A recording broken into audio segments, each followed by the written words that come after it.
What's up, everyone? Welcome back to more Elden Ring! I was gonna do some other stuff today, but then I was thinking about it and I thought of more and more things. This stream makes me weak. Oh, 1 week! Thank you for the 7th stream streak. Oh wow, this is really intense, huh? I'm gonna go ahead and maybe change the music. Oh, my controller isn't plugged in. More and more things? Honestly, I realized the main thing is I want to figure out if there's dialogue, if the dialogue is required for progression. So like the weird thing is Trina. I don't think you need Tio there to get Trian's dialogue, but perhaps he's more important than he thinks. Perhaps he needs to be there. I doubt it, but I want to test it because I don't know. Does he need to be there or do you get the dialogue anyway? And then what happens to him? So I just thought of more things I want to do. Ah, man, it always happens. Also, I forgot to plug my controller into the computer because we're on PC today, which, I mean, I don't inherently mind, but it's not the best thing.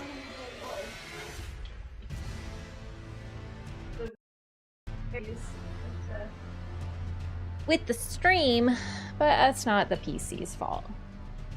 I meant to look into it, but I forgot. As usual.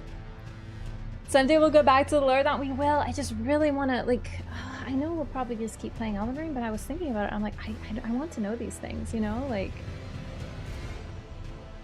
I want to be sort of, I want to be happy with how I'm done. PC, so scuff controller.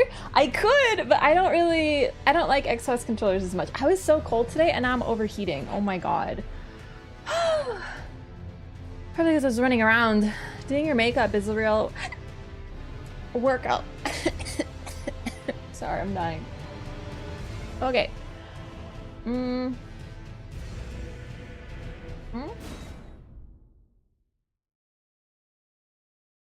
Overheating, so humble? Is it not? Oh, this is now spooky music. Oh wow, look! Now my camera is starting to do the thing almost immediately. So it's not when I'm at the main menu. It's only when... That's so weird. Oh, whatever. Oh, that's the wrong one.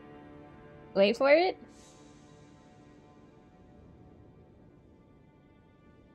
There! So it looks like the moment I'm in the game, it like goofs up my OBS. That's really weird. I wonder if it's other games. Ah, I hate diagnosing tech problems. But it's definitely causing some issues with my cam. But whatever, it's not that noticeable. How was Rivals? I'm not at Rivals. I wasn't invited. Despite being one of the champs from last year. Yeah, I know. Don't even get me started. Oops. Not like upset or anything, but like it was fun. So I would have liked to do it. But then this year was like really wild.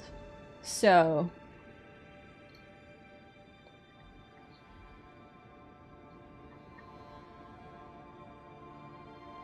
you're too good? I don't think it's that, in all sincerity. They said you're a 2 OP. We'll take that. We'll take that. We'll take that.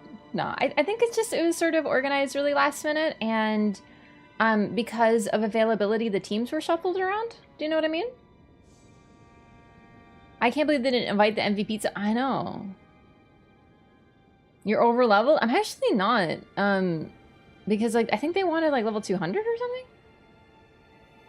Last year's champ, yeah, it was a team of 3 though, so Oro's still in it. So of course we're rooting for Oro's team, Scott Jund, Ouroboros, and Otstarva. That's a really sick team. I only know Ots and Scott mainly for DBD. But no, I'm like, I just had fun, so it's fine. But also like I had a lot to do today, so even if I had been invited, I would have been like in a rush. So it's fine. Grand Poober? Ah, man! I love Grand Poober, dude. It was so cool to get to, like, indirectly interact. You know what I mean? Like, Grand Poober is so cool.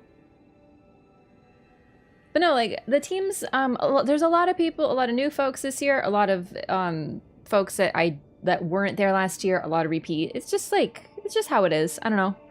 And there's like that, the challenge runners are working on, like, some bounty. I think Distortion's, like, doing, like, a bounty thing.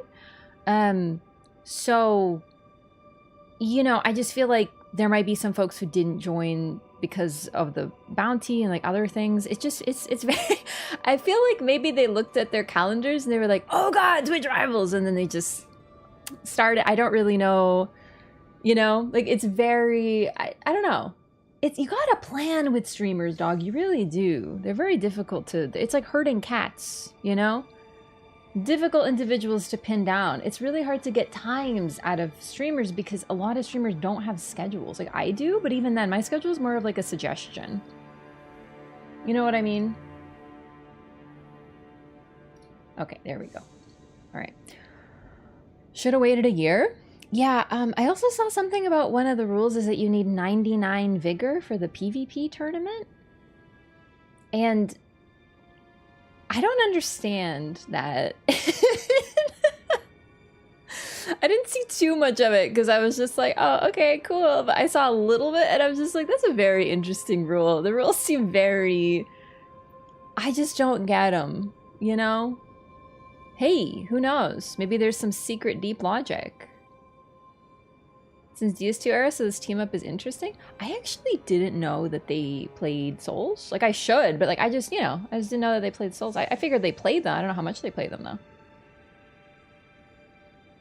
99 vigor, what? I know. 60 is basically, like, listen, I'm one of the people who's like, you should have vigor. You should have 60 at least.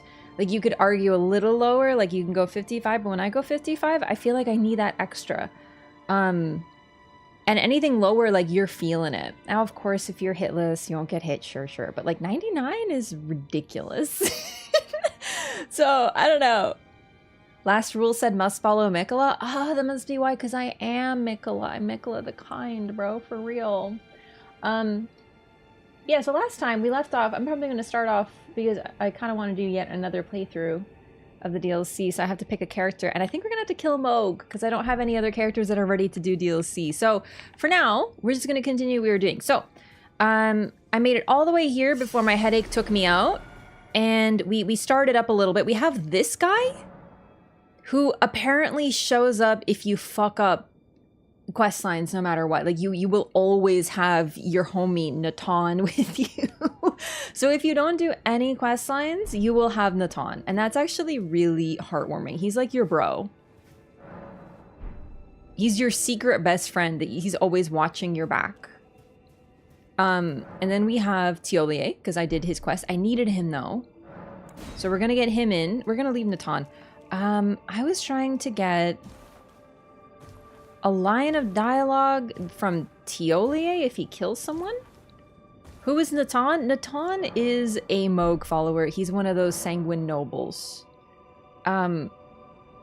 Basically what happens is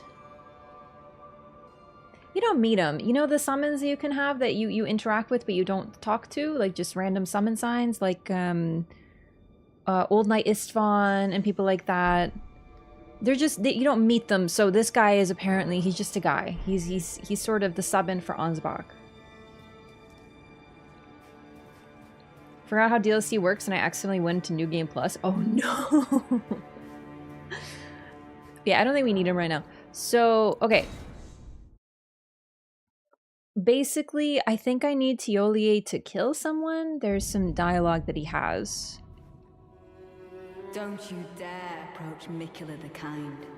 Needle Knight Ledder, Dryleaf Dane, and our ally. Do I have my whips actually? Hang on. Hang on, you're doing great, you're doing great. Oh, they're only plus 20 though? Fudge. You and Oh! They're not ready. I'm not ready.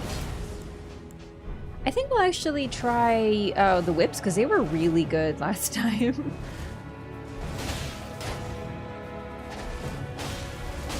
You're just stick rolling all over the place, huh, bud?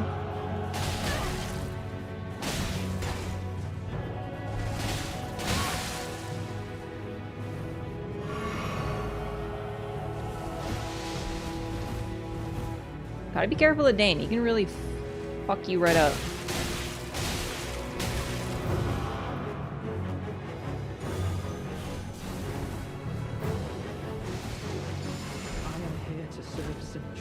There you are, Tio. Alright, we're gonna squish him up and I'm gonna feed you a kill, okay? Or at least I'm gonna try. Will help us. Lord, I do not wish to fight.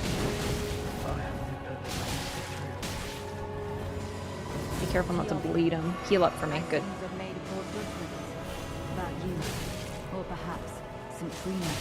Ooh, damn. Okay, Tio might actually have a rough time. We might need to get Natan in here for just like aggro. Renala's secret sister has predicted the wrong queen. I know, I thought about everything except for sister. Okay, listen. I'm gonna need you guys to chill with Tio real quick because I need him to get a kill because I think that will be dialogue. Oh, should have seen that one coming. Okay. I'm sorry for speaking to you as a compatriot when you stood before the withered arm. I am deeply sorry for doubting you. I am here. Everyone's apologizing to me and shit. I will help Holy shit, Letta! never become a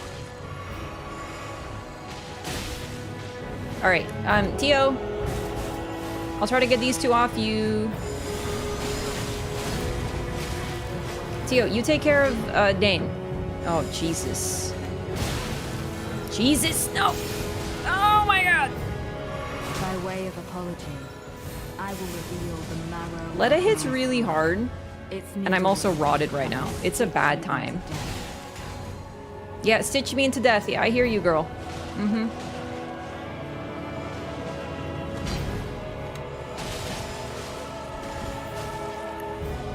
Yeah, I might need Natan, dude. Dane, come on.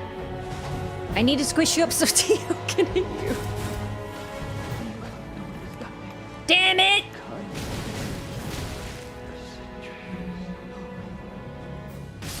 Let's see if I can get the whips in here. Because honestly, the whips were a lot better for what I'm trying to do right now. I can kind of poke at him easier. Tio did great considering he was dealing with most of them. Don't think Tio is capable of getting a kill just in general. I'm trying to feed him one. I believe. Okay, here's the plan. We are gonna get the whips in Arcane and see if I can't level them up a little bit more, like to max them out, because they're at plus 20 right now. Okay. I would like the Arumi, but I don't have it, unfortunately. Just Hasla's. I don't remember where you get the Arumi. Chat, where do you get the Arumi? Just do battle dialogues? Maybe you stay near Tio, he'll just yap enough? I think I've gotten all the yapping. I think they need to... I'm trying to limit who's in there. Oh, I have no money. Of course, of course.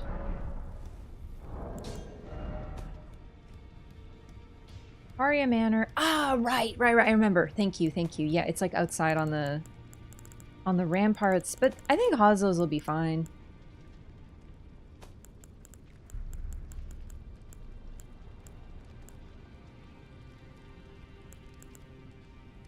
What character is this?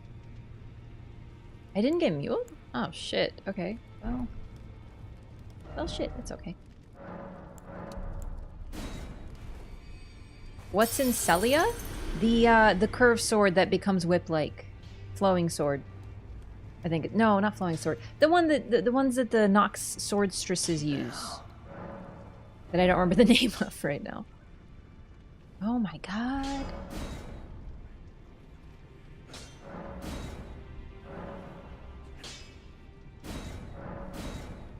I only have one to max it out, so I guess we're going plus 24 then. So I think it'll help.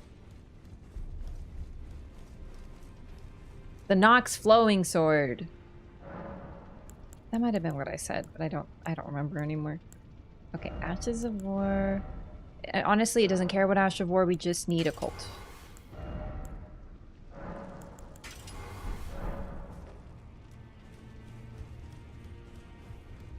Stretchy weapon, it must be Arumi? It's actually not, but like I see why you thought that. The Arumi is in Karya Manor though, yep. Wait, what? Oh no. I don't have the thingies?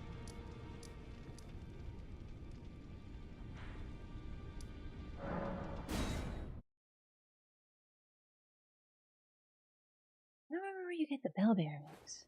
This keeps happening. Is this where I'm... No.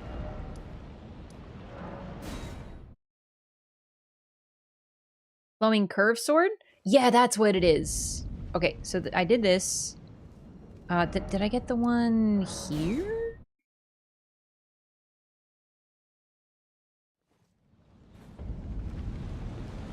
Yeah, okay.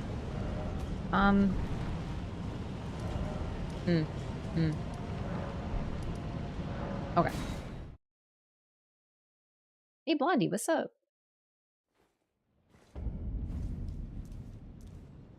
Is this a hole? I can't. Nope.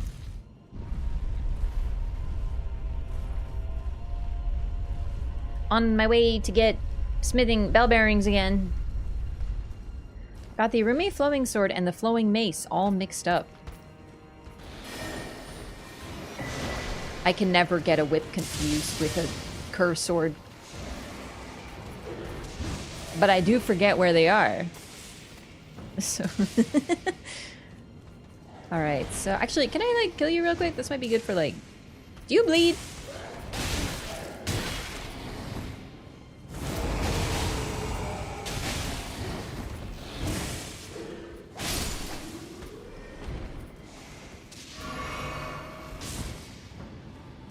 A little bit of souls is helpful. So that's the somber bell bearing, but it looked like I was missing another bell bearing. Did I go to... So the one you get on the ground here... Okay, let's just go back and see which ones I'm missing, because I actually didn't pay attention, but... Maybe I just have the ones I need. They're all made of goopy metal tomato? I thought you were saying they're made of tomatoes? And I was like, you know, they kind of have that tomato... I feel like the Irumi would smell... Okay, maybe not the Irumi, but the Nox flowing sword would smell like tomato smells. Do you know what I mean? You know how tomatoes smell? Especially, you know the plant? You know how the plant kind of has this, like, astringent, like, harsh smell that sticks to you? Like a garden? Nah, dude, like weird... Like coppery. It's not quite coppery, it's different, but it smells similar. Where are my bell bearings? So 3, 4, 5, 6. 7, 8.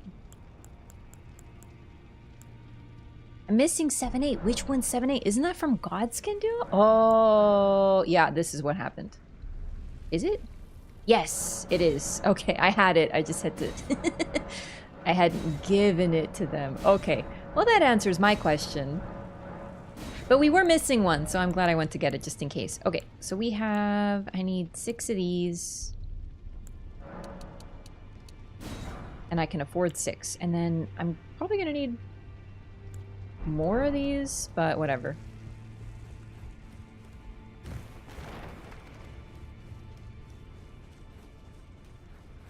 Other than the bleed procs, which I do have to be careful about, I think the whips are going to be better for exactly what I'm doing. I'm out of money.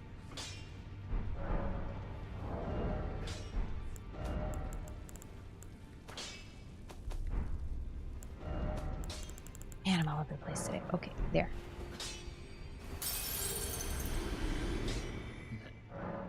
I love tomato plant smell. Did you know that tomatoes are, like, related to nightshade, which is, like, uber poisonous? What are we doing? We're continuing what we were doing last time, and then from there we'll figure it out. I have more things I want to test. Oh, yeah, and potatoes! That's so true. I actually forgot about potatoes, but yep. I can afford 1. Okay. Alright, this should be good enough. Let's take these off. Puts me back into light. Jump attacks are good. We don't need fire damage reduction anymore.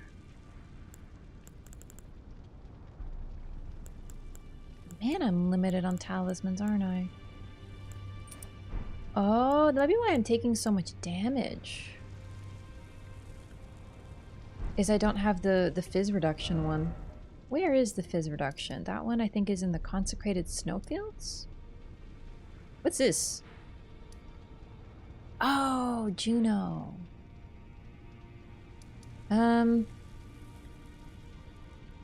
I apparently just got here and have... Oh, no, I went right here. I don't remember where it is. I just got it. El. Above the kindreds on the way to... There! Okay, thank you. Perfect. Okay, well, fortunately, since I've defeated Melania... we gotta go to Drainage Channel. Okay, this is a good one to grab.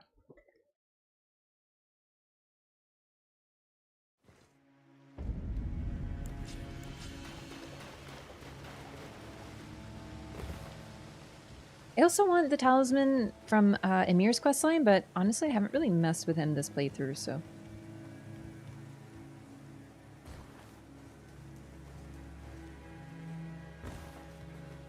All this for a couple lines of dialogue. But we do have a character almost ready for DLC again. So we can try something new. I'm just really curious about what requirements there are for the boss, for the quest lines, I mean.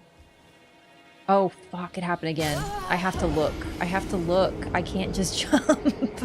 I think this happened last time, too. Not last time, but the last time. I keep doing it. I just trust the process. You really can't. You have to look. I never learn.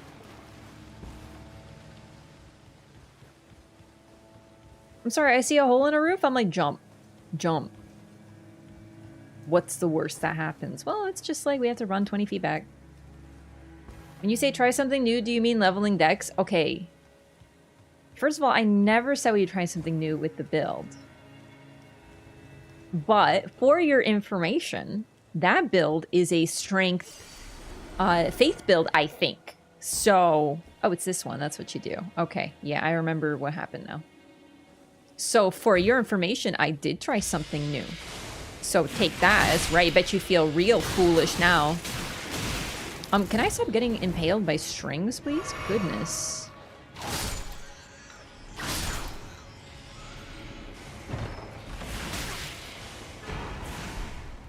Now I'm stuck on Consort Radon. Is this your first time fighting him?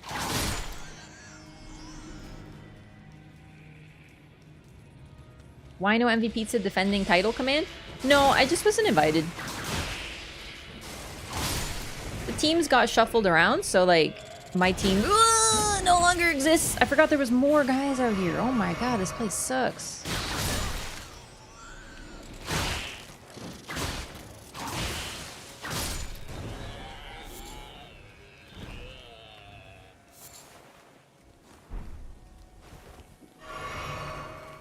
And it's on New Game Plus? Oh, no. That was me. Yeah, that was me. Honestly, I was gonna say if it isn't your first time fighting him, I have this really hot take that you should just not. But you gotta beat him at least once, so... Well, you don't have to. But you know. Why can't Mora tell these guys to chill? Mora can't even tell himself to chill, realistically. Twitch Rivals this year seems chaotic. Yeah, I'm pretty sure, like, the notice was really short. And like I said, just availability was not great for... So, like, Max couldn't make it. Maximum, my teammate from last year. Oro made it, but just basically our team doesn't exist. So, some of the teams got shuffled.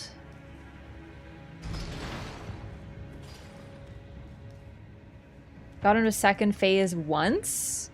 You'll get there. I believe in you. Or find a way to cheese. Do whatever you want. You know what I mean? Look, there's some strats. I'm not saying do this. I feel like I need to say it. There's some strats people use where they hold up a shield and they poke at him slowly, right? Not like cheese, but you know, a build that makes him a little bit more, just to make him easier on yourself.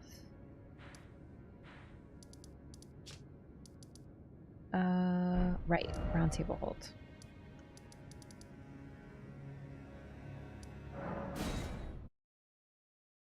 What happened? Sorry, what happened about what? Sorry, I just saw that.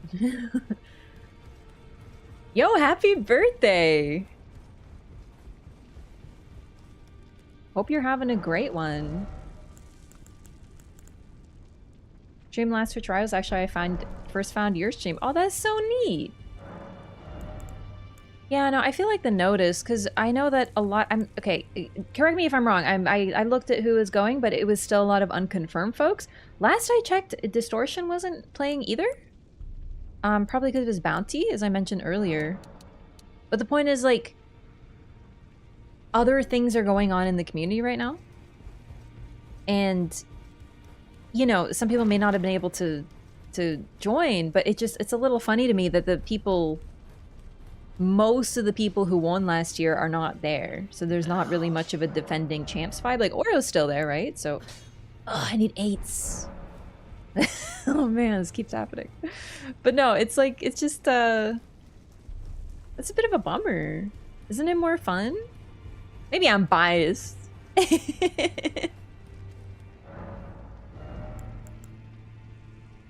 Okay, I need... Did I need 8? I actually don't remember. I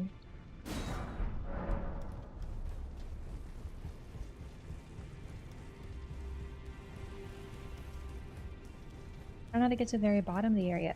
Do you want a hint, or do you want us to just tell you? Now. There we go. Okay. I can only max out 1, and I have too good to use syndrome, so we'll do that later. Okay, let's go back. I think it'll just be easier to do some roll R1s on their butts. You know what I mean? Hold your own tourney after this one. Your old team versus the new winners? Hell yeah.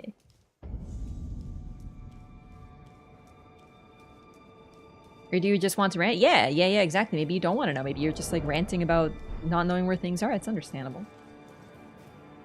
I guess YouTube chat has the abandoned child today? How? Who are the hosts this year? It's always Mendo who's organizing it. All 3. Nope. I need Tio. Well, I don't need Tio. Well, I do for the lore.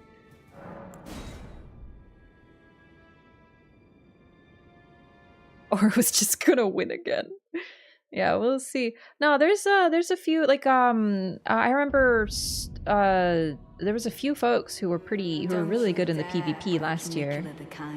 And I think there's a few more PvPers this time. Dryleaf Dane and our ally will never allow this. Honestly, I looked at it, but then I was like, alright, like, I'm not in it. Cool, means I don't have to pay attention to it. It's that easy. Okay. It's Sag, bro, for real.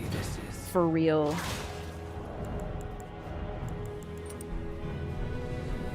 I was in my menus.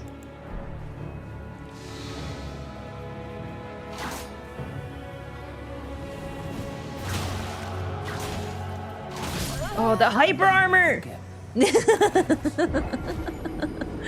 Whoops.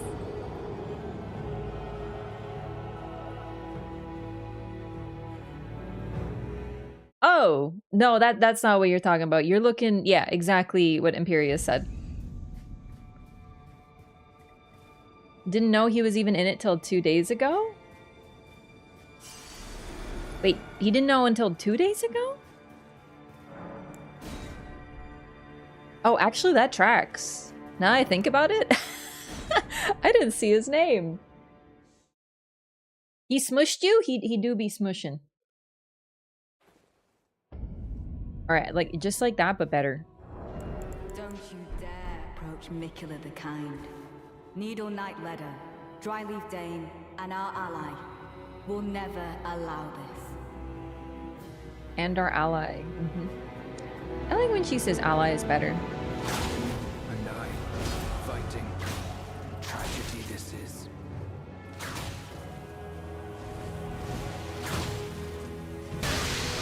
Okay.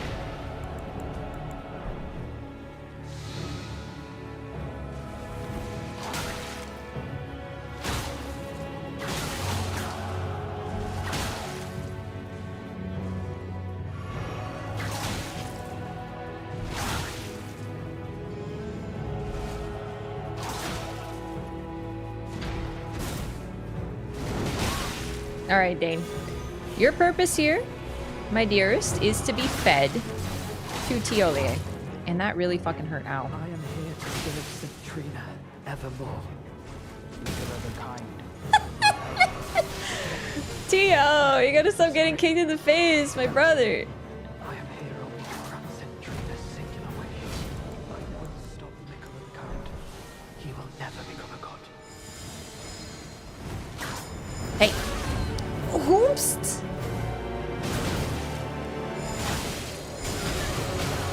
Oh my god. Come on, Tio, you got this. I'm holding them still. Get him. Get him. Who needs Twitch rivals, bro? This is my PvP tournament.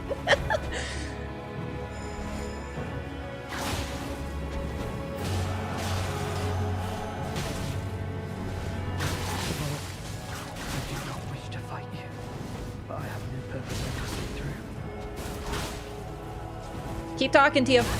Trying to get you some dialogue, my brother. Come on, Tio. Yes. Let us here. Let us here. The police are here. The fun police are here. She's coming. Oh my god. She has such blue energy. I think he made some questionable teammate decisions. You're not incorrect at this time. Okay, that's so squish. I can't hit him anymore. Let's go. Let's go. Tio. Hey. Leave Tio alone.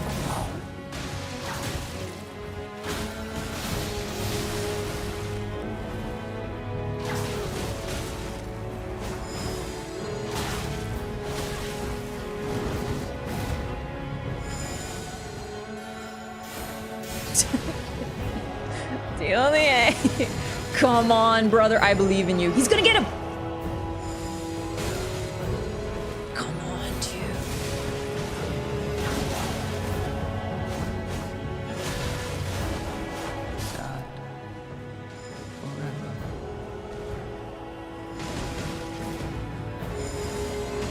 Well, he got a kill. Ah, Tio. If only he was as strong as 2 kittens. Shit. I needed to die there anyway, but... With this battle I send you on. It was an honor to face a worthy lord. Now go. Cool. Almost like Pokemon Coliseum. It reminds me a lot of Pokemon Coliseum, actually. Okay. Maybe we get the taunt in there, but I'm just scared he's gonna take one of the kills. Then again, he doesn't say anything particular to Moore. Let us, since he has an initial battle line, but he has a battle line for Moore as well. Needle Knight Ledder, Dryleaf Dane, and our ally will never allow this. Boss I hate the most is the flower? Oh, really? I love the flower. And I, fighting, and tragedy this is.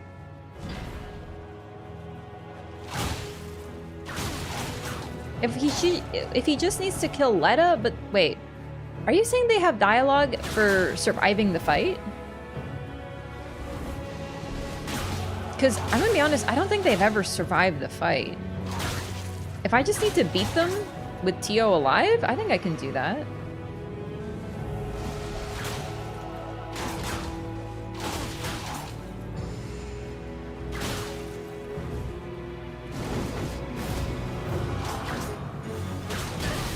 He's just approaching menacingly. I am here to serve Citrina evermore. Little of the kind will help us forget. So, I do not wish to fight. I have no purpose I must see through.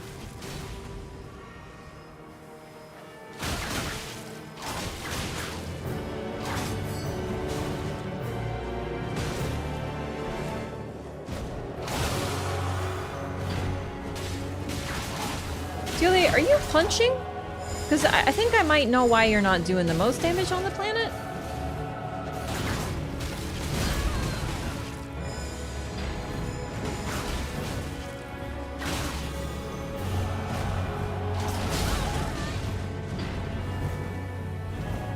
People hate the Blasphemous Blade, but the Sunflower hates it most. People hate the Blasphemous Blade? Doubting you, I am here only to grant Citrina's singular wish.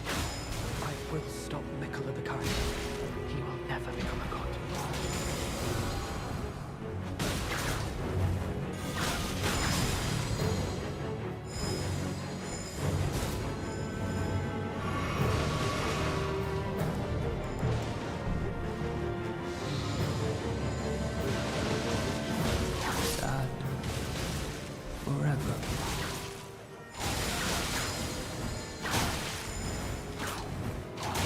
Well, let's hope he has dialogue for surviving, because we're about to make that happen.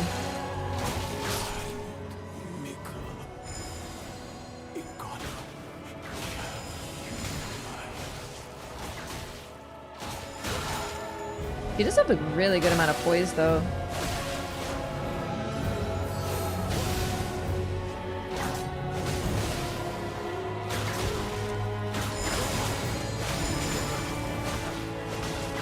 Stay off Tio. No, seriously, stay off Tio. Oh my god.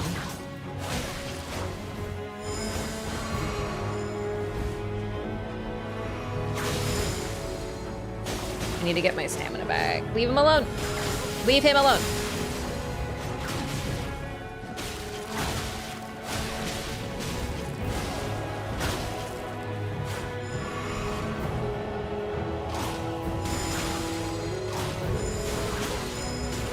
Miss the Arumi right about now. Get him! Okay, fuck it. Make the world. Tio, are you, like, you're here. That's great. I didn't get it if there's anything.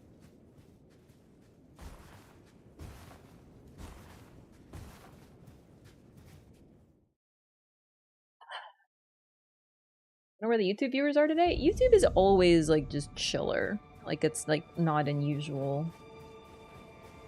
Especially on, like, my 80th run. There's just, like, less of a live culture on YouTube, so... Also, lurkers, that's kind of like the lifeblood of live viewing, so just be like that. Heal from a far spell in DLC, does it work on summon NPCs? Oh yeah, it should. Okay, so I'm wondering if Tiole is going to be up here. I know that's like odd, but normally Ansbach is here. Unless you don't summon him. So I'm wondering, since I didn't have Ansbach, but I had Tio and I summoned Tio, I'm wondering if he's going to be here. That would be really cool. I hope they thought about that permutation, because if they didn't, I'm going to be rather disappointed. Lurking right now? Yeah, you see? Okay, they didn't think about it. Okay, that's great. That's just good. Good. Okay. Why don't they let you talk to Tio? You know, like, Ansbach has some info, sure.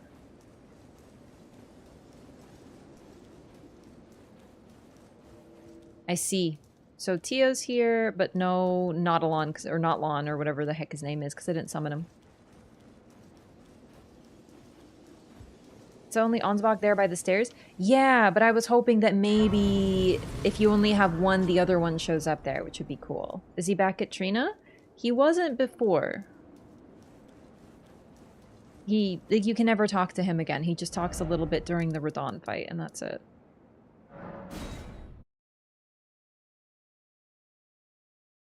By myself, Bloodhound? Yeah, dude, Bloodhound, Bloodhound's Fang is an incredibly powerful weapon. Gang fight fair for people who skipped NPCs? Oh, yeah. No, I was just wondering if he'd be there, sort of to replace Ansbach.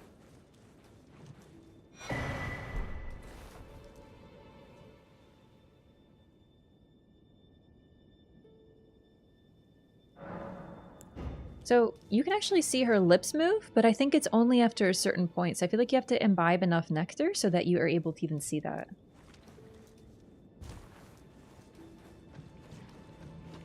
Alright, well, we didn't get any new dialogue. We basically did this entire playthrough to hear Sir Moore, I don't wish to fight you. We did all that to hear Tio say that. I mean, and to find Notlon. So, Notlon? Nautilon? I forgot his name already. So that's definitely something.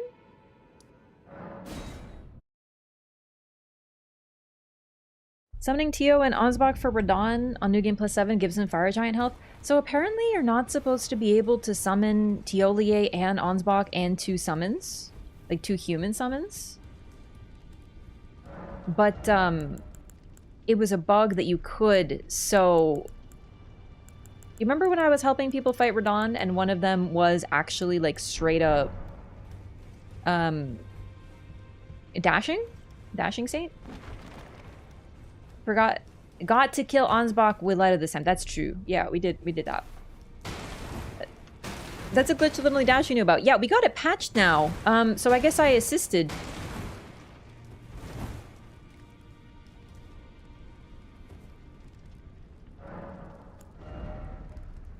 Okay. So, I guess that's this run done. Now what? We're simple folk over here? Yeah, exactly.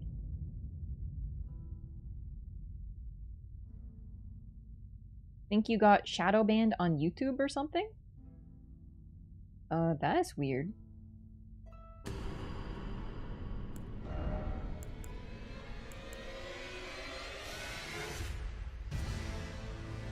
You have some tea? Now I got a notification. Yeah, I was gonna say it might just be the website glitching. I love tea. Is it green tea? Okay, so these characters, I don't really know what's up with them. Actually, this one is just called Lore. I have no idea what these two are up to, or why they're just named Raft. I don't know what their story is.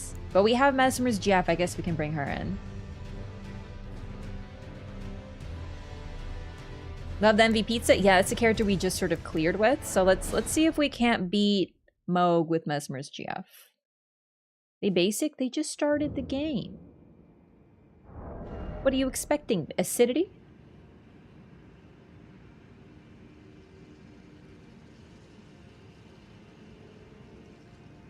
I remember because I saw a pop-up and read the name and went, ew?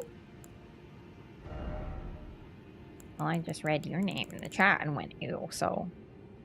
take that. Bad joke. You loved it, chat. Yeah. Bad joke, but we laughed. That's what I freaking thought. Yeah, chat's being rather acidic at this time. Okay, we have Tish. How much juice does she require to summon? She's like expensive. 132. I don't have that much FP. What do I got in my flask?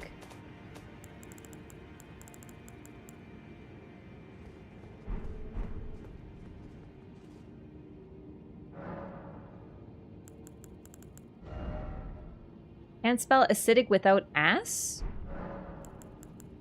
Questionable. I question the spelling there, but I like the spirit. Okay. So we're using like I think the Blasphemous Blade is strong, like I know it is, but it's also like fire. Right? So it's not like the most. What is this build? What are we rocking? Okay, I may have lied when I said this was a strength faith character. I can't help but notice that my dex seems rather high as usual.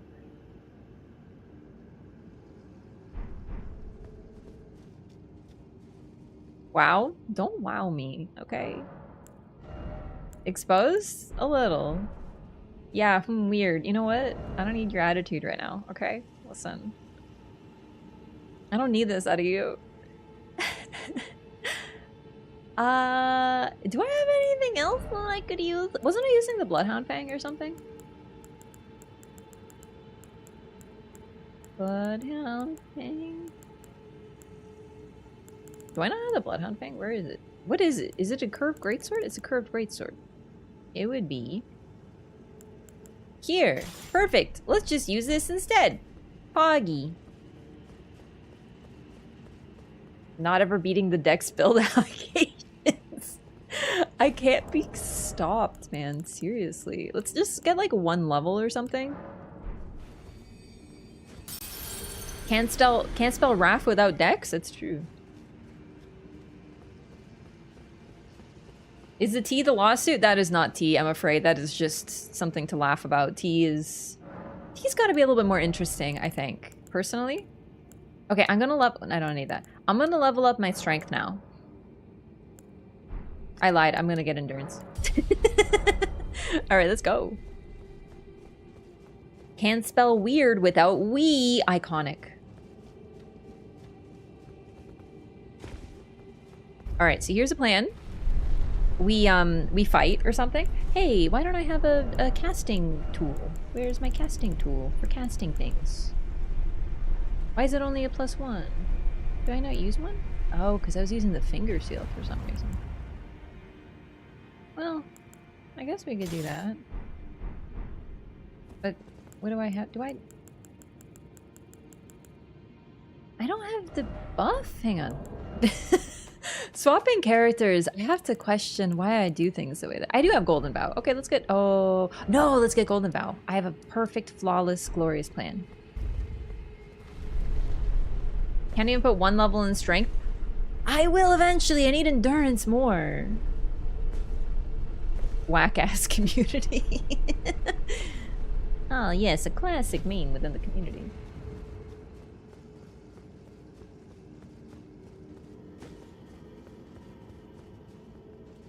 Next level for sure? Maybe.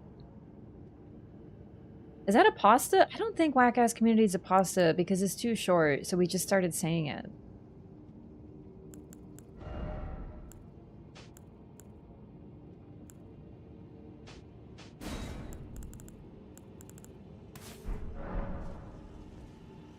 I'm gonna be... Wait, no. Let's use this because it has less weight. Okay.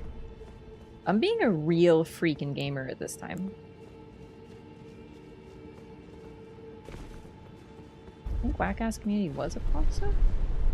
Maybe it was. So what is the tea then? I don't think it's like Elden Ring related tea. I think it's like secret tea. Wish it was more of a whack-ass community. Honestly, the person who said that didn't know how to spell, so it's okay. Well, then again, no. You could spell whack without an H, but I normally spell it with an H. So... Hey, what up, baby?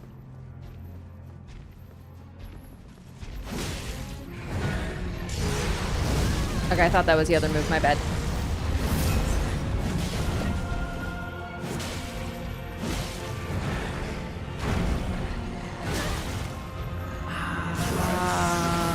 Really?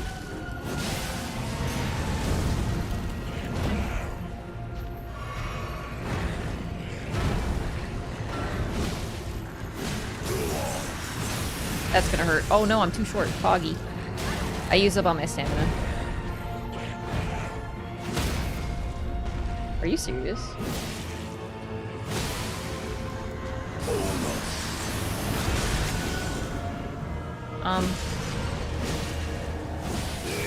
So I may have forgotten to put the right thing in my juice boxes. My bad. Mistakes were made. It's okay. I was gonna summon Tish, but I did it bad.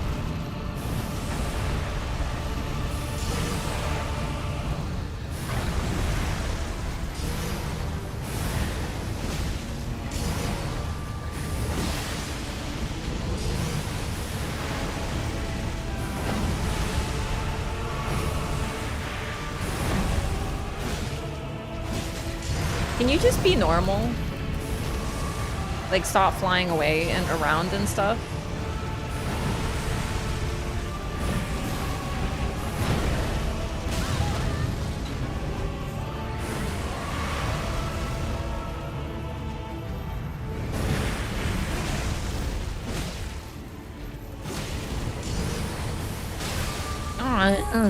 No.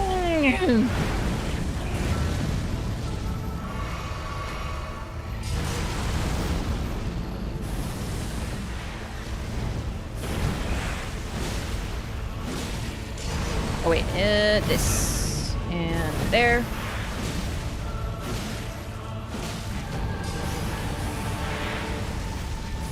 I think that despising Radon as a fight has done one very important thing for me though, in all seriousness. It's made nothing as bad. Not in any positive way, but when I think about like how I can't fucking see during Radon, I no longer am bothered by Melania or Moog when I can't fucking see because of their wings or their wings, actually. It's just the wings. Oh, okay, that was unfortunate. But the point is, I'm not tired of them. Because I'm like, well, at least it isn't Radon.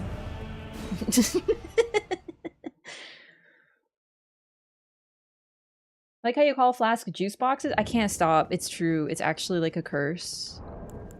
So what I meant to do is I meant to put Purification and then the Eternal Magic tier, but I forgot. I don't think we need Tish, but the thing is, like, I want her. They are sippies. I like juice box better. I have been known to say sippa.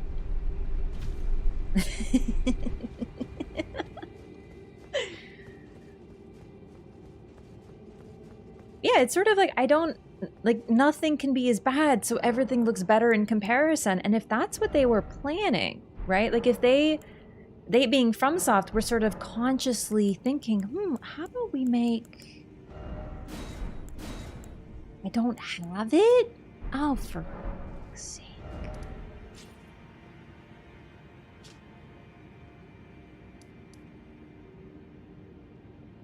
Fire Giant. Wait. I haven't been to Fire Giant yet? Oh, shit. Okay, well, that explains that. I gotta do some running. You tell the doctor want a sip of my blood? The doctor is not the one who took my blood. It was a nurse. It was a phlebotomist or something.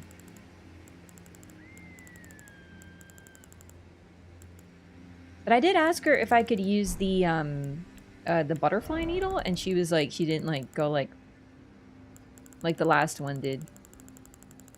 What am I looking for? I don't remember.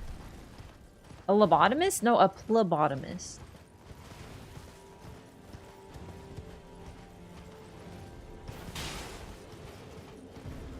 We got abyssal dog shit? Wait, I don't understand. Butterfly needles the smallest? Yeah, it's really great. I like bruise really, really, really easy. And whenever I get a blood test, my veins are like annoying and stuff, and like I'd always get a really big bruise, and I like my arm would hurt like a bitch for like half a week. And then at one point, I saw the doctor, or the nurse, I should say, take out like one of these like little goofy needles, and she's like, "Yeah, your veins are really small, so I'm gonna use this thing." And I'm like, "What is that?" She's like, "It's a butterfly needle," and it's basically for. They use it mostly for kids, but anyone with small veins. And I didn't bruise at all, and it was completely painless. Like, the pain isn't bad for a blood test because I get them often, so it's like not a big deal, but. Like, the bruising is so annoying. Because half the time, you know, you just, it hurts your arm. And it's like, I don't want to deal with that. I get blood tests like so often. For a while, I was getting them like, you know, once every 3 months almost. So basically, every single time now, I go, "Hey, can we use a butterfly needle?" And no nurse has ever been weird about it. But the last nurse was like, "Really? But you're an adult." And I was like, "My veins move." And I was actually kind of lying because, like, I didn't know that my veins move, but they do! I've seen them do it! It was really cool! I took a video of it! It was so cool! It's really weird! I managed to find a way to trigger it. And I was like, what? Like, I knew that they move. But I've never, like, seen it. I thought it was, like, okay, I didn't think doctors were, like, lying about it. But I was like, veins moving sounds really weird. But then I saw it. Raph vein moving vid when? I don't know. Like, I just like taking videos of weird shit like that. Like, I think it's cool. But it's, like, a little, like, body horror adjacent, I feel. They do wiggle like worms. It's true. They should just call them juice box? Yeah, because in this game, they're called Flask of Crimson Tears, and who in their lives has enough time to say that? But just call them flasks. No, I don't think I will, actually. Veins move, arteries don't? That's actually really neat. Arteries are ginormous, though, so I'd hope not. She give you a Hello Kitty Band-Aid? No. Is that an option?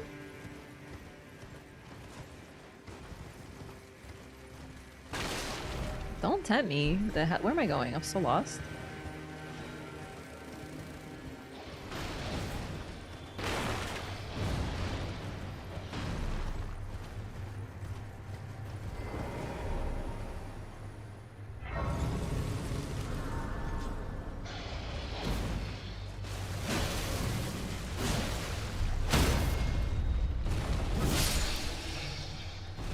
I do miss using the Bloodhound Fang.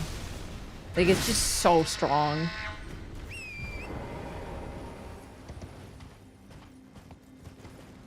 Donating plasma? What? They do what? Why am I going in here? Oh, there is some flame spells in here, and I'm a faith build? Raph, you're a dex build. Don't lie to us. Shut up, chat. I'm a faith build. I got faith.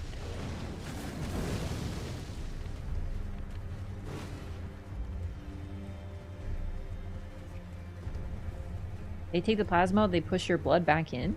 That's very, like, cannibalistic. Not like cannibalistic. It's very vampiric. You don't know about plasma donors? Well, not really, because, like, I'm not allowed to. I got like a disorder, so like they don't want my blood, so I can't donate anything related to it. So I don't know the intricacies of something I've never experienced. What you gonna ask me about next? Ball sweat? I understand the mechanics of it, but I don't know how it works. Can't relate. This is not a relatable thing to me, you know?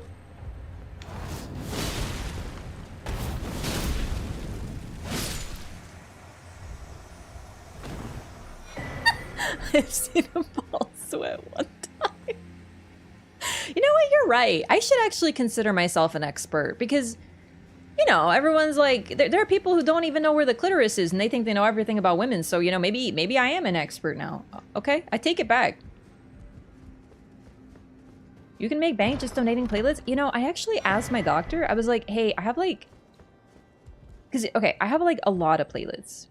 And for example, like chemotherapy patients, they're one of the more common problems for people with certain problems, including like going through chemotherapy, is low platelets. So I was like, what if, like, can I like dono platelets? Like, was that like helpful? And my doctor was like, no. But I'm gonna ask him again.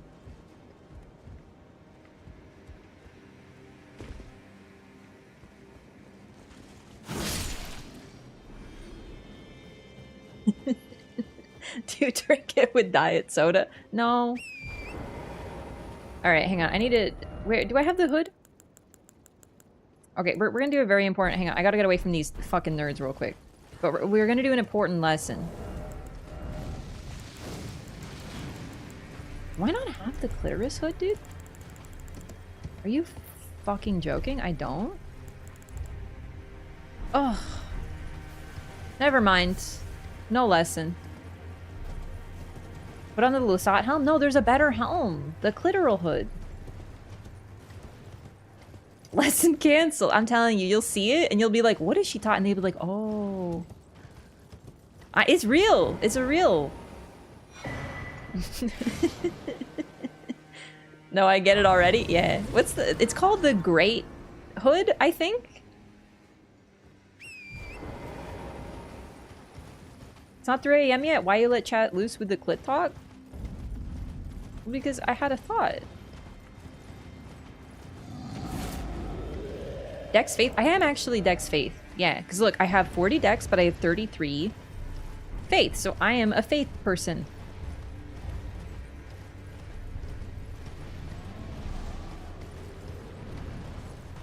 I remember where the guy is that gives you the hat.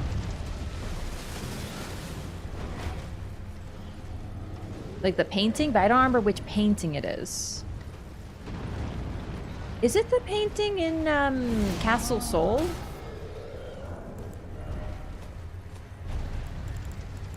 It is! Okay, like, I mean, I have it. Okay, this is excellent. This is excellent. I can actually, we might have to do something of a lesson at this time. Anatomy lesson rebooked?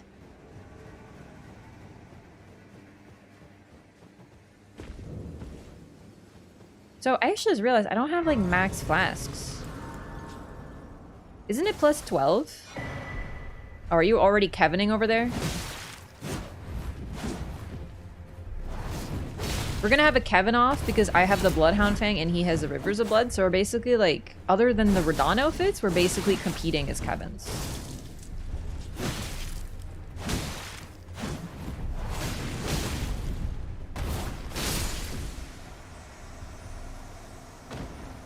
That was actually pretty cool, not gonna lie. Isn't that the big red dog? That's Clifford. You don't know Clifford? The better Kevin. May the better Kevin win. Also, isn't there like a upgrade material in this mouth? Show Kevin where the clitoris is. I don't think he'll need that information.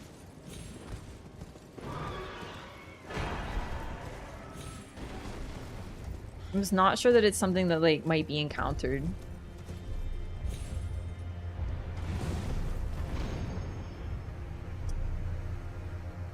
Easier by the clitoris. You're guided by the grace of gold. Yeah, you know how like when you stagger like a dragon, like the grace of gold highlights where you're supposed to stab? It's actually really it's a very similar function. Alright, do I have fancy spin? Yep, good. I've been in the vicinity.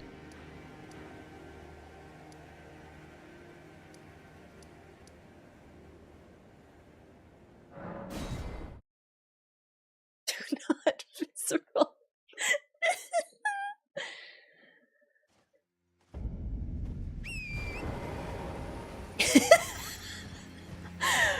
Yeah, you gotta take some notes. It's true. This is very vital information. Where else are you gonna get it? Honestly, they should put me as like some sort of like medical professional teaching people with Elden Ring about the body.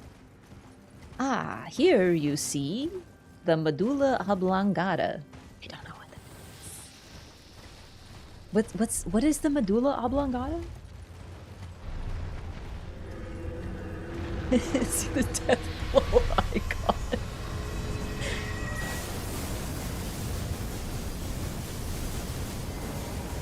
See, look, he's guiding you toward it. Can't believe I went like off on the side. Okay, so basically what you're looking for. So this basically, look at Mesmer's GF's face right here. That's effectively what you're looking at. So you just want to like make eye contact and you'll be able to locate it with this as your guide. Godspeed.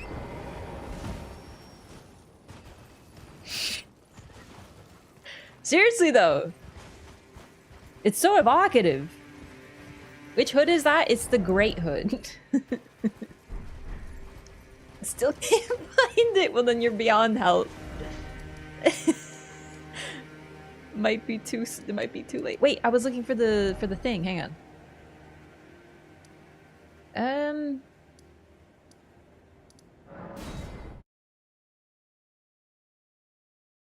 missing the sacred tier or like two, I think. Thank you for the cursed knowledge. What do you mean the cursed knowledge? It's literally just anatomy.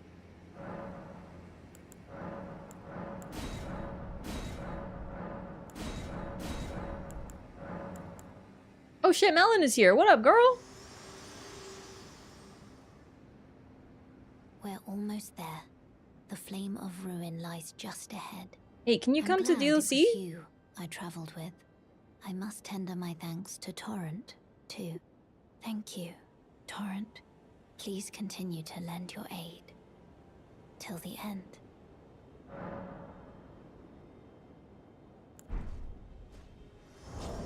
Melon? No, Melina. Melina's here. I said Melina apostrophe S. Melina's here. Y'all know what a contraction is? I just created one.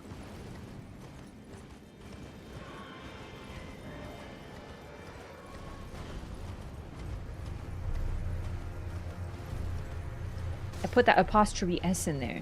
Yeah, it's when pregnancy? No, that's different. Different one. Same spelling, though. Man, we can't find the clitoris. Y'all talking about pregnancy. Just take a step back. Damn. Melons are here. Wow. Wow. This has become a very educational stream. I'm glad to do this service to the community.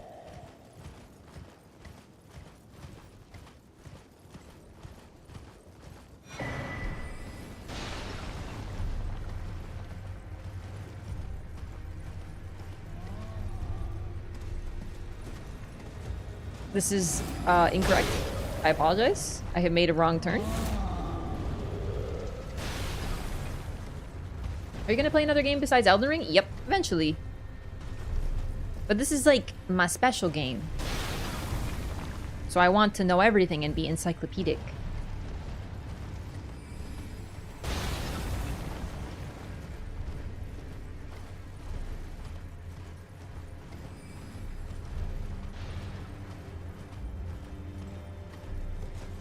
I was basically thinking today if we can get Trina's dialogue without Tiolier. And I was like, I think we probably can, but then I realized that I don't know the answer. And I was like, damn it!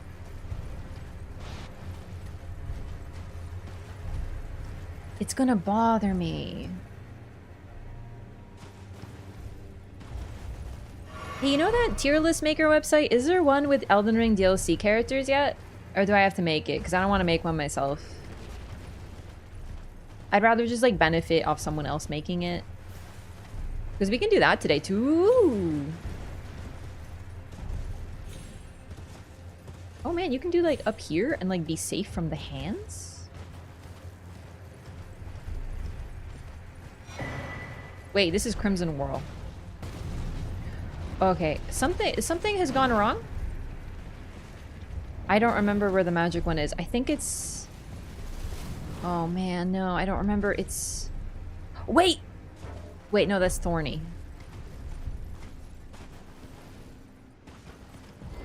Is it the one by Volcano Manor?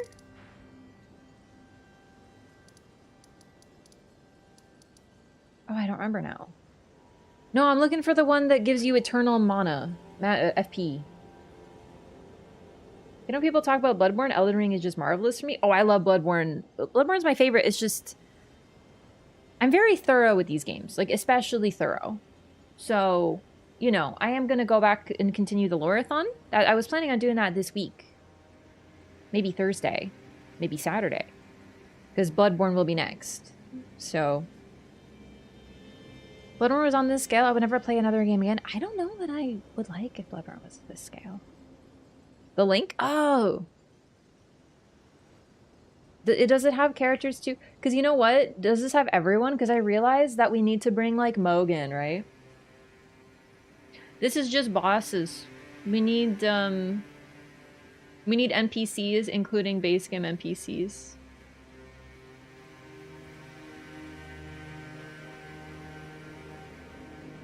This is a good start, though.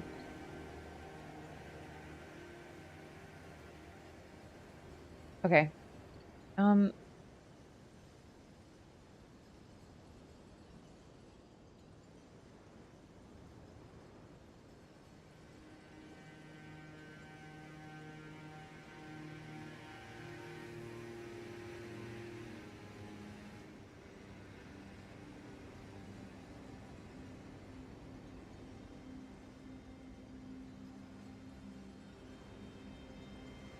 Where is it? It is this one. Okay, okay. I got confused. This is Crimson Whirl, which is still good to get, but I needed this one.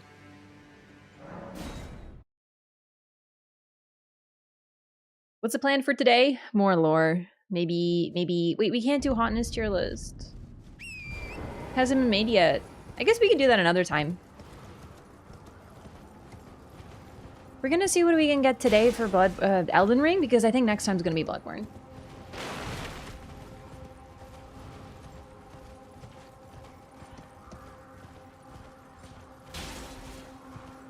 Dark Souls 2 is gonna be harder too. That's a bigger one.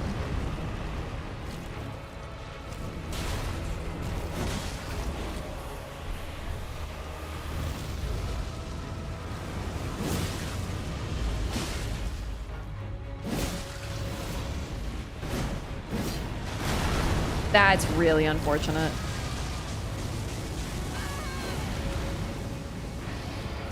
God, I do love that animation though, right?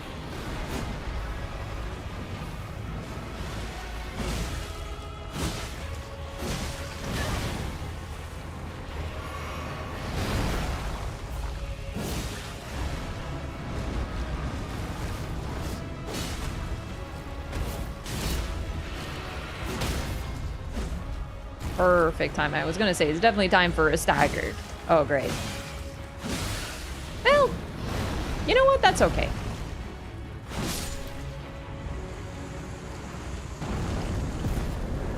Have you played Sekiro? Yes.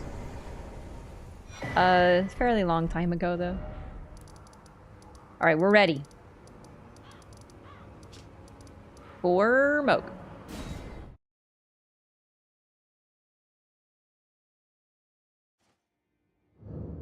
Which I imagine will happen is you didn't stream it for the past month. No, it's tradition. We talk about Bloodborne when I play Elden Ring, and then when I play Bloodborne, we talk about Elden Ring. It's just the rules.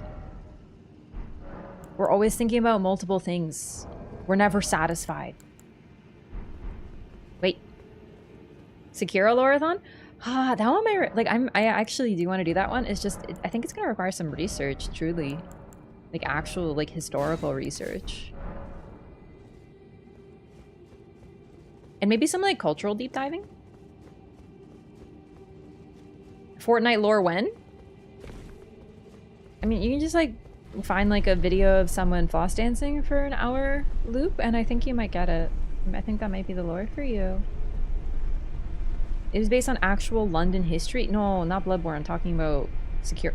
Hey, oh my god, do you remember that one person who came to chat and said that Bloodborne is literally London? And we were like, well, it's inspired, clearly, but the architecture is actually from another place. And he was just like, no, it's literally London. You're stupid. And we were just like, what? This is literally this takes place in London in 2023. Because I think it was 2023. It might have been 2024, actually. Or 2022. But I still remember someone, like, aggressively insisting that the game is pure London.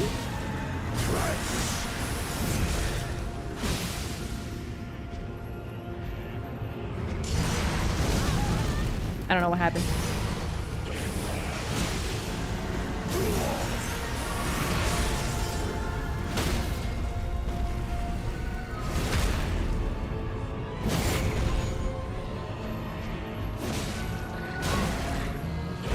Oh, I thought that was the other move. Alright, things are going a little, like, awry here, but that's okay.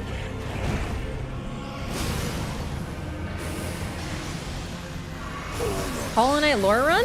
I actually would really like that. I was thinking about Hollow Knight the other... Oh, fuck. Your girl was not paying attention. Listen, it's fine. It's totally fine. He's healed nearly to full. It's fine. It's all good. We just gotta hit him a little bit. It's okay. Oh, okay. It's good.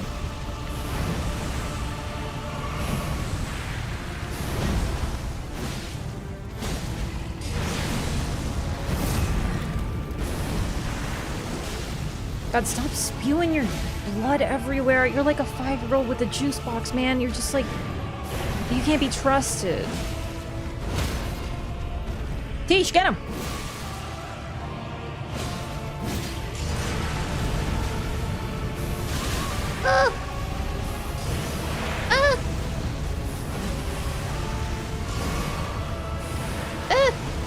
I can see Oh! as clear as day. Damn, Teach makes it so easy. Love that. Of our dynasty. Aww. So now that we know that Moog and Melania are basically Migala's fucking abandoned victims. Man, my man really beat the allegations. Have you never heard of the Great London Beast Plague of 1847? No, I sure haven't. But no, Fred Slacks, welcome in. The only problem with Hollow Knight is I'm really bad at mapping it out. So I think we might do like a lore run, but I think it's going to be a little bit more casual than the others because I know these games a little better. Like, yeah, I have to remind myself a little bit. I make some mistakes. With Dark Souls 1, I made a couple mistakes for sure. Oh, okay, so we're doing something specific.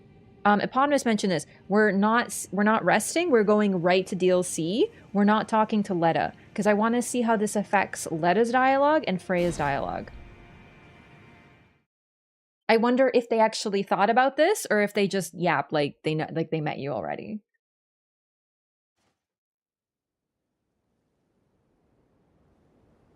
Nothing is harder than Elden Ring without summons. I don't know if I... It just depends. It's like a type of difficulty. Elden Ring is tough because the bosses like never stop attacking and there's very few intervals to attack. But I still think Sekiro might be more difficult because it's such a different game. I don't know. Talk to her or just wait as long as possible. I don't know.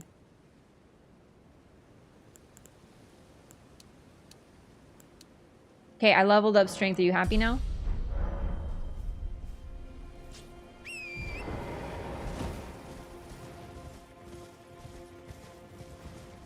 Yeah, what if we like talk to nobody this run?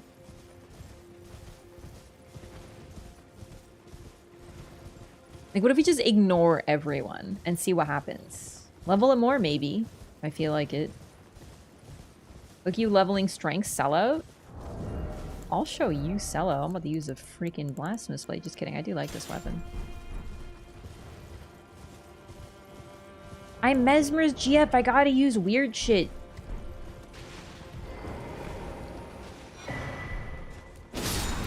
Oh my god. I forgot the map.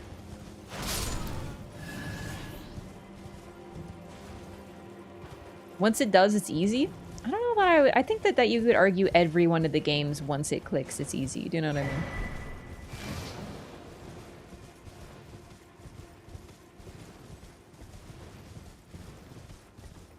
She turned to the dark side. I'm about to unga and I'm about to bunga.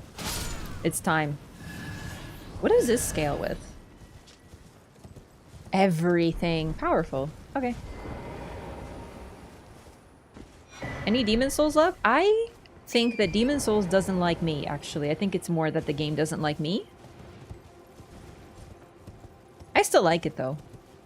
But it's like a silly toxic relationship.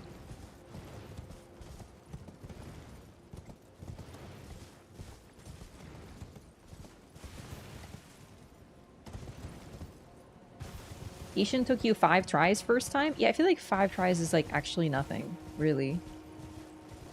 Is it bad that it kind of makes me laugh when people are like, oh my god, this boss took me 15 tries. I'm like, 15?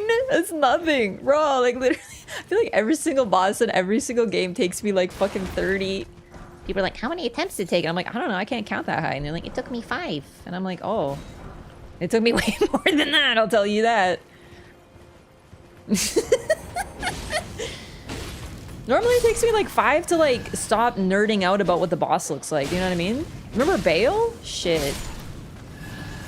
The owl didn't even scare you? I know, I'm evolving.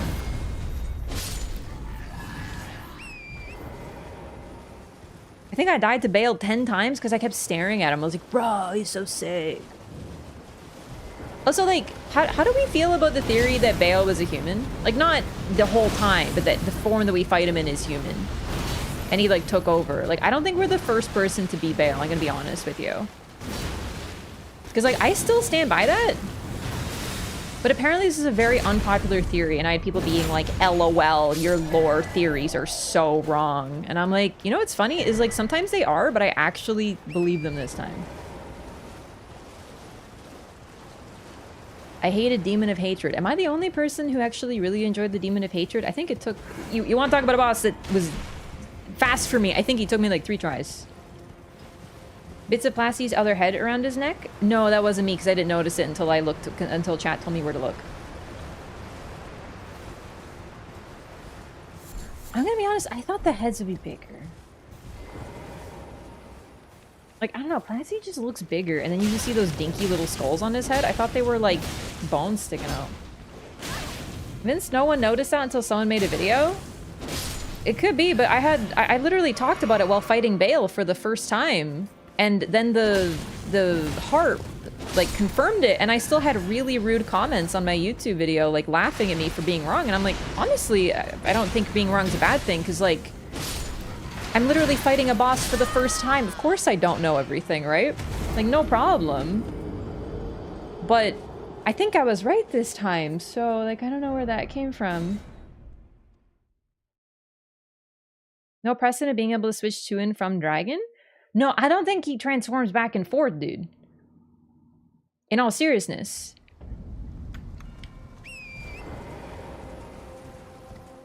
I think that a human got force transformed back into freaking Bale.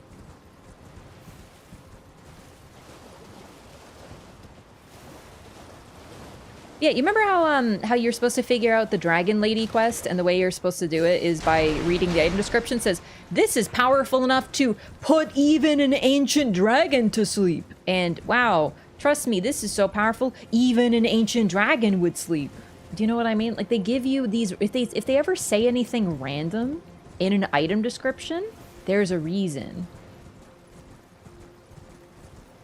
So when they said that the heart is by Atrial, I was like, yeah, that's a person.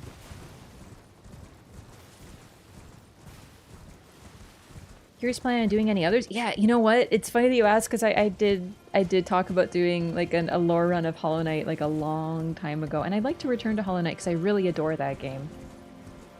Yeah, thanks so much. I'm glad you enjoy. I was gonna say, I remember your name, but, you know, I love seeing a first-time chat from someone who mainly lurks. It's like, thanks for saying hey.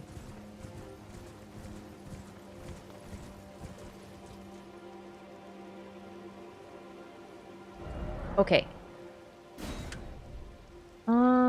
So, in all seriousness, this run is going to be not the, like, antisocial. I want to know what happens if we just don't talk to anyone and how their quest lines progress without our interference.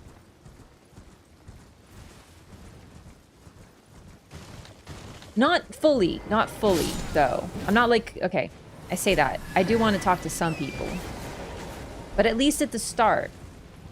Talk to Letta for entering? No. So I'm curious, for example, does Tio go south on his own, or does he need us to talk to him to start moving? Letta, though, I think we might... I'm not sure, because it might be cool to just literally ignore her the entire time and then fight her as a boss.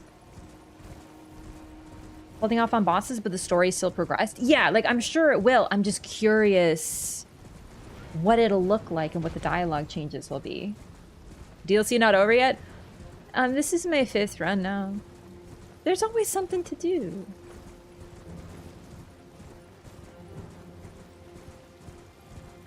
If he was human before he was eating ancient dragon hearts instead of the Drake hearts? Yeah, but you can eat ancient dragon hearts too. We do. We already do. People already do. The ancient dragons wanted people to hunt the drakes, but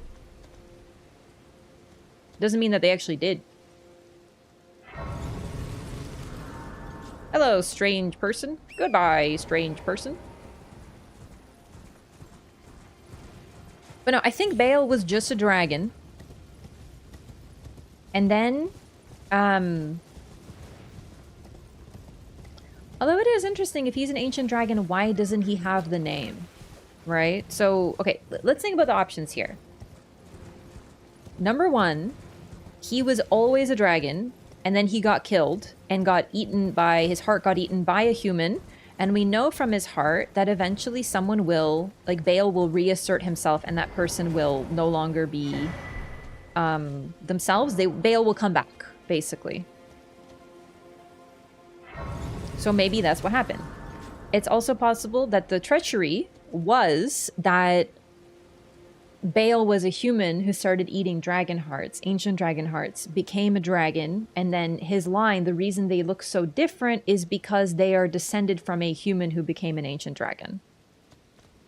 I think both are possibilities. Can't make the balls prevent rot with pickup items in DLC? Do you mean preserving boluses? Oh, I can't make those. Yeah, I think those are only base game items. Ancient dragons only give us stones, we never get their hearts. Oh, do they not drop hearts? I could have sworn... Wait. You know what? We don't get Placidusax's heart. Placidusax's heart. Do ancient dragons not drop hearts? Oh god, when's the last time I fought one? Oh, this would... Then that would be really interesting then. So where did dragons with hearts come from then? Oh damn, this might have even gotten even more conspiratorial. The hearts, the reason that dragons have hearts is because they all descended from a human who turned into a dragon and thus had a heart, maybe. Does that make sense? Because do they not drop dragon hearts? Nox tried to create a dragon. That is why they're a dragon kin, and Bale is their most successful creation. Do the dragonkin soldiers drop hearts though? If anything, they have no chest. They're like their cavities are empty. Could be something there, but I actually think Bale is a natural creation, but perhaps we just don't know the full nature. The rock heart is an actual ancient dragon heart, I think. Yeah, so they do have hearts. So I guess it could be a gameplay thing that they don't drop dragon hearts. Like, it could just be by the time you get to Farm Missoula, you probably have the dragon hearts you need if you're doing a dragon heart run, so stones are more important. It could be one of those.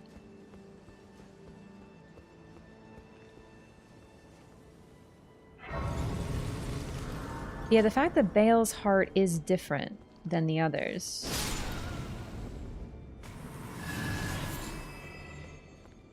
So when you're eating dragon hearts, you're actually eating people hearts, is what they're saying. All along. But we knew this, because the worms that crawl around on their bellies, those drop hearts, and we know that those were people or trolls who ate dragon hearts until they transformed into worms. So even though they're dragons now, they used to be people and we're eating them. So it's already kind of there in the game. What about the idea that Bale is omen-born? Was a human also omen-born? So in this case, because Bale is like super duper ancient, this would probably be horn scent. It's possible that Bale was a horn scent. Because omen are not horn scent, but they're like sort of they're like cursed people who have horns growing upon them, you know? Person, dragonkin, magma worm. I think the dragonkin are purely artificial creations, so they were inspired by dragons and maybe drakes and people, but they're like, you don't evolve into those. Those are just created. He does have more horns than other dragons. It's true, so it does suggest that maybe he was a horn scent. Horn scent are just people who grow horns, though. Like, just to be clear, they are people. So that still makes sense.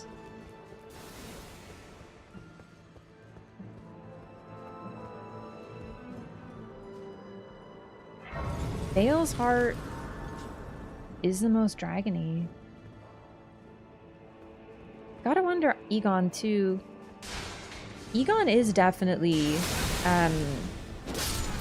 he has like the same wounds that Bale does, so it's pretty interesting. They have a link together. Hornscent is just called Hornscent. He didn't get a name. Probably because he just like gave up his name so that he could like get vengeance and shit, you know? Very like artistic. He gave up his like name and identity because he's an agent of vengeance now only. Oh damn. We have no idea what's going with Egon though. He doesn't have, I don't think he has horns as far as we can tell, but we don't know.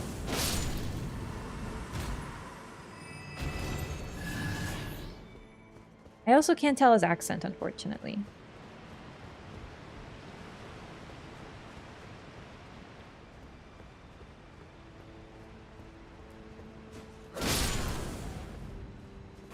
We know he has no pants. We do know he has no pants, yeah. The Drake Knight accent? He do be screaming a lot. Bale and Egon are linked, as in Egon is his human body. I thought that initially. I no longer think that. But, well, there is something to be said about the fact they have similar injuries, though, right? And if Egon defeated Bale and then transformed into Bale, I don't know. I think he's just like a guy. Also, wake up, EX Bird. Thank you so much for 6 months. Welcome back. Thank you for the resub. Thought Twitch Rivals was gonna be a thing. Did you fall for Rob's Photoshop?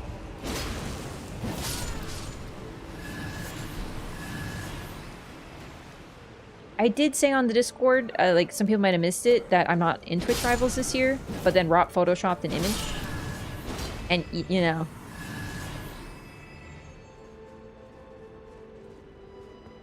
Also, hang on.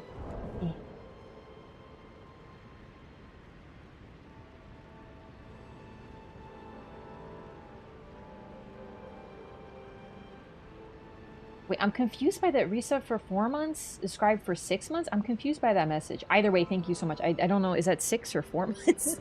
Either way, thank you. This isn't Twitch Rivals? Well, shockingly, no. Egon will become a dragon and kill all humans. Nah, Egon's dead. Which is weird because, like, he might have become a dragon. Like, he should have. Maybe there's more rules. We don't know. Then, well, no, he does use Dragon Communion. Who knows, dude? I think the truth is that Egon's purpose was to die, so when he helps you with the fight, his roll's over.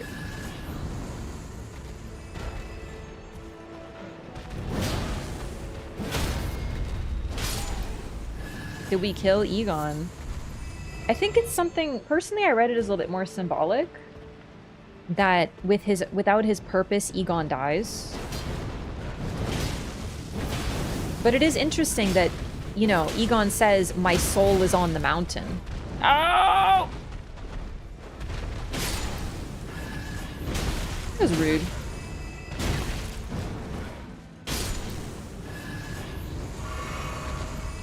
And he's intact, like he's not so wounded.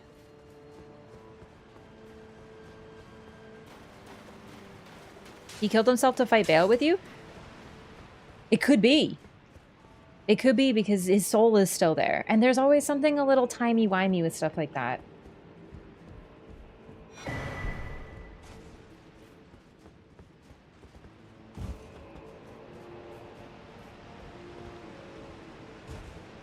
So once he knows there's someone that can take out Bale... Because he doesn't appear, like his body doesn't appear until you defeat him.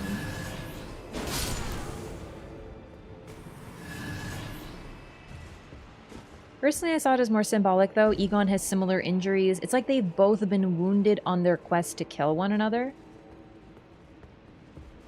Summoning Finger pulled his soul from its resting place. Yeah. The thing is, he very specifically says that his soul or his spirit, I forget which word he uses, but he says they're still on the mountain. And he's right. But what does that mean functionally? In a game like this, we can't really question that.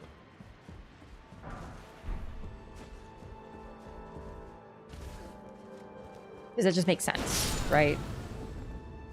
Also, we don't get to talk to Bale. How does Bale feel about this whole situation? We actually don't know. Whoops.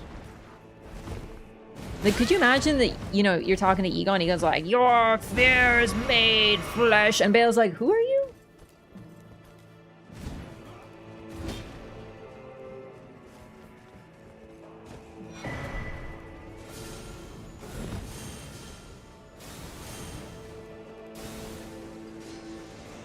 Like, what if Bale absolutely doesn't care? What if he's just chilling? He's like, who is this, like, weird, like, human and I'm, like, other human chilling? He just wants to kill everyone.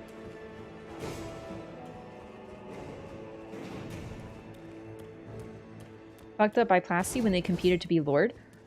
Well, the thing is, from the information we get, Plasty was Lord and Bale betrayed him. Bale was a tyrant.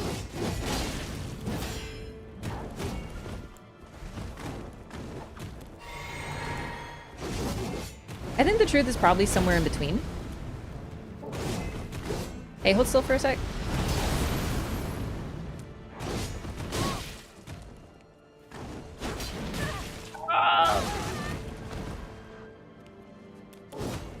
Man, I thought these guys would be...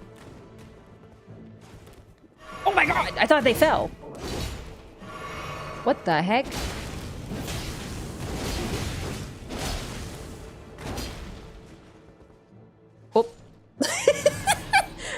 Alright, that time they definitely felt. Well.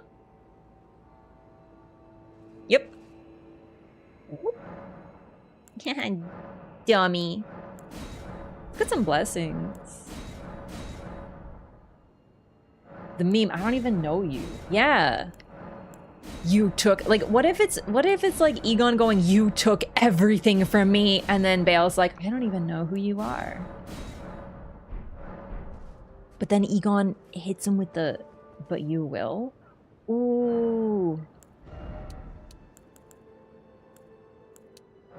Yeah, I'm leveling strength now. Can I get some... Who you summon here is Freya, who I didn't talk to, but she's very friendly apparently. I just came here to get some like blessings and stuff. I think I missed a crucifix though. I sure did. I did. I think Ballarat's the best way to go. Strength for what? I don't know. Chat peer pressure me. Chat made fun of me because I'm always doing a dex build, and I said, no, this one isn't a dex build, and then it kind of is. So like, I guess I'm being peer pressured.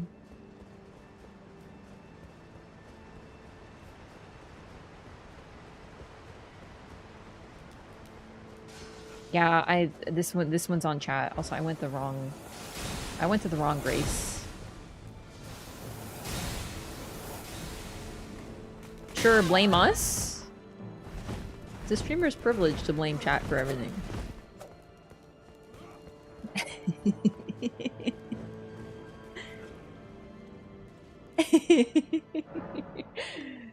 I actually thought I was gonna do quality build, maybe. I don't know. Alright, the crucifix is over here, and you do some jumperinos somewhere. There's some rubble or something. Not here, a little further. Anyone hate that sunflower fight? I love the sunflower fight. Oh my god. Per rumor, Japanese translation confirms Mesmer is married. No.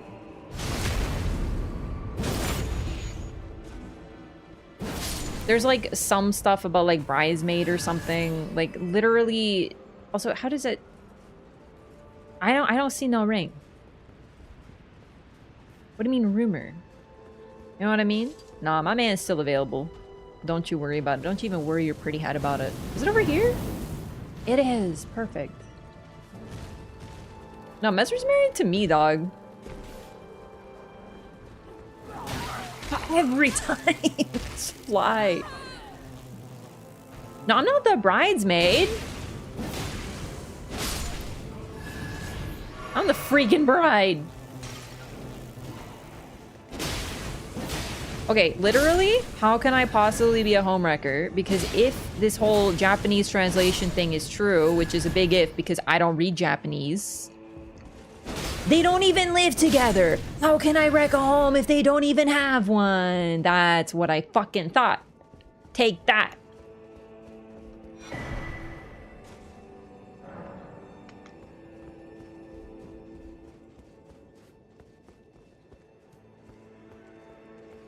You cosplay Rolana? I did think about cosplaying Dancer from DS3 at some point. I love armor, dude. And you're the mistress who lets him do the weird stuff? What the fuck? Fine. Fine. Guess I'm marrying Melania, you judgmental freaks. Your husband sucks at fighting? Compared to who? Radon? The man who literally needs his baby brother to be a sugar daddy? Come now.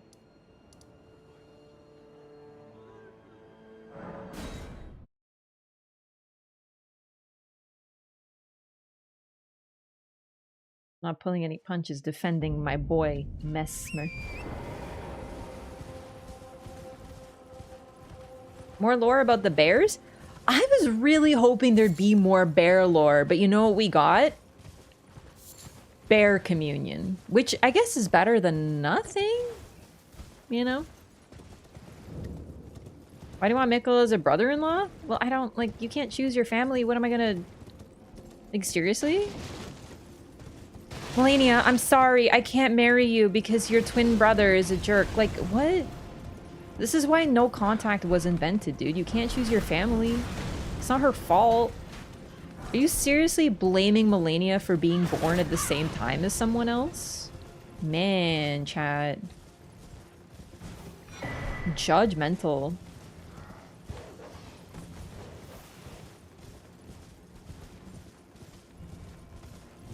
Hell no, not Radon, but then who?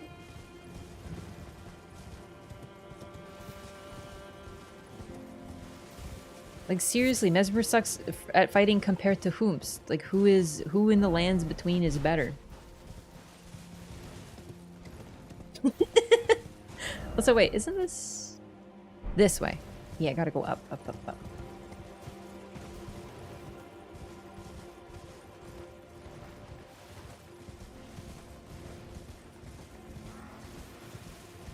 Also, I've never heard of hair being a marital gift, so I don't know where that's coming from. Like... Hey, sis, I heard you're getting married. Here, I cut off all my hair as a present. Do you know what I mean? To celebrate your marriage. Like, that's... Like, I'd have no... Like, giving a lock of hair to your sweetheart? Yeah, okay, like in a little locket or some shit? Yeah, they do that. That's a thing. But, like, for your sister?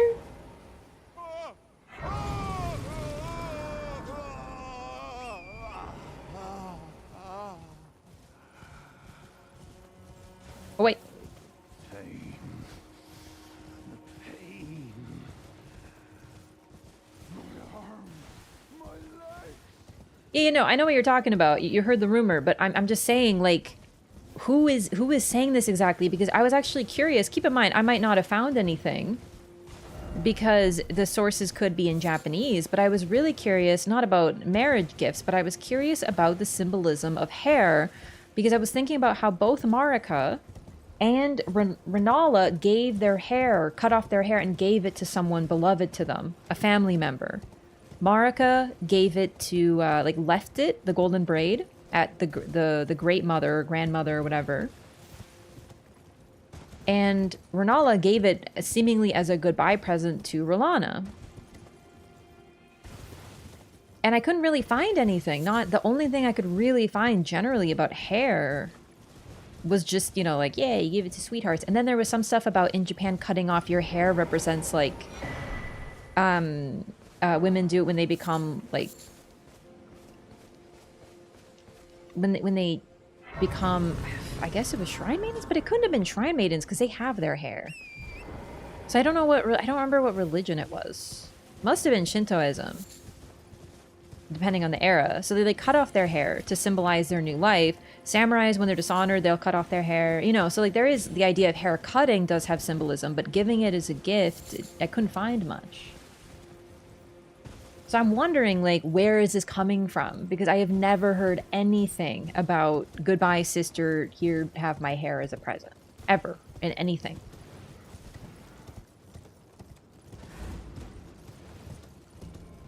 And if Moonrithil's Japanese name is bridesmaid, then why did they choose that translation? It just seems like a weird rumor to me. Also, frankly, it sounds like the shipper is going out of control, and I'm a shipper. Like, are we sure this is real, or is it just like the shippers finding their evidence? Because they always do, let me tell you. People will look at their OTP, their one true pairing, and they will look at two characters who glance at each other a single time and write essays about it.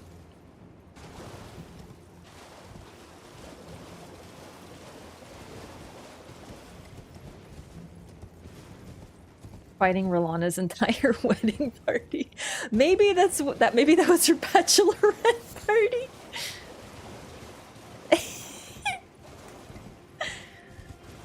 So I thought we'd have more to do in the Frenzy Flame Forest. Yeah, that was such a weird place.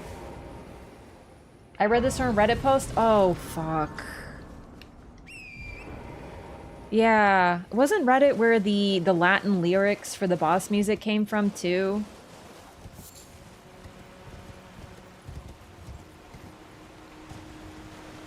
That's the chair for lap dances. We walk in, she's like, you aren't the stripper I ordered.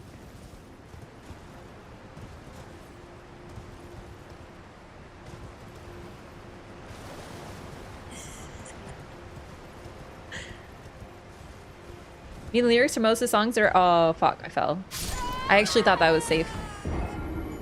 The lyrics for most of the songs are actually gibberish. Yeah, so the lyrics for the boss music in all these titles are effectively the Latin oral equivalent of lorem ipsum, but someone on Reddit very confidently, without actually knowing any Latin, said that they actually had lyrics. And he gave some lyrics that he heard that vaguely fit what could be considered lore. But the problem is that the person didn't speak Latin or read Latin. They didn't know any Latin, which is okay. But they apparently knew some, I think some Spanish. So they were like using that as a base, which actually is pretty valid. But the problem is that it blew the fuck up. So for like a year, people were like, did you know that the lyrics are actually like real? And it got so bad that the people who I heard this apparently. I don't know if this is true, but I laughed, so I'm going to share it because I thought it was funny. This could be fake.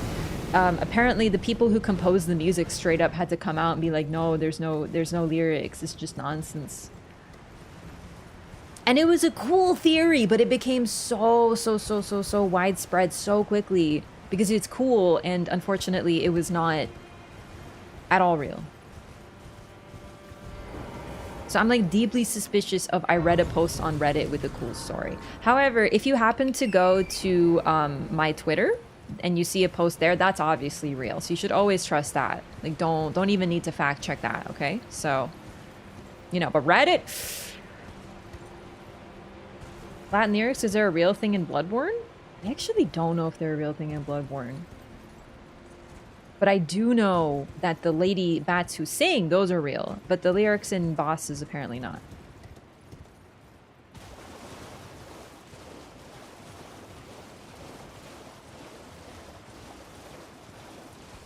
It's not the composers that came out to quelch the Reddit fire. There's a guy, the one that got original lyrics for Ludwig, got in touch with composers that confirmed it.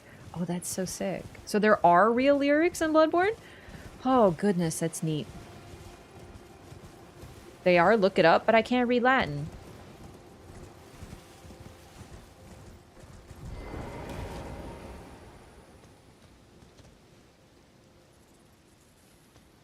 So, you know how I don't need more? I think I might have to kill him.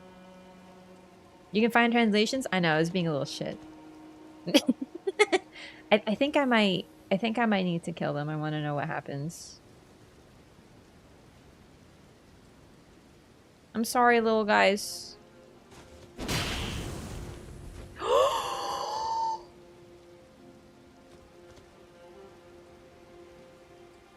Okay, maybe we don't. Oh, they're so cute. Am I like locked out of it forever now? Do I have to kill them? Oh my god, it's so sad. Immediate regret.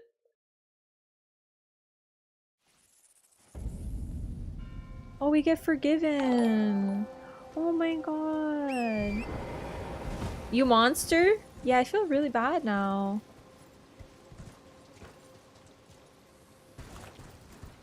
Oh, I don't want to, but it's for lore, but like I feel really bad now. Nacho Dog, thank you for 14 months. Thank you for resubbing to me, the monster.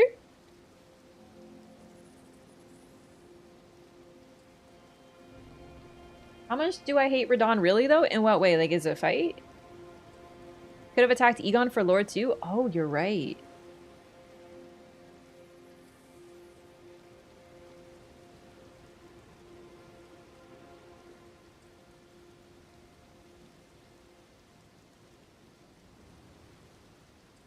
Oh, it's fine telling Mord to be sad forever? I only did that once! I think we have to do it. I want to know what happens. Don't look.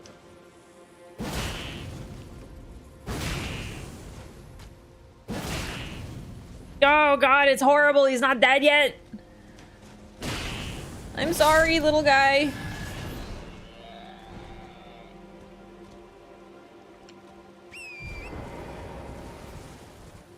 Where does more invade you? Scraping the barrel for lore here? Yeah, what do you think lore hunting is? I'm sorry, chat.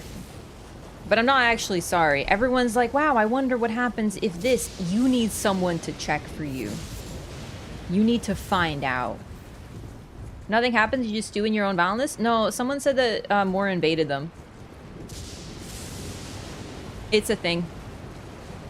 Or maybe they were lying. Oh no, this is a terrible time to I may have done some crimes at this particular moment in time. Yo, what's up, Oro? How was Rivals?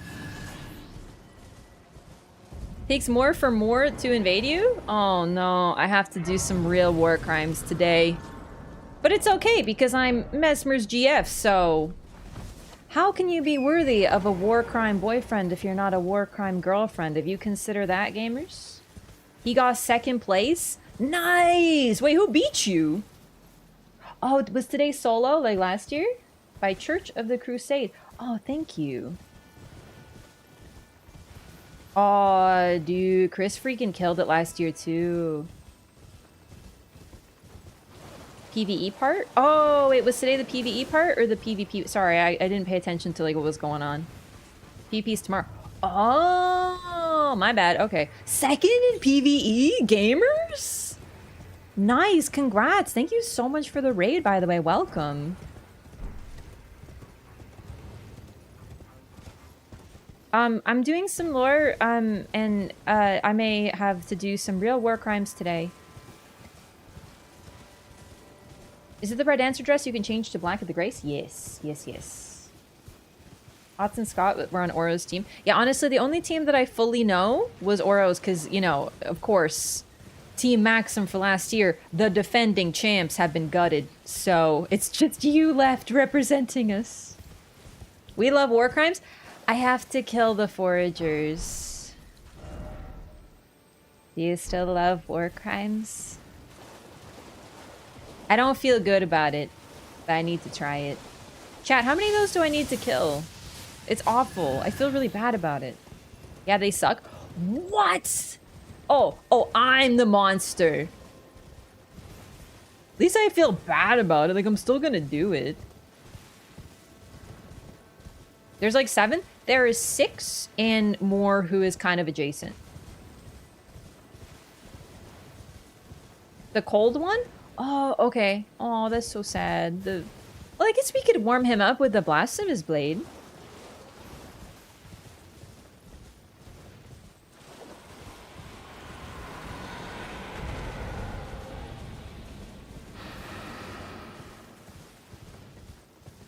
Killing Ansbach is worse than killing the foragers, so you're already fully dark side. I would just like you to understand that if we're talking, you know, dark side or whatever, I can't help but think of Star Wars, and I would just like you all to know my opinion that the Sith are the only way to go because the Jedi are stinky and annoying. Showing at the Shadow Keep covered in forager blood, holding up a boombox and screaming, "I committed war crimes too. Do you love me now, Mesmer?" Rolana doesn't love you, Mesmer. She's just working out her issues with her sister. No, why does everyone keep thinking I want to replace her? I don't want to replace Rolana. I'm fine being a throuple. No, the Jedi are so annoying. They're like, oh, you can't have emotions. You said to be honorable. We kidnap children and we... Oh, fuck. We kidnap children when they're young and then we indoctrinate them. And we can control minds, but it's okay because we do it for good reasons. Like, shut up, Jedi.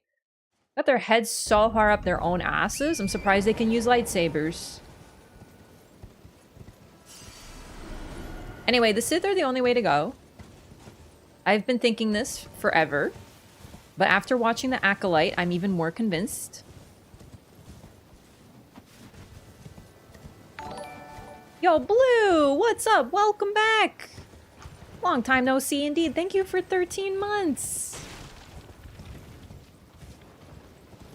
Yeah, I'm talking about Star Wars at this time.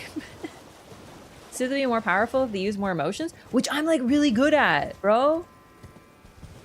I have like 15, I can rant about 15 topics at a single time. I have so much emotions. Vader needs his own film or series. I feel like, listen, I think Vader has gotten enough freaking attention. I think we should start finding some sexier Sith. Because I'm gonna be honest, Vader, not sexy. I'm very sorry. I think that we need to get some sexier villains out there. Ahsoka is goated. She's not a Sith, I know, but she's like cool because she's like neutral. Vader is sexy as fuck. I mean, not really though. Like nah.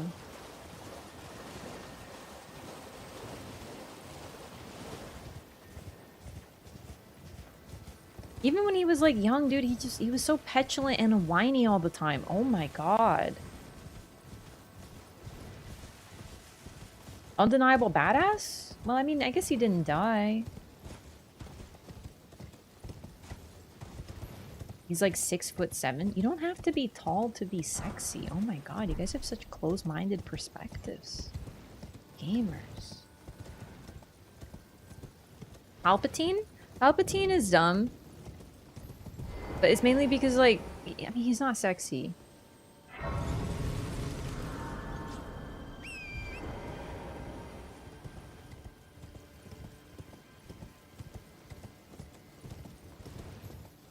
New Star Wars confuses me. I've only seen the prequels. I've seen some of the new TV shows. They're pretty good, most of them. I've seen a couple of the newest movies, but not all of them, so I don't really know what happened with them. I think the TV shows have been my favorite, though. Like, I wouldn't have considered myself a Star Wars fan until I saw Mandalorian.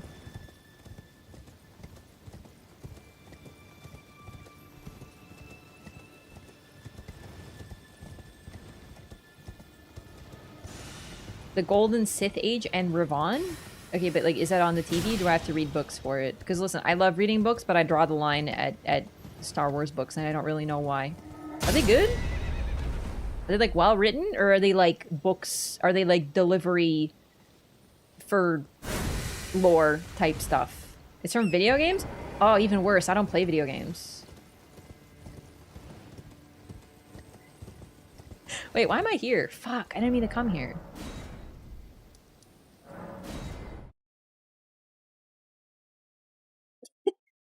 Yeah, I think Dooku might be the worst name of all time. Hi, I'm a lurker. I like putting your streams on and hearing you talk about story stuff, that's all. Thanks so much, Scrub J. I appreciate that. It's very kind. Thank you for the 100 bits as well. I haven't played the old Knights of the Knights of the Old Republic. How many olds are in that game? I'm pretty sure that's the one that BioWare made back in the day, right? I heard it was good, but you have to understand, I didn't think I liked Star Wars back then. I also didn't actually hear that it existed until the past year, so... What system was that on?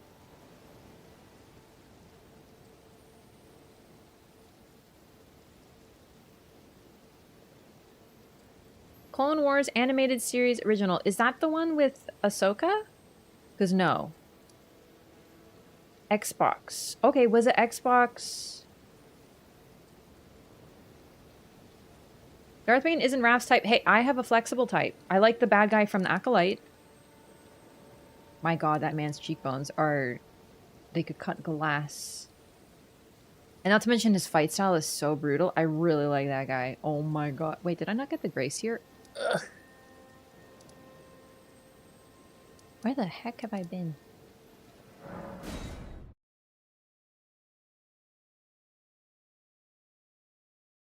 He's not a Sith, though? Who are we talking about? Sorry, there's a lot of folks. It was Xbox. Was it only on the Xbox? Because if so, that's why I never played. I never had an Xbox. I don't mind old games. I love playing old games. Just depends on the old game, I guess. PC 2? I mean, at the time I didn't have a PC, but I have one now. Or is it, like, can I play it on PC? Or is it, can I use a controller? Or is it one of those, is it like the original Dragon Age? I just found out that the original Dragon Age and Dragon Age 2 on PC have no controller support. And I'm like, why did I bought them? They were 10 Canadian, but how am I gonna play without a fucking controller? I can't do that anymore. PC with controller? Oh, thank God. A Revan Bastilla shipper? Sure. I don't know what that means, but I'm with you. Remember when you guys were, a couple streams ago, we were like, let's play Star Wars names, and then you guys gave me a bunch of names, and we're like, are these real or fake? And all of them were real. Like, yeah, like Kit Fisto. I was like, that's gotta be fake, dude. And you were like, no, it's real. Wait, you're falling over already? Tiny infant baby troll.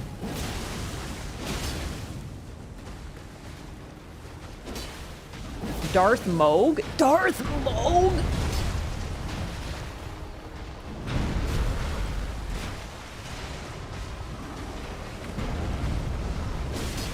Anyway, I used to think that, like, that lightsabers were kind of nerdy. And, like, eh? JK is not real, but it should be. You got me, you got me. You can tell me any name and I believe it at this point. You could be like Darth Mikola and I'd be like, bro, the allegations. Even back then, even in Star Wars, Mikola can't beat the allegations. They're the coolest weapons ever. How dare? Oh, sorry, I forgot.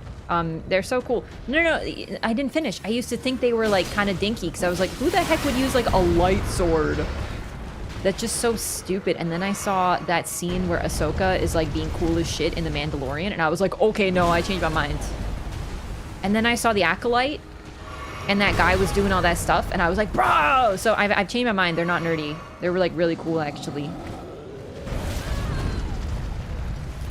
You must do a Sith cosplay to make up for it?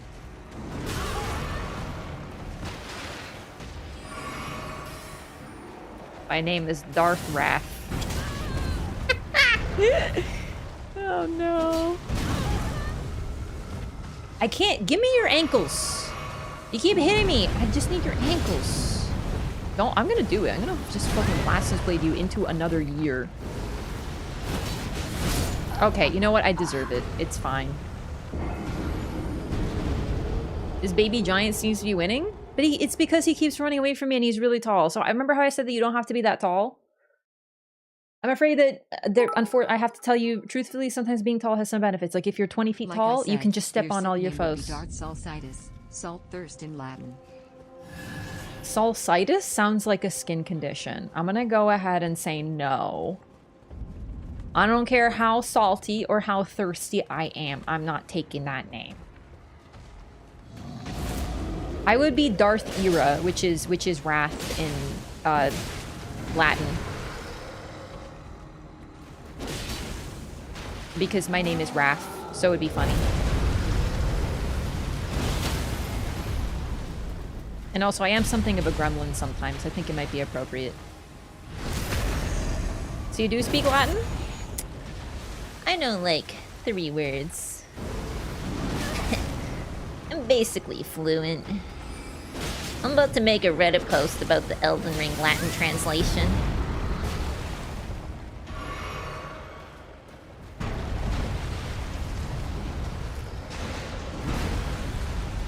Get back over here, Tallman.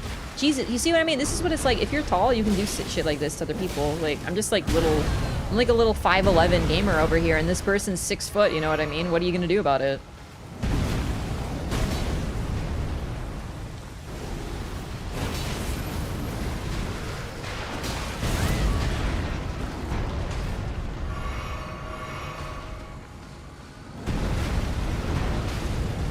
Like, stop. AoEs, I hate trolls because of the AoEs. Just get deceased. You're in my way.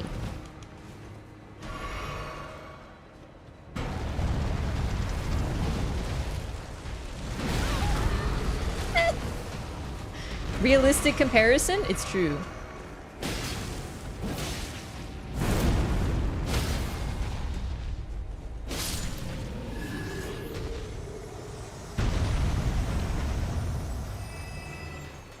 Jump over most are AoE attacks. I got a YouTube comment the other day that was like, does she not know that you can like dodge things with jumping? And I was like, there's a very big difference between not knowing and not doing, because like jumping is for maybe 2 attacks in Elden Ring and then for Sekiro. And that, you wanna know why? Because they force me to. I am a dodge gamer. I like dodging. 2 dodge buttons is too many. I just like, I don't know, man. If I have to dodge by jumping some freaking AoEs because Elden Ring is a game designed around blocking and jumping, then I'll just go back to Bloodborne.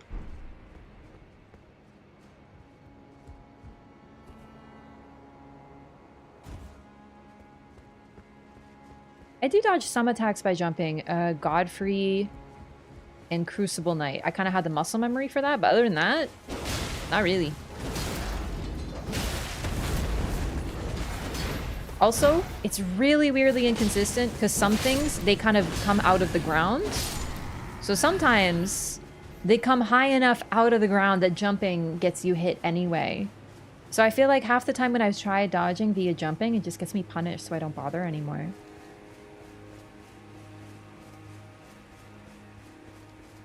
Rolana's moons? Yeah, I actually did jump Rolana's moons, but I've only successfully dodged them a single time, so...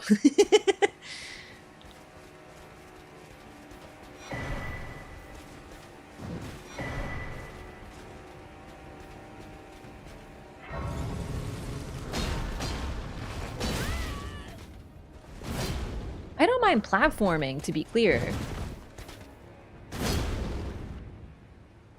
I just don't like battle dodging with jumps. Iframes on jumps only cover your waist and down. Yeah, so some things are ground AoEs, so it looks like you can jump them, but then you get hit by them anyway because they're high up. So I noticed that, I feel like a lot of Radahn's moves, I tried to jump, didn't work.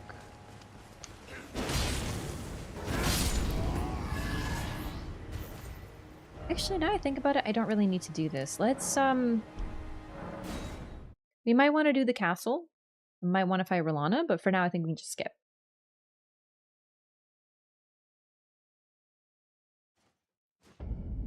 Hate the Sunflower boss? Man, poor Sunflower's gotten a lot of hate today. He can be a little bit of a toughie for sure. Because he moves his head so quickly. I love the Sunflower too. Like, I really do. He's just cool. Cool fashion, thanks! This is Mesmer's GF, so I thought I'd dress relevantly. But this was, I made this character before the DLC came out, so... Its weapon is amazing. I tried using it. I had some difficulty.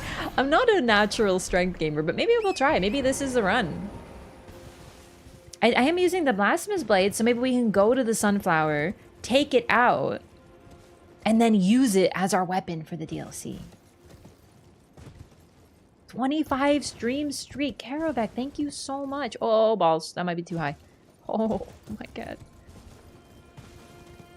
Every character you create is Mesmer's GF? You have a problem with this? He's literally in a polycule with all your characters? Yeah, and a few bosses. You know what? I don't think that... Like, I think a throuple with Rolana and Mesmer is fine, but I feel like it'd be weird to bring Malenia into that, you know? Because they're related.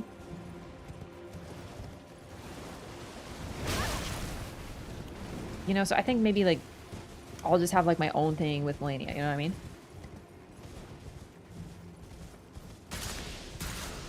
Ban Blasphemous Blade.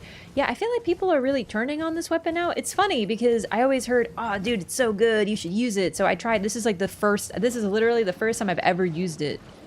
Like, 3 weeks, wow, talking. 3 weeks before the DLC came out, and now all I'm hearing is that it's like, you know, bad weapon. I know it's overpowered, but like, is it really that bad?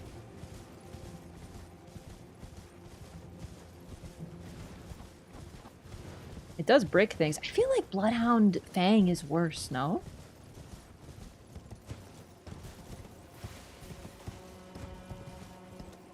Personally? I know the Ash of War on this one's really strong. But Bloodhound Fang has inherent bleed. I don't know. I feel like Bloodhound Fang, to me, is stronger.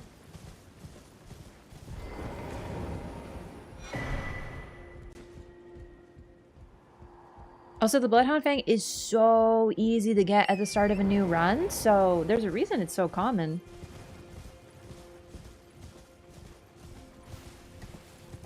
Oh, is it being related to stop anyone in that family? Good point. Best try for Radahn is Talisman of all Crucibles? I beat Radahn. Hang on, listen, I'm about to do my one of my voices.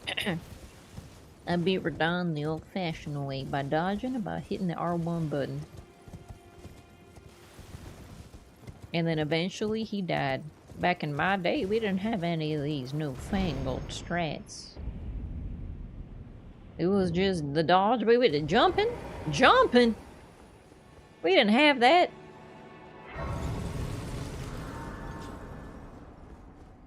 Back in my day, we didn't even have a dedicated jump button. You jump in the middle of your combo and get hit. Because the dodge button was also the jump button. Yeah, that's real. We're actually going to go over the lore of that in the Bloodborne Loreathon starting this week when I'm done with Elden Ring temporarily. We'll see. Do he'll stream in that voice? No, I'm really scared that if I do, it'll get stuck like that.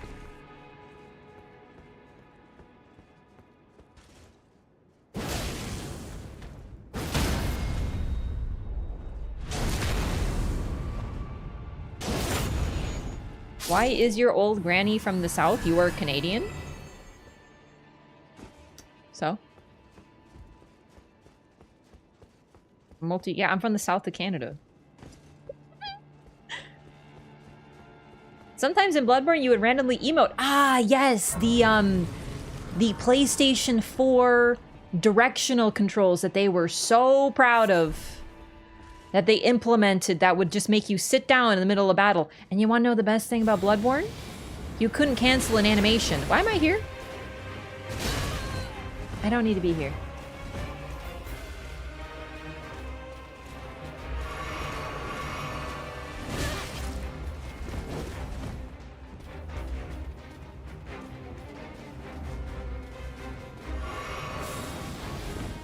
The south of Canada is Minnesota.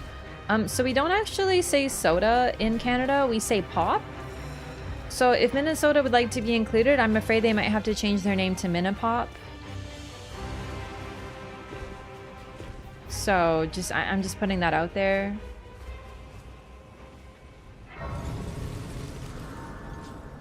They gave this dude a boss bar, but not the first Crucible Knight. That's so true, he's just a guy, what the fuck? Not one said pop in Canada, and I'm Canadian? Okay, but like what part of Canada? Because I'm speaking about Ontario, so like... Cousin from Buffalo said pop though? Okay, but like what part of Canada are you from? I say soft drink? Who has time to say 2 full words? Ontario? Well, obviously you're simply strange then. I'm kidding. Just to be clear. Before someone types like a twit longer about me. Ooh, look, there's a skull up there.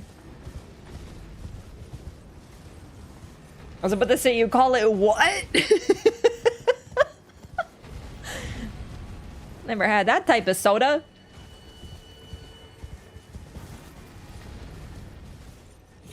Eh.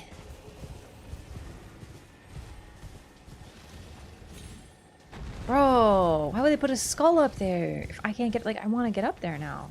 Come on, Torrent. Ugh.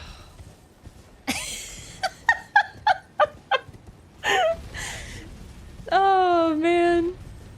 Wait, okay. Do people really just say, like, Coke for all sodas, though? I say soda because I thought it was better. So I'm, like, fake, though. Now, I'm a fake Canadian now. But, like, Coke is a brand. I guess, well... I guess that makes sense, because some people say, like, Kleenex for, like, tissue, right? Okay, we're not killing this one. He's a friend. Are you gonna give me, like, a gift? Oh my god, you don't even know that I killed your friend. Oh god, I'm the worst, dude.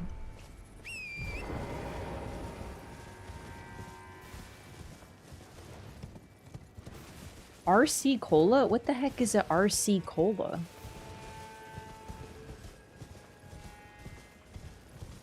Cuddling with 2 huskies, watching Raph play Elden Ring. I'm too comfortable. Oh my god, huskies are so snuggly. Soda pop users, though? I have to say, soda pop is fun to say, though.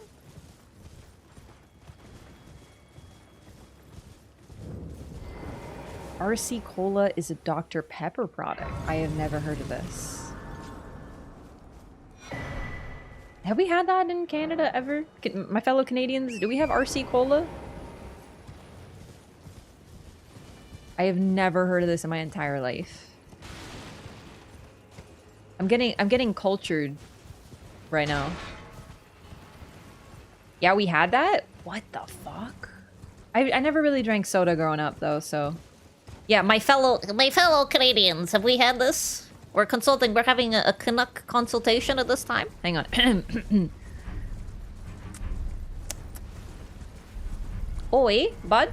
We had RC Cola there, eh?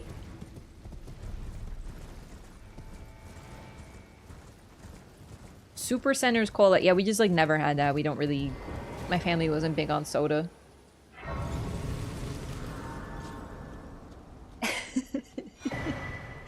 The only reason we had soda, actually, in all seriousness, I would always know when we had soda that it was a sign that my parents were having a gathering with the family friends because you needed it to mix with Coke, with rum. So when I saw soda, I was like, oh, we're having a party.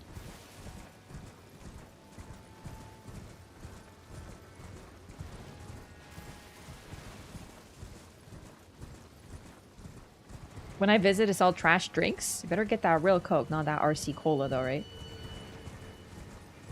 Okay, don't look. I'm about to do like a crime.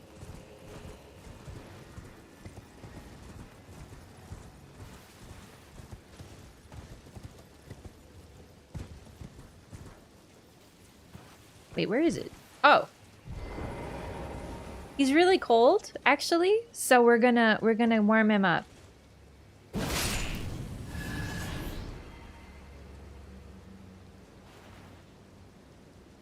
Oh, damn, it's instant. You hurt one of the forager brood. This thing cannot be forgiven.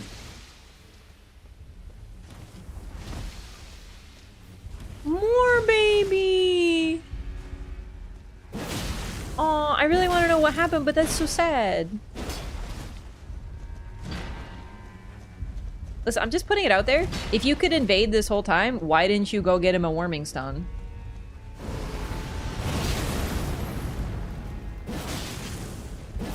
Like, I'm not telling you how to live your life, but like, you know? Also, I for your information, I hurt 2 of the forager brood. Where were you? War Crime Raft does have a ring to it? Thank you.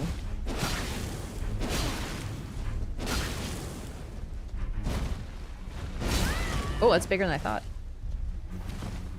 You were meant to be the warming stone. I'm having my, like, Sith moment right now.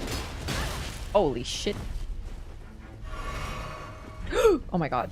I thought I was falling off the cliff. Eh. Ow.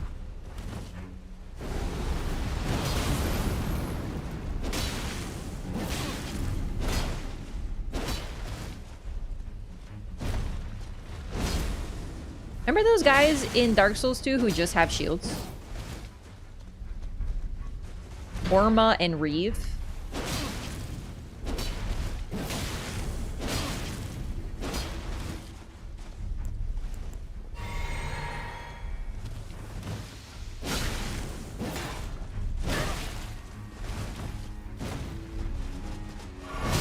Yeah. Die first? Oh shit, you're right. I gotta get dialogue. I really had to remember that, or get reminded of that right when we were close to the end, huh? We gotta see what he says when we die. Stop bullying me and kill me. No friend. A tragedy. This is.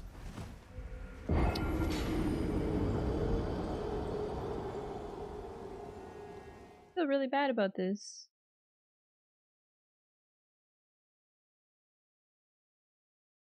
Any reason these enemies and invaders glow red in FromSoft games? Nope. Just red is the color of enemies. Not worth? No, it's definitely worth. Because you only have to do this once. You are no friend.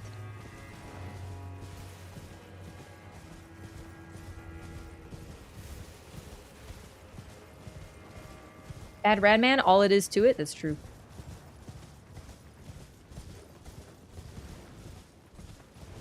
We're doing dark things this run. It's important.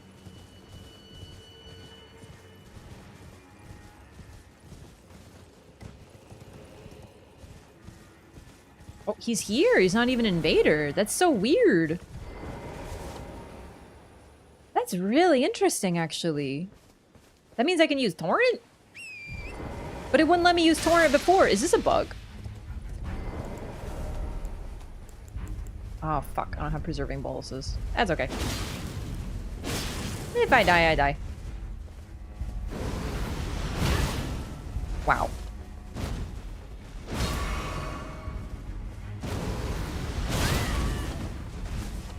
More. Okay, that was my bad. I didn't see it.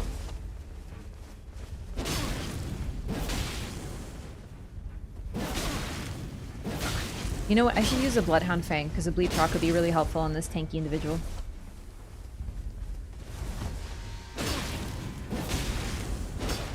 Yeah, my health is ticking down at an alarming pace.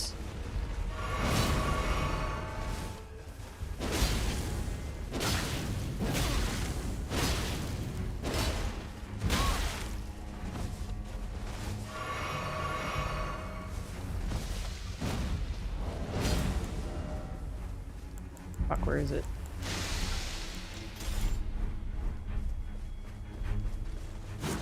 Whoop. Got a ton of HP. He has really heavy armor as well.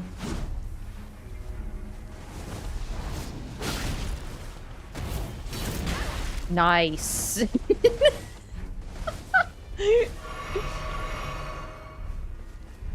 All he uses is a shield. He's tanky.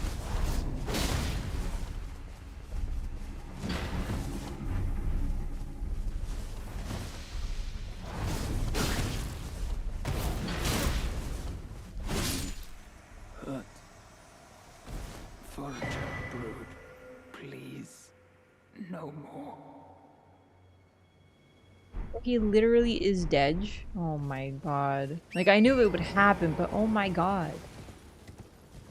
You on PC or console? Console, 1000%. Console's more stable.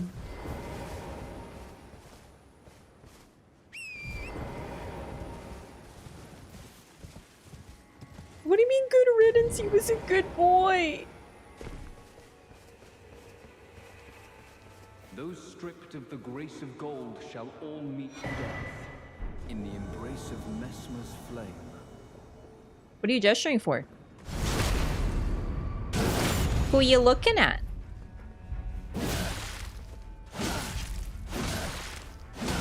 God, I love heavy weapons, dude. You just have to brain off R1. It's so good.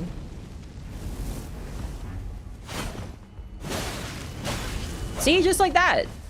Except, you know, a little different, I guess, in his case.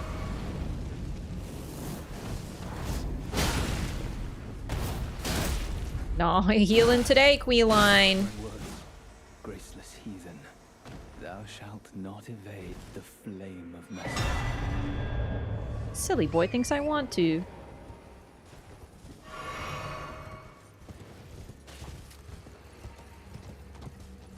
PV benefit of that shield is supposed to be? Verdigris shield? I'm not even sure there is one. I think it's just, it represents more who he wants to protect so much that the only weapon he ever wields is a shield. It's actually very touching in a way. He's a protector of the Forager Brood. It's really sweet. Yeah, he can fuck you up, but he doesn't want to do it. Everything he does is defensive, effectively. He won't hurt anyone unless he has a reason to. Lower on the haircut? I mean, he's been living alone in a drowned church for a long time. You don't really get much opportunity to cut your hair. So he just grabs a bowl and does what he can, you know what I mean?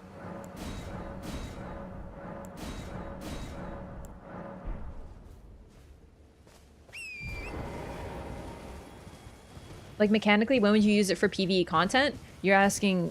I know you're asking, like, generally. You know I ain't gonna tell you shit about shields. I don't know shit about shields. Never use a single one. Except for... the parry. Doesn't help getting Marika to like him, though. I know. Queeline's really sweet. I do like him, believe it or not. He's sad and abandoned and lonely and...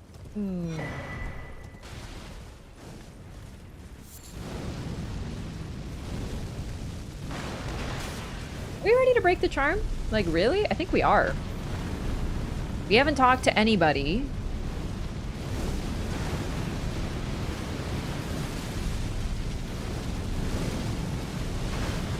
Oh my god.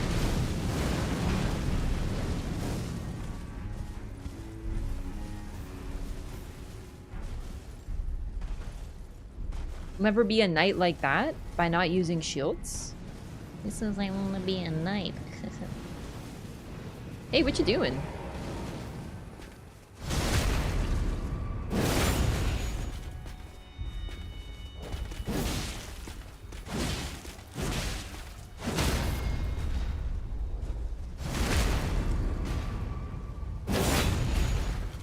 I'm trying to think what we need to do. So one of my goals is to get to Trina without Tiolier, or at least to see what he does and if we can get Trina's dialogue without it. We should be able to, I'm just curious. Oh, also I forgot to get the map.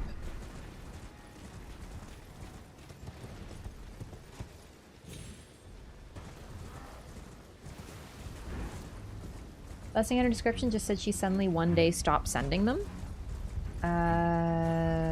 Wait, which blessing description? Do you mean this blessing description? Because if so, this doesn't say that she just never sent one again.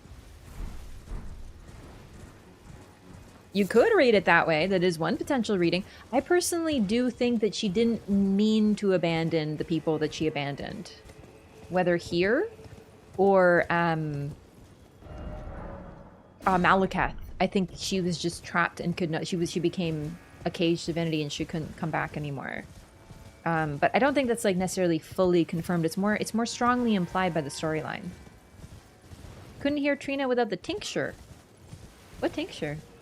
Oh, do you mean the thing that Tio gives you? No, that's totally optional. Like I said, she got crucified. No, I'm with you. I just don't think that's confirmed by that particular item is all.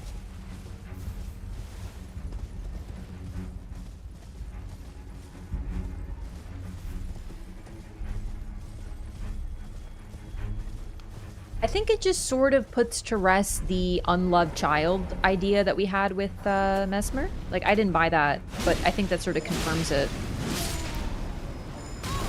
Oh my god, these guys really hurt, actually. Holy shit. Okay, you know what? I'll be right back. I'll get my souls. I don't know why I came up here. I feel like there was something important. PvP gamer for the most part? Oh, understandable. Yeah.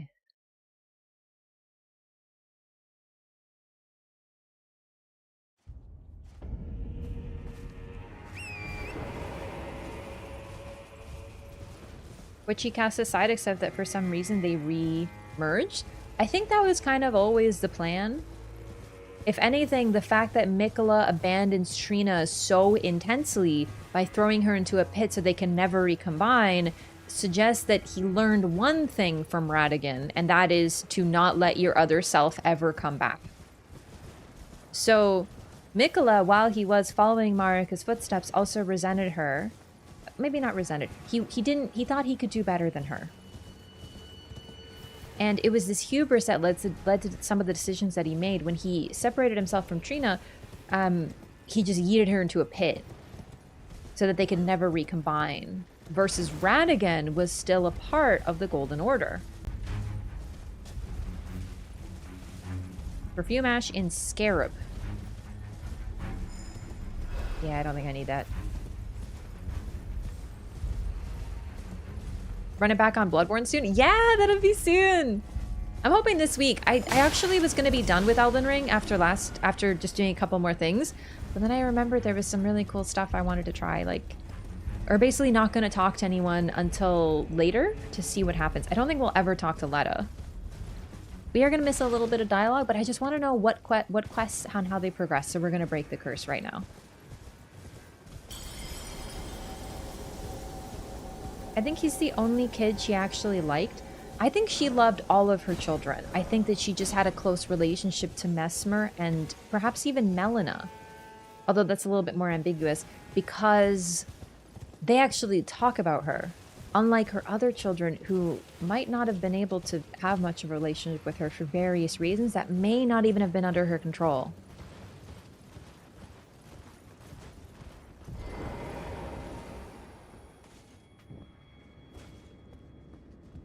DLC changed your mind about her involvement in his death. What part of it? Because I'm actually really curious. I still think she was involved in his death. Even though that is hard to reconcile, because I really do think she loved her children, so that would suggest there's something very wrong with Godwyn, but we don't know. Like, what would be her purpose for this as someone whose identity does revolve around her being a mother?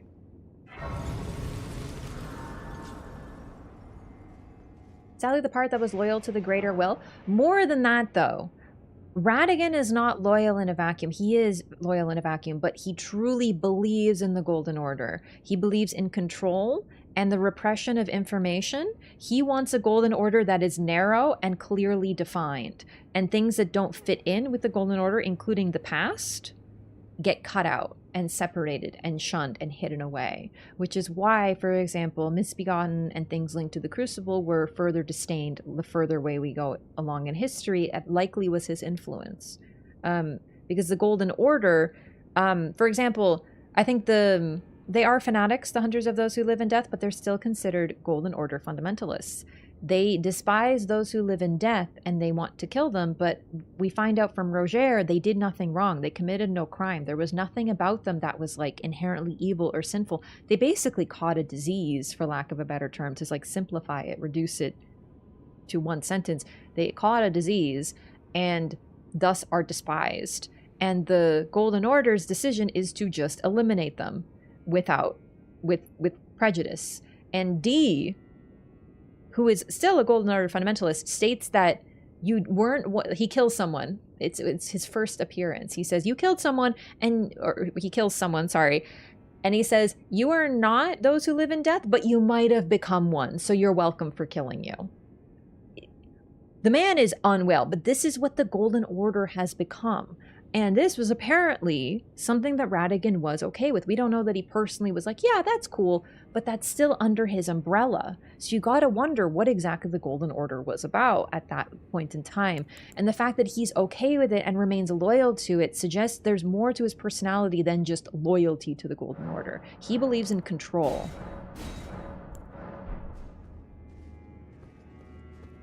It's pretty neat.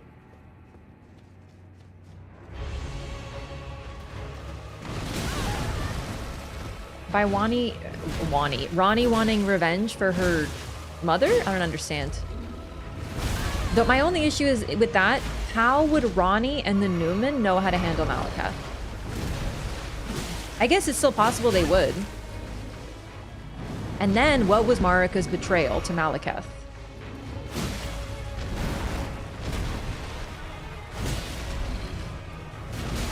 Kindness of gold without order? Yeah, that's just the part of... That's what Marika is, if you ask me. Oh, man. That second hitbox is kind of precise. Or, like, big, I mean, opposite.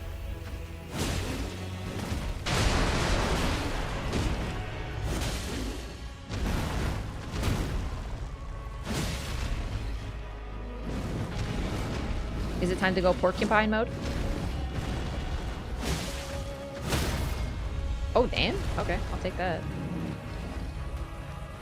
Oh, no, I won't. No, I won't. I won't take it. Great. Ah!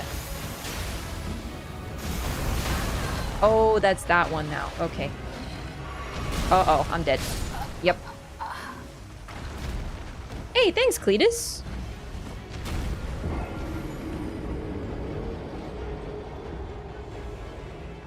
Damn, my computer got real loud there.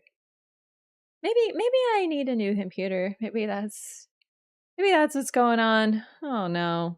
It's about 3 years old now. I know that's like old in computer years. Uh-oh. It just went. I was like, maybe it's a little hot, but like, it's not that hot. Radigan is Crucible related, but he despises things associated with the Crucible, including his own hair. And that would actually be just like Radigan, to be of the Crucible, but to deny it and to dismiss it and resent it. So that still tracks. Sounds expensive? Yeah, I mean, like, computers aren't cheap, but... Oh, great. I mean, you know, I use it regularly. Clean your fans and other cooling stuff? Not in a while, but then I'd have to take it apart, and that's a very stressful thing to do. Might have to do that, though. That's the first time that's happened, though.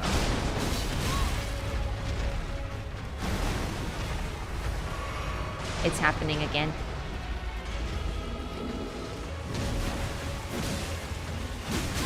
This is another reason I don't stream on PC much.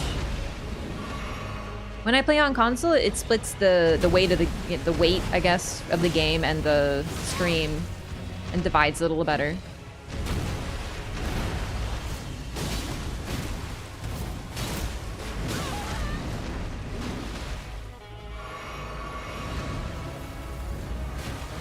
Oh, misread that. Okay, maybe I shouldn't have just stood there. I don't know how to avoid the porcupine hits so good.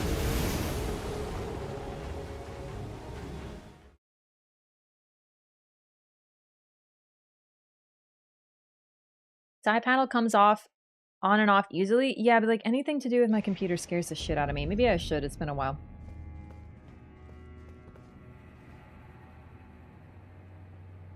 Most likely he was a Leonine Misbegotten or something before he was rebirthed. I don't think that's the case. I think he just literally came from Marika.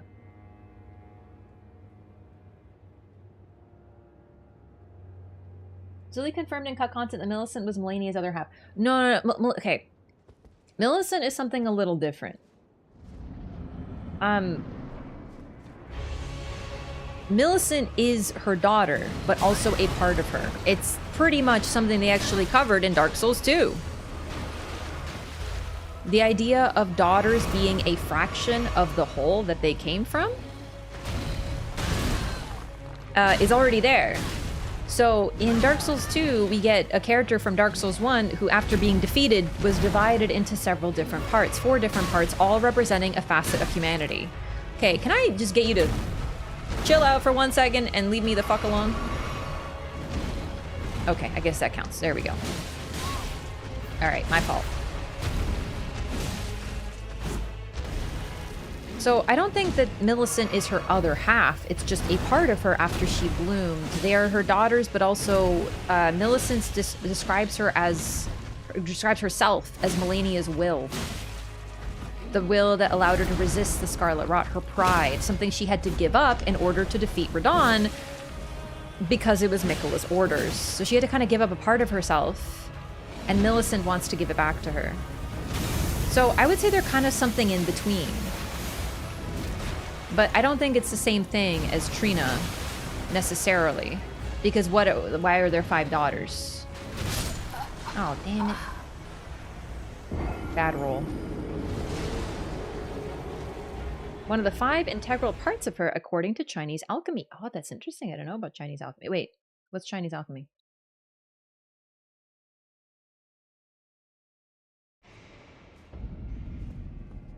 No, I love Zuli's videos. It's just like, I don't like the Melina Ronnie thing because it's been a thing since base game, and I really thought at least DLC would have put that one to rest.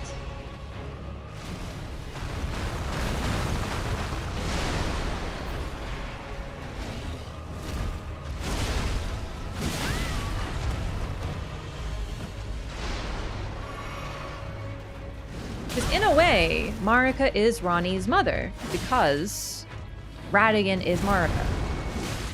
But she also has Renala as her mother. Zuli speculates a lot in her videos. Yeah, Zuli's videos are great. I really like them. In fact, I like her speculation because she tends to be... She doesn't tell you things. She just shows you and goes, perhaps this is the case. And I've always really liked that. Because it lets you use your imagination without sort of... I don't know, I feel like some people are like, this is the case, and also, therefore, this is the case. Whereas I think, like, sometimes the possibilities are more fun. Especially since Zuli, at the core, is doing, like, cut content stuff. Like, hey, this is what the model looks like. This is what you can't see.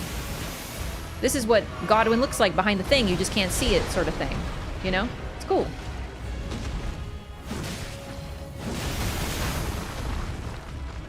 I gotta get away from the wall. Eh.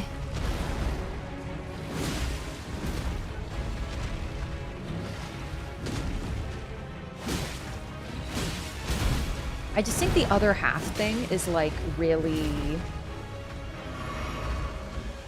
It can be cool, and I think that Trina is a cool use, and Radigan and Marika are a cool use. But it's also tainted the whole discourse because now everything... For example, it's like the shadow discourse. While still cool, everything needs to have a shadow. So, where's this person's shadow? Could this be the shadow? Is this the shadow? Where's the shadow? Shadow? Shadow? Who's the other half? And it's like, these characters are really cool, but when you turn them into other halves, it reduces them.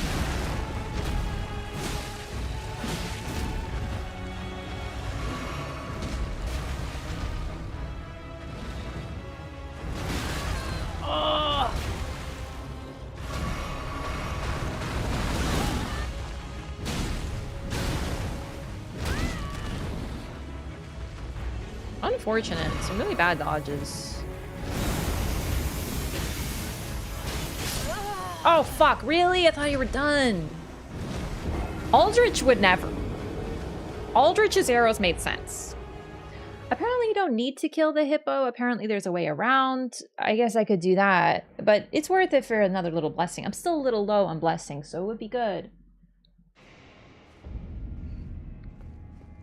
She was the one who saw fire to explain her actions and why she needed to be shown her moon a path.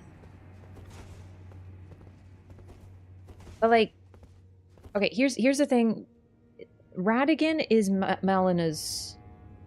actually, we don't know who Melina and Mesmer's parents are. We only know Marika. And if anything, the fact that Radigan isn't mentioned around them shows that Radigan, if he is even the father, which is suggested by the hair, but whatever, Radigan is not important when it comes to Melina and Mesmer. Their seeing fire is a link between them for sure. But I don't like the Melina Ronnie thing. I never liked it, and now I like it even less because we got like one sentence related to Melina in the DLC, and it was added when the game came out. Where are my souls?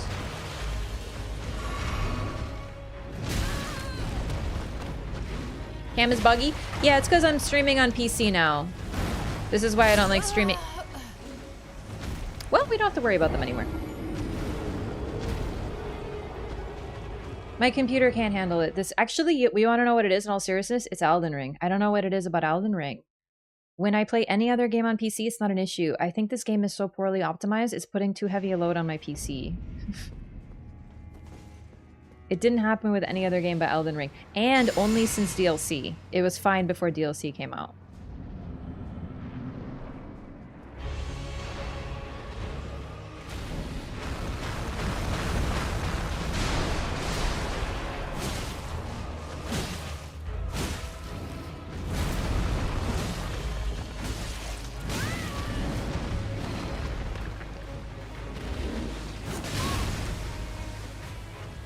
I think I need to switch to PlayStation.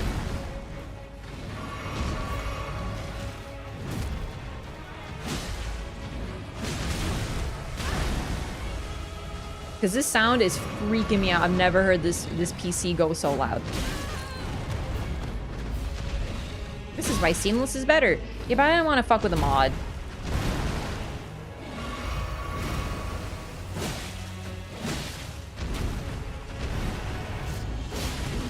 Problem is, I don't have a character to use on PC, so maybe we just switch to Bloodborne. Maybe we have to cancel the run due to poor performance. Can I? Okay, I think this is just bug.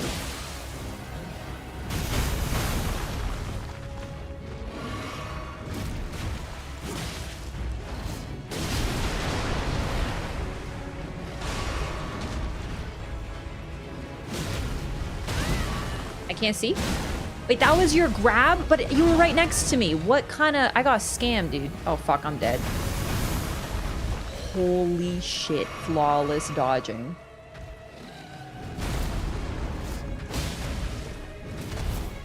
Rattle clicking sound is just really loud, and I've never heard it before, so it's freaking me out and kind of distracting me, honestly.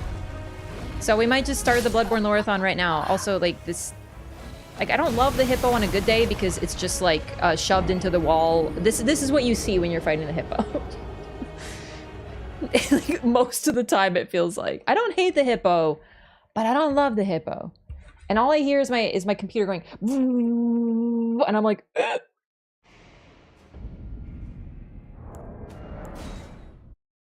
I feel like my camera's gonna fix itself the moment I go back to the home screen.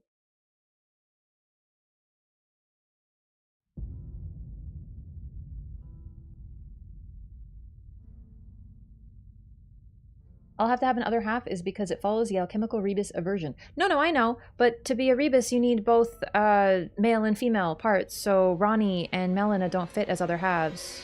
They never have.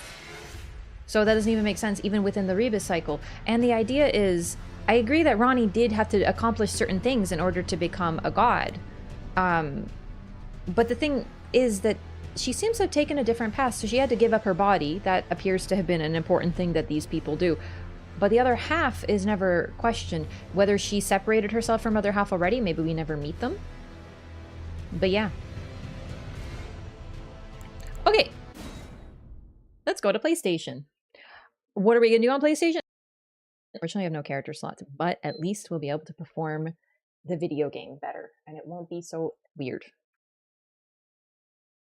Neither do Melania and the sisters. They don't become gods.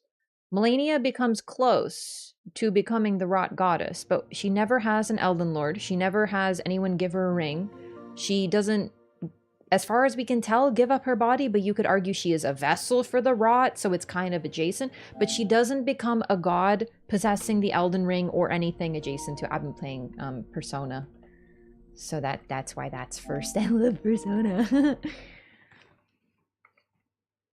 Rena's another aspect of Ronnie. It could be, but so far the other halves, and if we're talking rebus, we need male and female parts. So, even if we're talking other halves, it just looks like something that's not addressed. Also, apparently all Empyreans have a shadow. We only meet 2.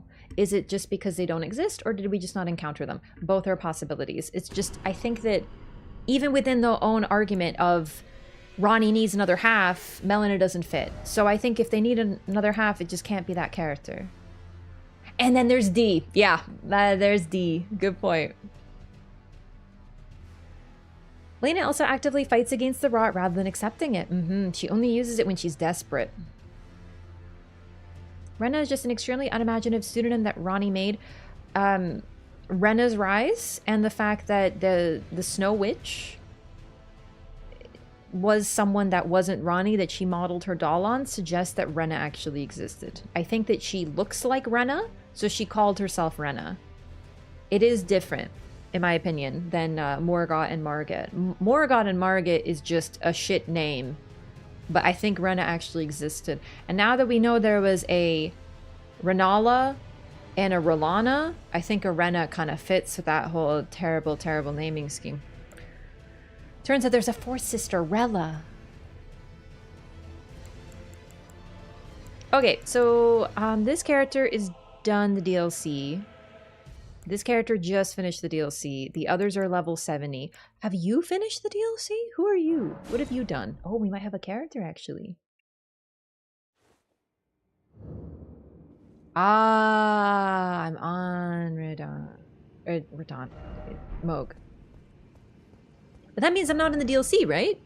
Damn, sick. We might have a character to use. But this is New Game Plus, right? Fuck. It is, isn't it? No. New Game Plus. How much playtime do you have? Like 1,700 hours, maybe 18. Thought it was established lore that Rena existed? Yes, that's what I'm saying. So I think people get confused about Rena because it seems like such a fake name. But I think, yeah, I know it does, but I think she actually existed. It's Margit and Morgott that gets confusing because those, in fact, are the same. That's fake name. So we have a character who uses a fake name with us, and then we have another character who uses a fake name with us, and of course we're going to assume both are fake names, but there's evidence that Ren actually existed. You don't name a rise after your false identity. And that's the thing too. We know the rises are the names change depending on who's in them. So like Celavis's rise is called Celavis's rise. I don't think he's one of the three sisters, but Rena's rise and what's his name? Iji. Iji tells us that is what that Ronnie calls it Rena's rise. So Ronnie specifically uses that term, which is interesting. Fun little mini project. Yeah, I love that one. Rena the Snow Witch that taught Ronnie to fear the moon. Yes, but just to be clear, when I think when it says fear, I think it means fear as in respect and love. Like, not fear as in avoid it, fear as in worship it. Okay, so we were doing this. Looks like we were summoning Tish. We have plus 24 Bandits, Lightning, Curve Swords. Let me guess, I'm a dex build? I'm not beating the allegations today.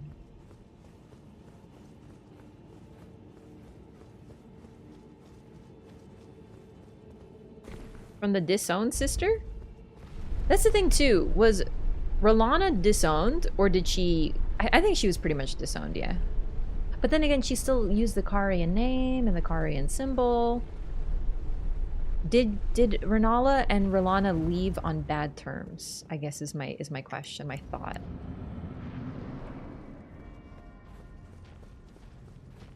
So this isn't going to be too easy considering New Game Plus and no bleed, but we'll see.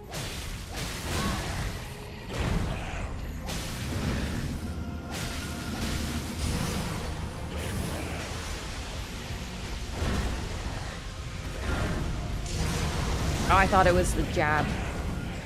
That one.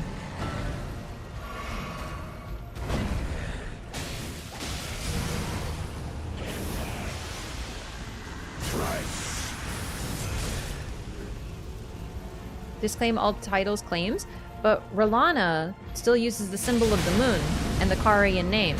So it suggests that, you know, the houses of the moon and fire are combined. Man, I got my ass beat.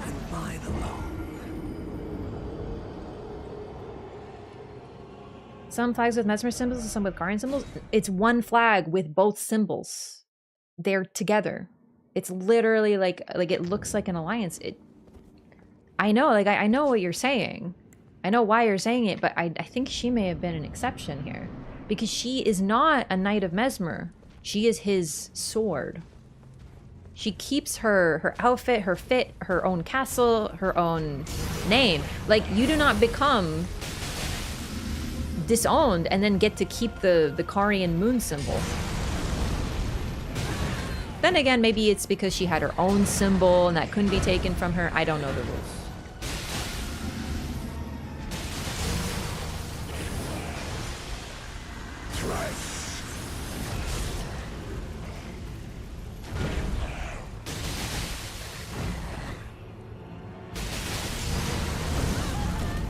I keep reading that as slam for some reason.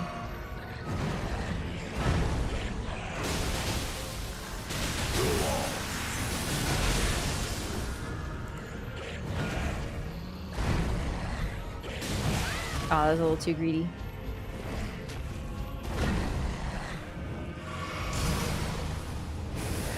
Oh, I thought that was the other one. Oh, man.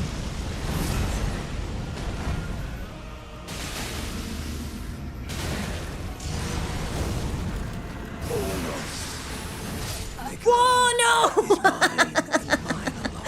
I rotated too far while scrolling. Son of a... That's okay. It be like that sometimes.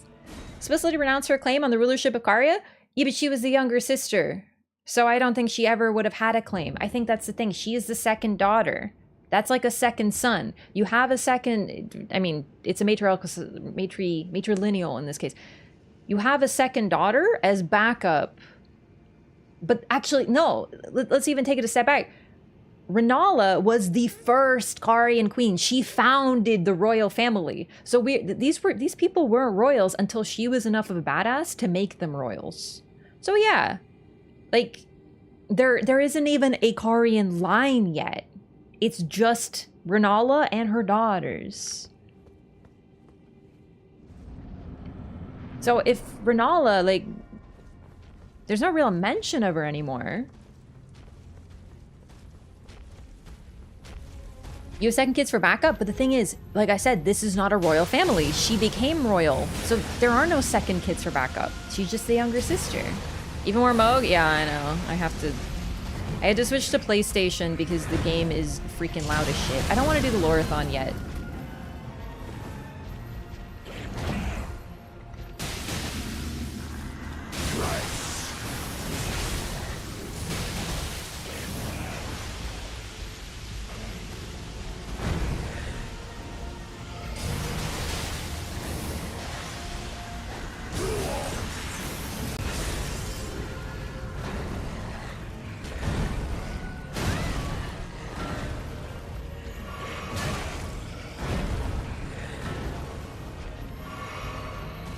Lineage before they became royals, though? So from what we know, she was just a stargazer. That's the thing, there was no prestige. They were just stargazers, all of them. But she was enough of a badass because they looked at the stars and she met the moon. That's it. That's the difference. What the fuck was that, Moog? Dummy. Stupid ass. Okay, fine, fine. It was a joke. It was a joke. I'm so sorry. I'm so sorry. You're not a dumbass. You're not a dumbass. You're so good. We love you.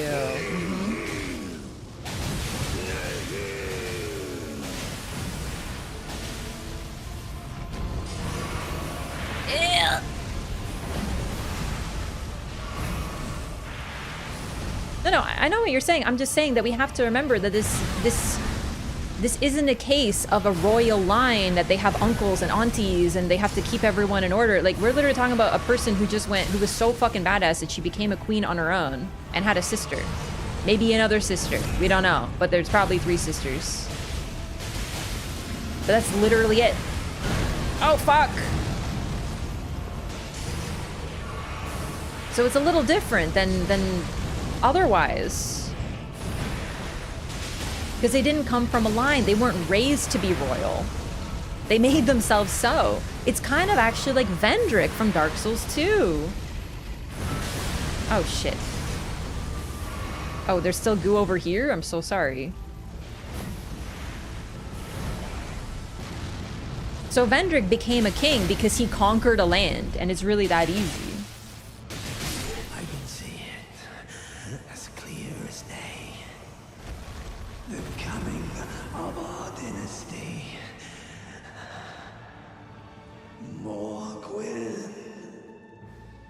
Wasn't too bad with Tish.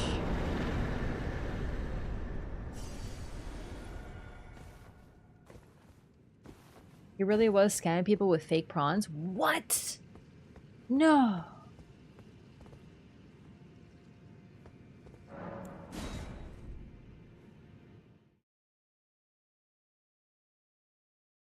They have a massive mini castle after all? I think she built the castle.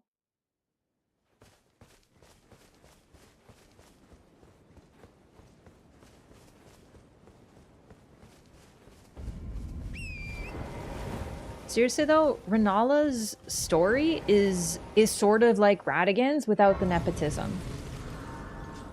She was a stargazer, she looked up the stars, she saw the moon, was like, that's really cool, and then she went to Raya Lucaria, charmed the fuck out of everyone with the moon. They were like, holy shit, we gotta study the moon too, and then she became the head of the academy and also a royal, but she started all of it.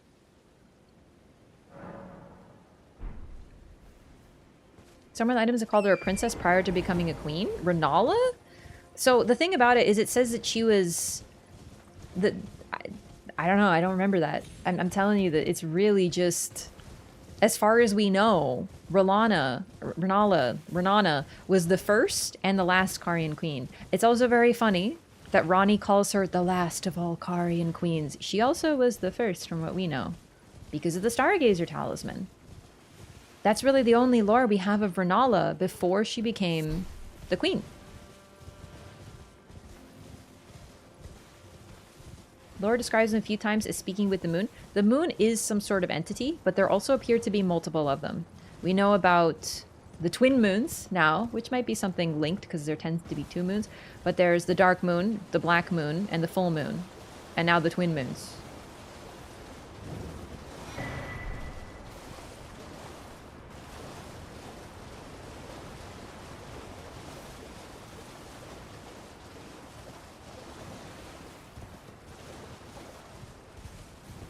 They point to a lineage of at least noble background. But the thing is that Renala is a queen, but she's the first and also the last of her line. Because Ranni decided to take a different path, and she's still called a queen and depicted as a queen, has a kingdom, she rules a land, like she has every sign of being a queen, but she also is the first. And the Stargazer talisman just depicts a girl who looked at the stars. Maybe that girl was a princess, we don't know. We know nothing about anything before. No stopping Renala tonight and make her sister a princess? Pretty much. That's kind of what I'm saying.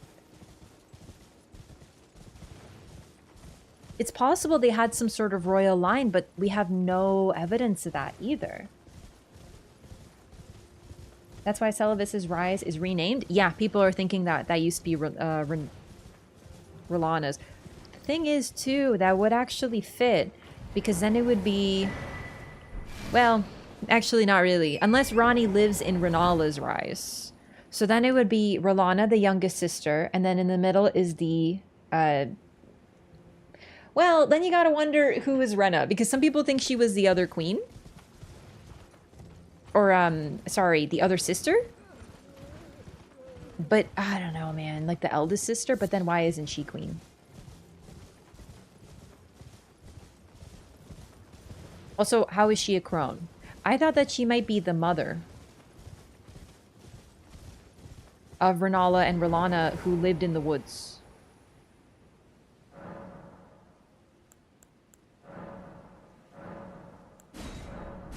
Could be a Karian ancestor. The Karian's connected to the moon, so it's not out of the possibility all Karian queens have moon affinity. The Stargazer heirloom, the thing is, all the heirlooms, well, okay, admittedly most of them, they do relate to a character that we encounter. And we get the Stargazer heirloom. It has R'Lana's... Do I have it, actually? I don't think I do on this character, but I might. Oh, good, I've been muled. Good, good, good. It has R'Lana's... Renala's long hair. We know she had long hair.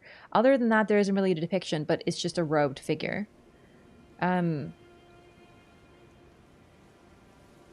So this one, two fingers, kind of general, yeah. This one depicts Radahn. This one depicts Melania and her teacher. I don't think this is just a random one. I think this is an actual figure that we know. And who do we know that was a Stargazer, and of the Stargazer line, who became a queen? I think it's got to be Renala. It's possible it's related to an ancestor, but that doesn't really fit with the rest of the game, because why is there one of Radahn? Why is there one of, you know, Melania otherwise?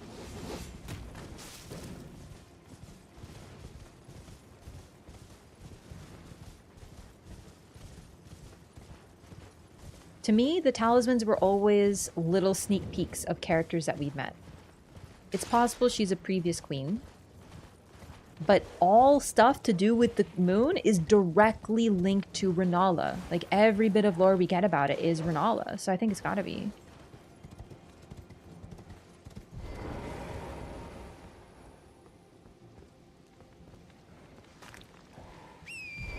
Also, the idea of Renala's mom being like an old witch who still lives in the woods in the middle of nowhere, and Renala's like, Mom, like, please, I live in a castle now, I'm a queen, like, let me take care of you. And then Brenda's like, get out of here. I've been living in these woods, staring at the stars since before you were born. I will continue. You know, like old grumpy lady shit. I don't need any help. Can't look at the stars in a castle. Mom, we have a moon gazing pool, and you can look at the stars from there.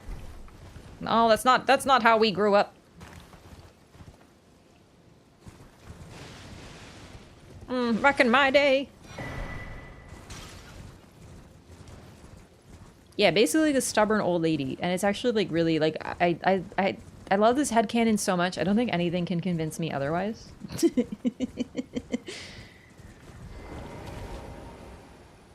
I don't mind the Rena as the oldest sister interpretation. I just always thought it would be cool if they were, you know, that's the previous generation. I love the idea of Ronnie being taught by her mother and her grandmother. I just think that's neat as hell. Oh boy. This is a build, all right. Let's get some endurance shit. I can't even roll that much.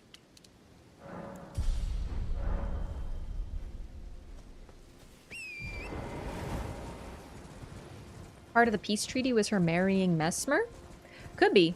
The thing is, besides this, maybe I'm old-fashioned. I wouldn't describe my wife as my sword. But they don't even live together, dog. Maybe it was a political marriage. But then that ruins my headcanon of how they're in love. I don't like that either.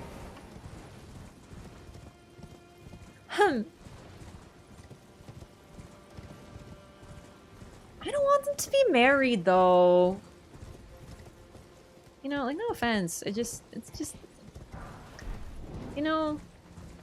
It's more romantic if it's like, will they, won't they? You know?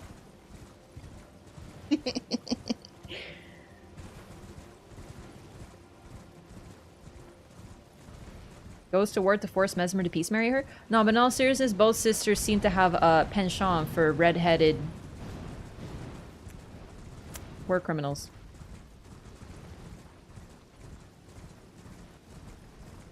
Follow some dude into exile is her primary character definition. The reason that okay. Mesmer was so... Like, I'm with you. Normally, I'm with you. The one difference is that in the lore, Mesmer has people lining the fuck up to follow him. Every single one of his knights is from a noble family, and all of them were disinherited and disowned for following him, but they followed him anyway because they believed in him in the crusade. And most of those knights are male. So my point is that I don't think that you can necessarily read it as romantic. In fact, I argue that it's not. I just like it being romantic because it's cute. But people followed Mesmer because they truly believed in him. So yeah, he had Riz. And what's funny is it sort of makes him this like perfect foil to Mikola, who forces people to follow him, versus Mesmer did it without even trying. And it says a lot about both of them.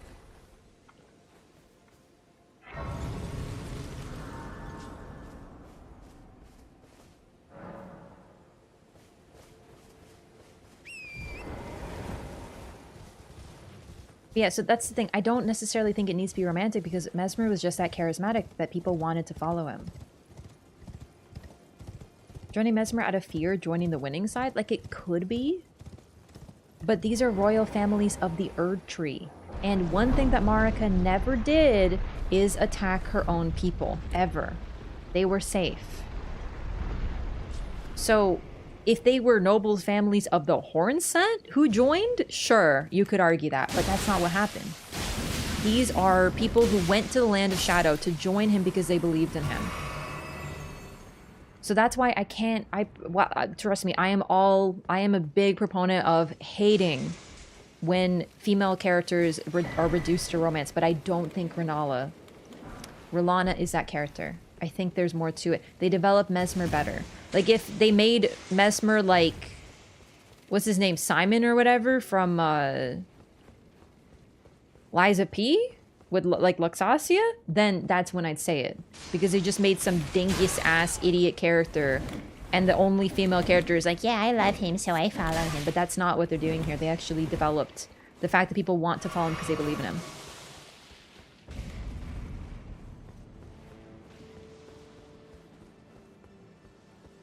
R'hllana left her thrusting shield at his keep. Sounds like she was giving him a hint. Okay, but I don't think she needed a hint to get him to thrust. You know what I mean? He's a very thrusty individual on his own.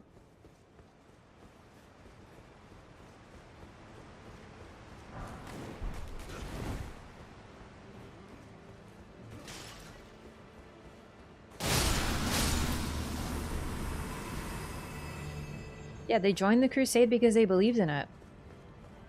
As the holy war. Hey, thanks for the 3-stream streak.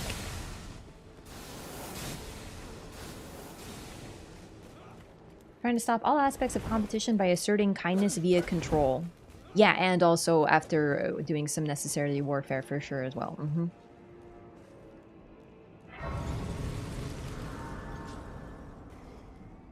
You do be impaling? Yeah. He's very forward. Okay, I'll be right back. Just gonna use restroom gamers. Man, see how much better it is on PlayStation? Ugh. I gotta figure out what's going on with the PC, so hopefully I can still play games on it, but we'll see. Okay, 1 minute.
Hi! It's really hot, so I took my sweater off.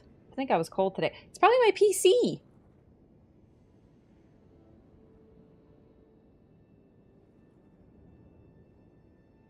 Oh, I need more water. Okay, I might run to get water. Sorry, I know a second. I always forget to get more.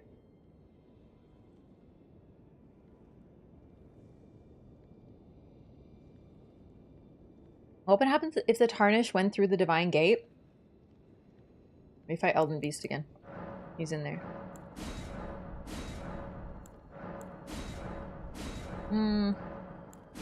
I wish PC was better. Like, I think it's really just maybe some settings I have to mess with, but I just, it sucks because I want to do that cool thing. I don't think we'll get that far today, unfortunately. Miquella's moral development is also stunted. Is he childlike in his understanding of good and evil? It's possible. The thing is, though, it sort of feels to a point like DLC did a little bit of character assassination.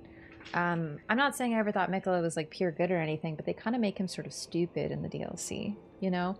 Versus in base game, while he can't finish anything, he's trying different things and he's really clever, and while Ronnie's bumbling around, he's figuring shit out and has plans, and he's like already on another level. And it kind of says something that in DLC he's just sort of like running around like cutting limbs off, and then at the end he's like, ugh, you know?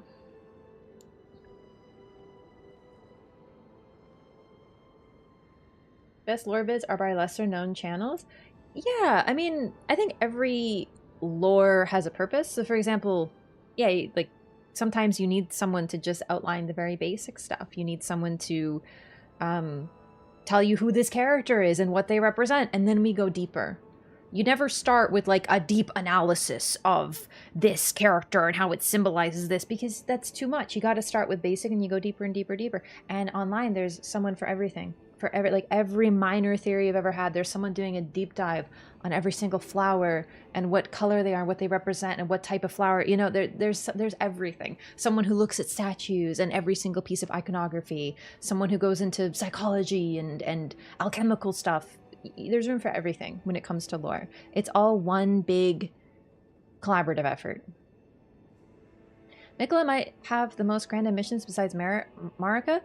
I think that's actually what's funny, is now that we've met Miquella, he's made Ronnie look a lot better, because her ambitions and what she accomplishes seems a lot more successful and smart now.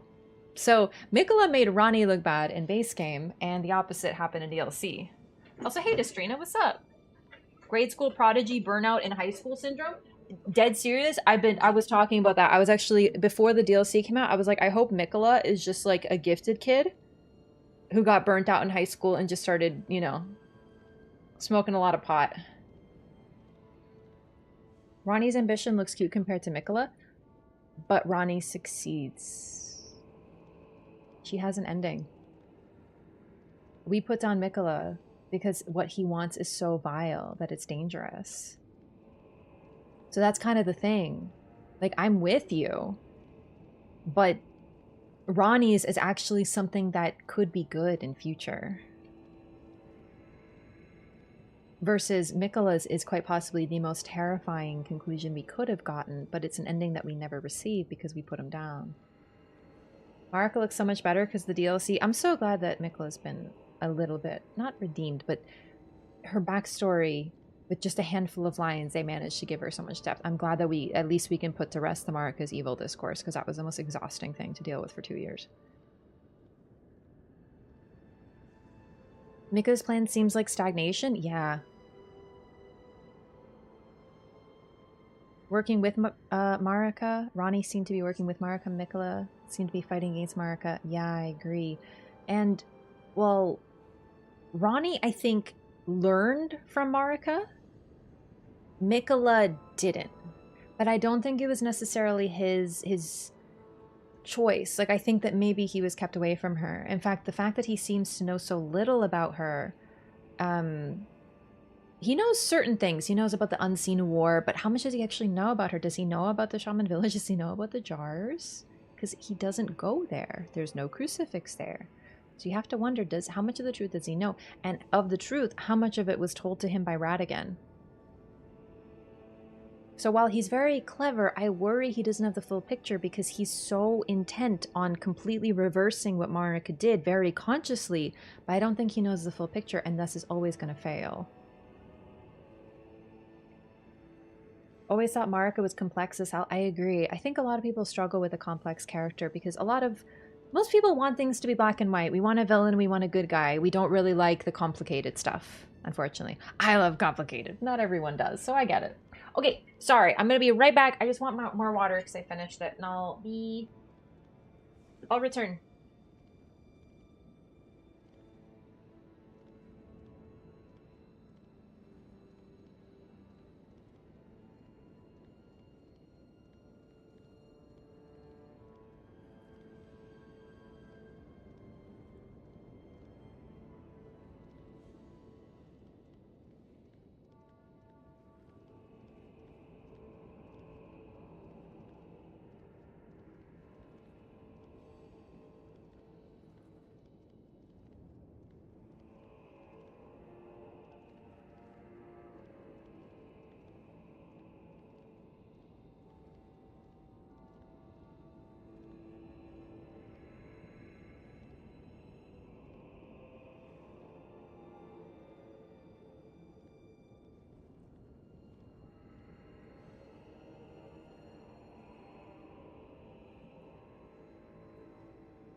Hello.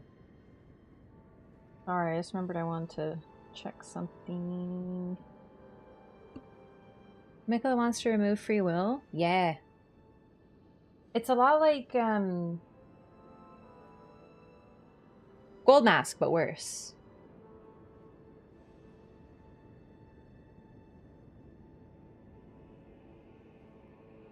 Marika is clearly still alive. Once you put her head back on, she's still the vessel of the Elden Ring as it kicks back in. Yeah, I think she's equivalent to being in a coma. Like, I think she's kept alive. Think of her as being on life support, because that's how I see her. She's required as the vessel of the Elden Ring, but beyond that, she's not needed. So if you pick one of the endings with the Mending Rune, there's no god that takes her place, so she needs to remain. And that's bad for her. She remains a caged divinity, but I think she's willing to do it as long as no one of her children gets to take her place, because any one of her children becoming a god would follow in her footsteps. Which is why she sends you to kill Mikola. With grace.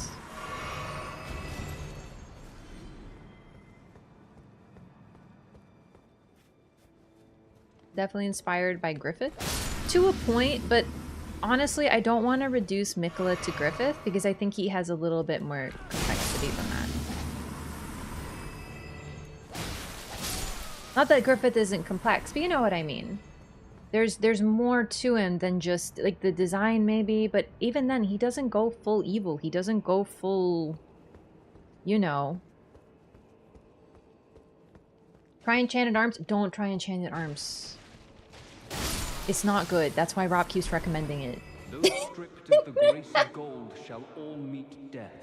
Oh, Mantis, you should try Hollow Knight if you haven't. Very different genre, but absolutely delightful in its storytelling. Like, it's the only game that feels like Souls to me. Hey, Queeline. I'm the GOAT. Okay, okay, okay, okay. He can true combo you out of that.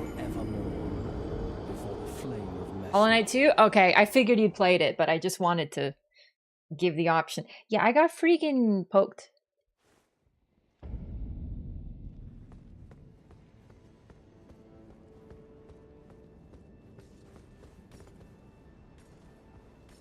Radigan's ideal of order without being held back by Marika? Yeah, yeah. Because, in fact, Trina is pretty much Marika.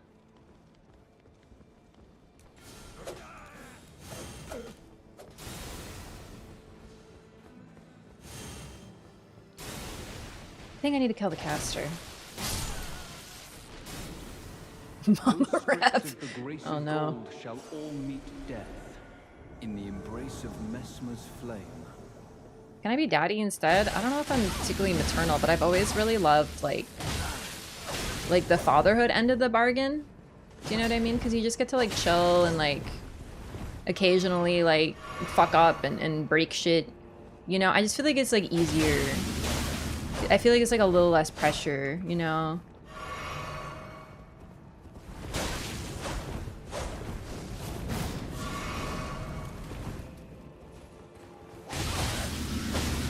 Alright, we can't goad him again. We know what happens. Yeah, I get to go fishing, and then like I like pat my child's head one time, and then everyone's like, holy shit, father of the year. You know what I mean? I just feel like I associate stronger with daddy.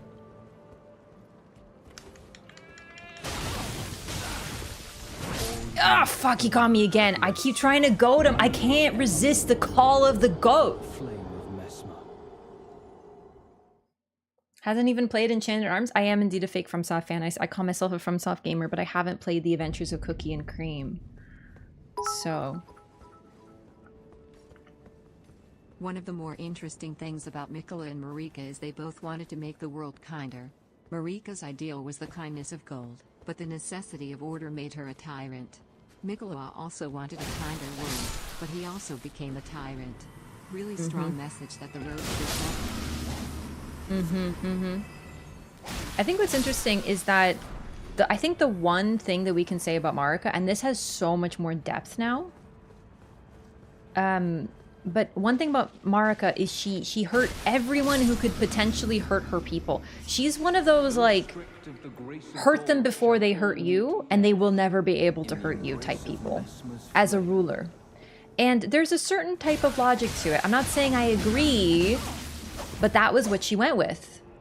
Because if you decimate your foes and take away their weapons, they can never hurt you again. But her own people were always safe. And before, that was just kind of like a thing that was, it was like, okay, well, she hates everyone, but at least she doesn't hate her own people. But now that we know how the Hornsent treated their own people, including people that were like subgroups within their communities, like the shaman. Oh, great, he's chaining me. I'm getting rolled. But I think it takes on new meaning that she protected her own people, and her people included everyone under the family of the Erd Tree. I think it's a lot more powerful now. Storm Stomp, that doesn't really... I actually could help. Okay, well, it was a little misplaced. Also, if you ask me, it suggests further that she didn't have a problem with things associated with the Crucible. My words, graceless heathen. Thou I think that was a Radigan thing. of Messmer. So, like, the Misbegotten... Omen, different, not Omen, but Misbegotten and, not really just the Misbegotten. I don't think she would have had a problem with them, and the fact that she has a relationship with Hugh furthers that. Now, I'm not saying that she wouldn't have a relationship with someone in order to manipulate them too, like the Hornsent, use shaman, let them live in their territory, but, you know, if they needed them for parts, they would kidnap them and it wasn't even illegal.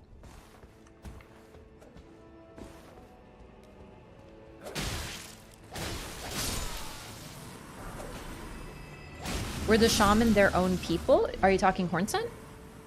No, I'm talking about the criminals. But the shaman were included, yes. The greatest of the demigods, the mightiest and most feared. Oh no, I wrote Miquella this. the kind, the one who is most beloved.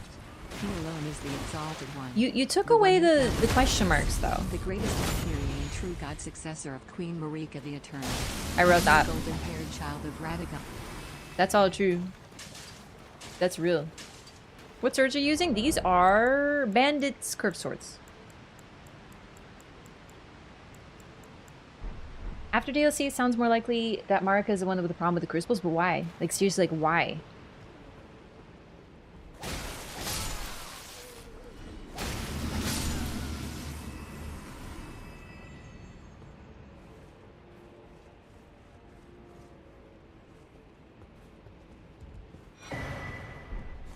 Radigan is just a job for Marika, it's personal? It's not a job for Radigan. He makes his entire identity the Golden Order and his religion.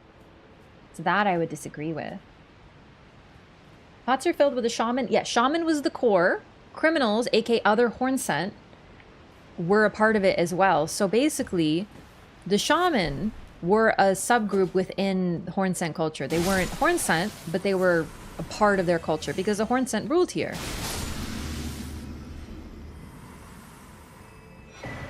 Rob, thank you for the 100 bits as well. Shamans kind of have similarities with the priestesses. Sort of. The thing is, the shaman seem to be a people. So a little different, but you can see it. The thing is, Seath was a weirdo. Yeah, kind of. They were both kidnapped and experimented on, I guess. So yeah, that fits.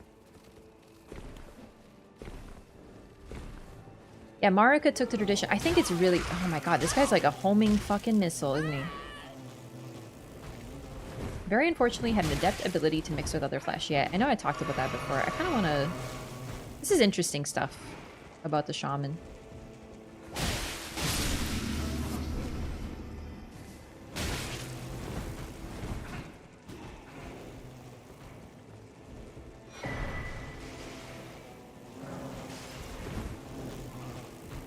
Closer to Shrine Maidens? Yeah, but Shrine, like, Miko? Shrine Maiden doesn't mean anything in English. Like, it is interesting, but the reason that they use that word is because Shrine Maiden doesn't mean anything. Like, in English, what is a Shrine Maiden? A Shrine Maiden is a really specific term that doesn't really have as much resonance. So that's why they pick Shaman. Because it keeps the air of mysticism involved. Miko in Japanese? I'm pretty sure it is. Yeah. I'm basically just like a super... Like, I like the Shaman translation, and it kind of bums me out that we've seen a lot of people being like, why isn't it Shrine Maiden? Because Shrine Maiden means not fucking nothing in English. We don't have Shrine Maidens. A closer... You could argue that they should have called them nuns then. Because in English, more folks from Europe and North America in English would know what a nun is, but they're not nuns. There's a connotation there. So that's kind of the thing. A better translation would be nuns. No, it wouldn't.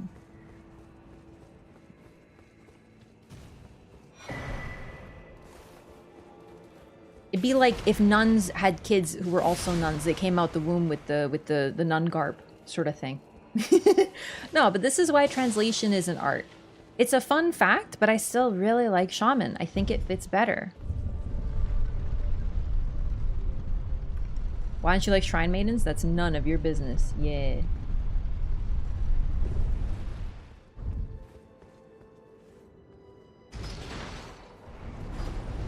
Nuns aren't associated with magic, but they're associated with religion.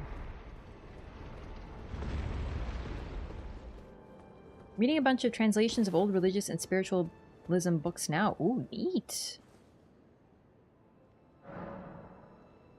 Did I have dinner? Yeah, earlier.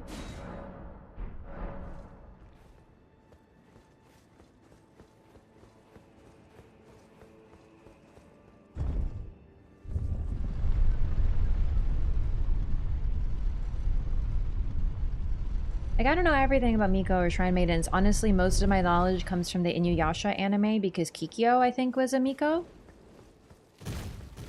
That's all I know. I don't have a deep knowledge. And I watched that anime a very long time ago. And I guess Kikyo had magic abilities, but it's more that she had, like, a charge to protect the jewel. It was, like, her job or something. But she was also trained, but it was also, like, a genetic thing. I don't know. It confuses me. I don't know. If they use the word Shrine Maiden...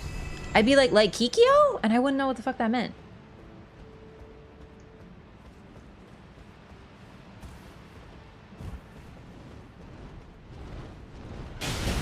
Oppressing the Crucible. But, like, the thing is, I don't think that she oppresses the Crucible, because what about Hugh? Like, what is your argument for Hugh?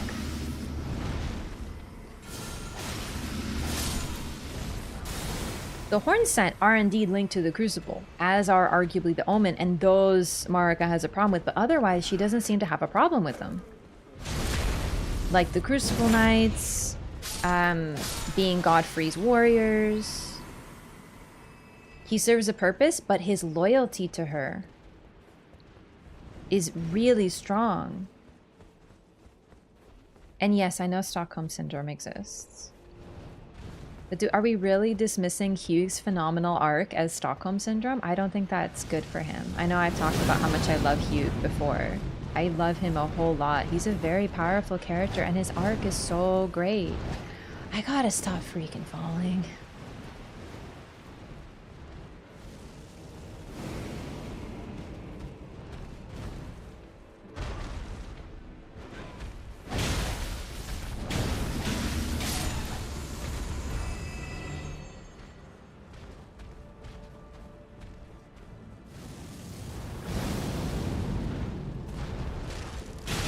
You have to remember that he is a symbolic prisoner, not a literal one. He is a prisoner of his own mind and his own goals. Worst cut content, the line about Godfrey wanting to take his wife into his arms again. Oh, that's so sad. I actually hadn't heard about that. I don't know much about cut content, so... Also, that's a good point, Bullpine. Christianity used to have rituals and magic? Yeah. I mean, it still has rituals. In Catholicism, the transubstantiation, dog, is pretty hardcore. Yeah, exactly, Utana, yeah. Where am I? No idea what this is. Oh, okay. Oh, don't combo me! Oh, it took me forever to get here, you bastard! There's another way you can get here, but I don't remember what it is. It's so funny how little I remember this place. Oh, I don't actually need to go here. I just remembered. I just wanted to come here for the shadow blessings. Oh, man.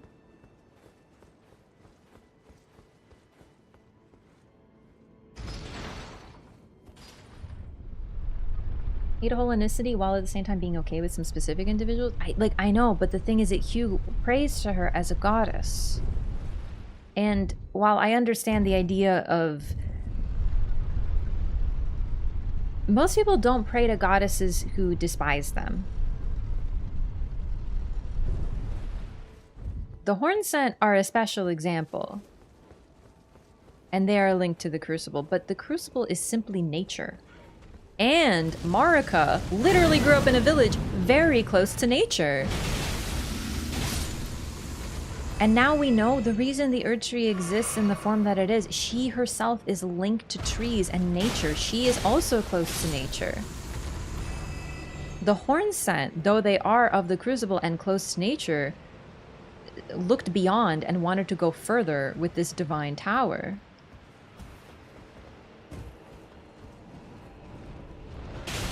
I don't think she hated the Crucible. I don't think it matches. She made the Mimic Veil? Do I have the Mimic Veil? I hope so. Maybe not on this character. I do! So, if you look at it, if you, like, someone posted a high-res image on the Discord, and it was really, sorry. It was really great to see. But if you look at the Mimic Veil, it literally looks like a leaf pattern on it. I think he made it out of a leaf. She made it out of a leaf, I mean.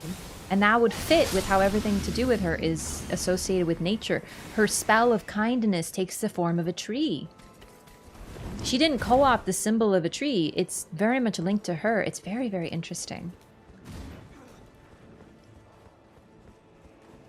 I know there are exceptions to every rule, but I don't think if there was a goddess, it was like, this is a goddess who despises the Hornsent and the Crucible and the Misbegotten because they suck, then I just feel like it would be a really, really, really wild Misbegotten who would worship her. Which suggests to me, I don't think Hugh's an idiot. I think he's a lot of things. I don't think he's stupid. So I don't think that he would worship her if she hated his people.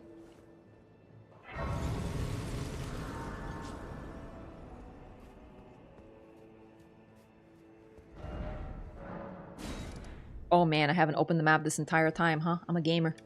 Okay, so these guys I haven't talked to them. Wow. It's a little fucking rude, don't you think? Wait, I didn't get my souls back, did I? Oh, fuck. I had 200,000. Had. Okay, it's whatever.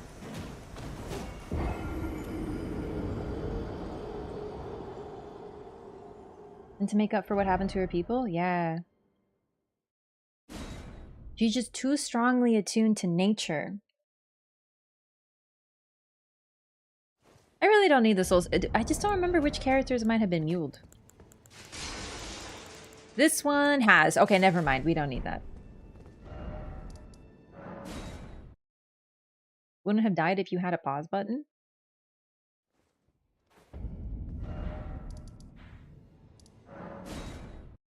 I wouldn't use a pause button.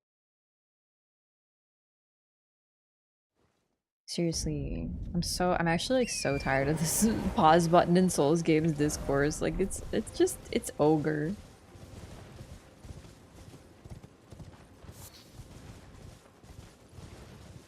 They are better without it.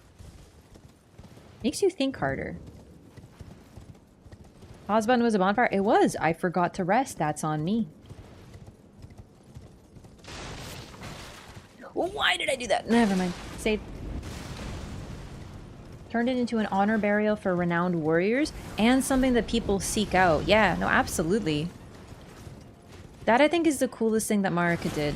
And she did a lot of cool shit.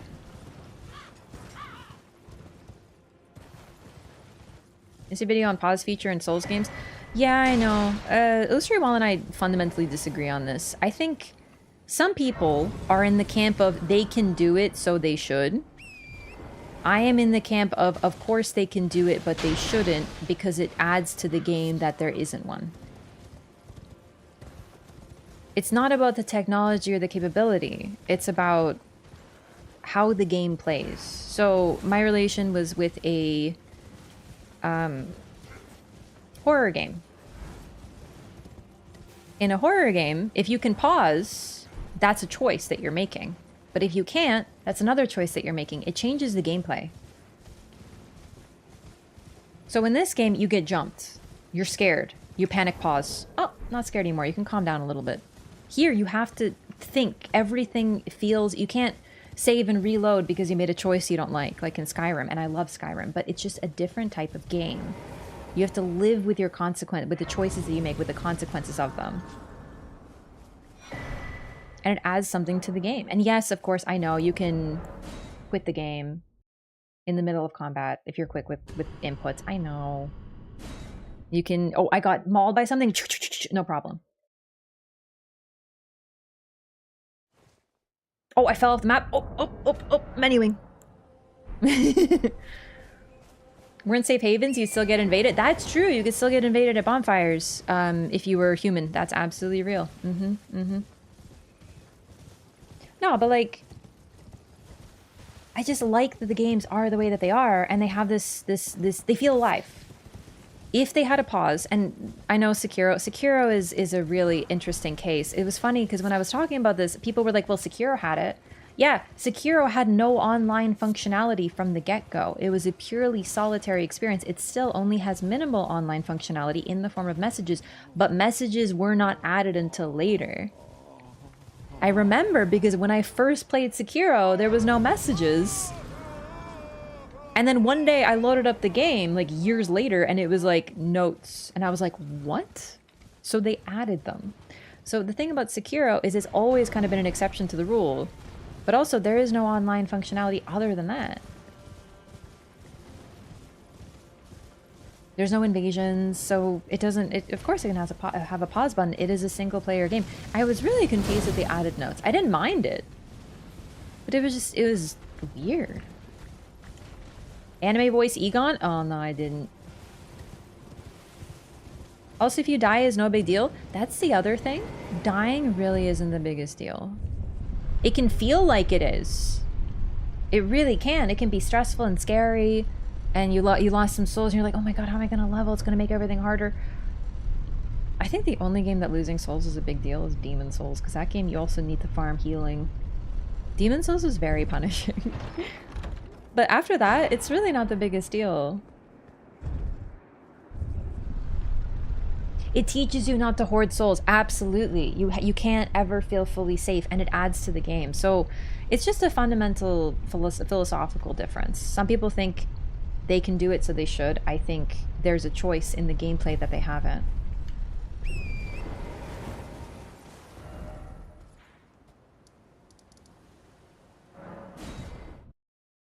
Had to farm healing in Bloodborne too. Bloodborne, though, less punishing for sure than Demon Souls. But also, they gave you Rally, which allowed you to heal off hits, so you'd never... If you played aggressively, like even on my first playthrough when I was total noob shit, I never ran out of healing. I think they can, so they shouldn't. Yeah, pretty much. I have a friend who literally restores his save from backup if he loses his souls. I just cannot understand it. Wow, interesting. I can admit these games get very stressful in their way. You know, you agonize over what to say to an NPC because what choices is gonna, like, what's this gonna do? Versus in Skyrim, you just save and reload. The difference is too, even if you could save and reload, like in Skyrim, the consequences to most of your decisions don't happen immediately in this game. They happen later. So oftentimes you make a choice and you won't even know what the choice led to until way later, like more, for example.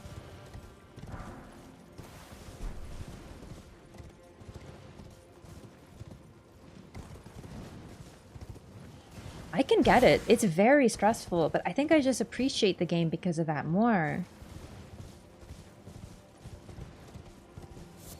I just think if this was a horror game, and frankly, the Souls games all have horror traits, and I think some of it does actually come from the lack of pause, but if this was a horror game, I don't think we'd be having this conversation.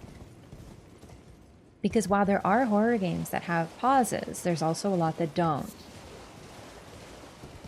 And it just changes the gameplay.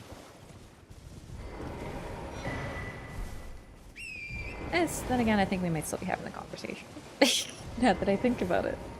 And both are good, but you know that Alien Isolation game? That one's very scary.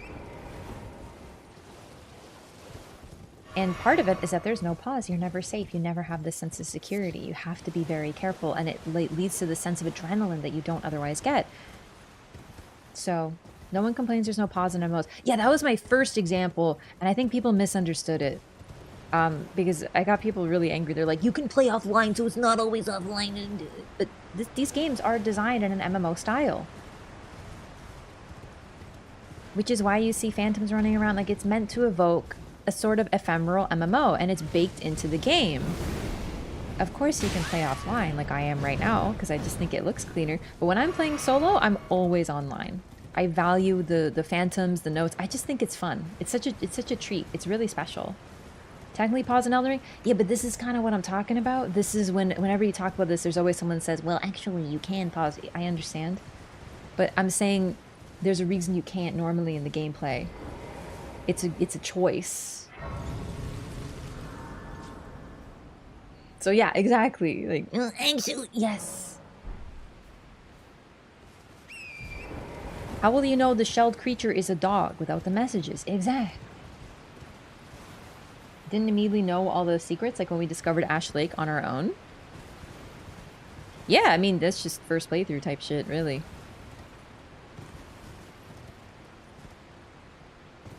When I played these games off-stream for the first time, so I played Bloodborne and Dark Souls 3 off-stream for the first time. Bloodborne when I got a PlayStation 4, and Dark Souls 3 the day it came out, I pre-ordered. I was so excited. I played them online with notes, and I would read them and I'd look at the bloodstains. And it definitely added to the experience. Yes, certain things, you know, I was ready for an ambush maybe, or it was like, you know, I'd see the bloodstains and I'd be like, what's that? But there was something really special about the experience being online. And if I wasn't streaming, I'd be online 24/7. It adds so much. It's really neat. So the fact that you can't pause, like, yeah, MMO.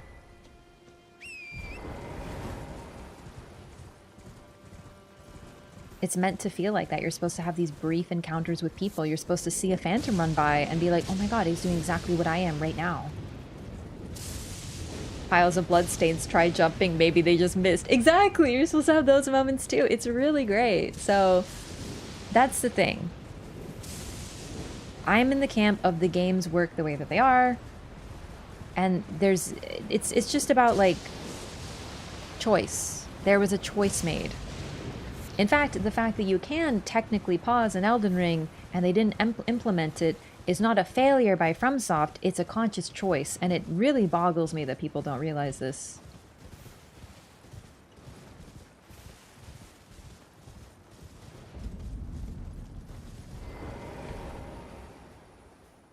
No shade to Illusory Wall either. If anything, seeing the technological capabilities of these games is really cool. It's just, we just really largely just disagree on this. It's one of those like, agree to disagree.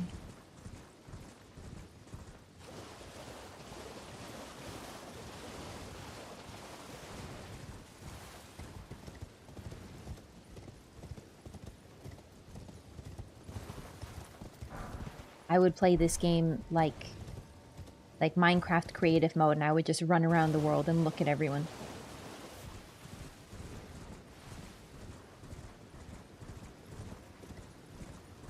Yeah, I think it would be different.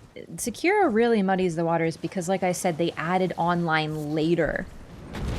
I remember being so weirded out by that because otherwise it's a completely single-player game with zero online interaction. So yeah, having a pause made perfect sense. But then, a couple years later, I don't know how many people know that, though. Maybe they think it always had it? Because I remember when it didn't. But because of that, that game having a pause makes sense. That game being parry-only makes sense. Having no iframes makes sense. It's a different game. At very least the trade-off is worth it? Yeah. Also, yeah, you know, I get the thing like, oh, like I sometimes need to run or something, you know, kids or whatever the issue is. Yeah, I totally get that. Can it suck to like lose souls? Yeah. Oh my god. Heroes online now? Just messages. But that wasn't there at the start. There are no iframes in Sekiro? There might be some, but you can't dodge like you can otherwise.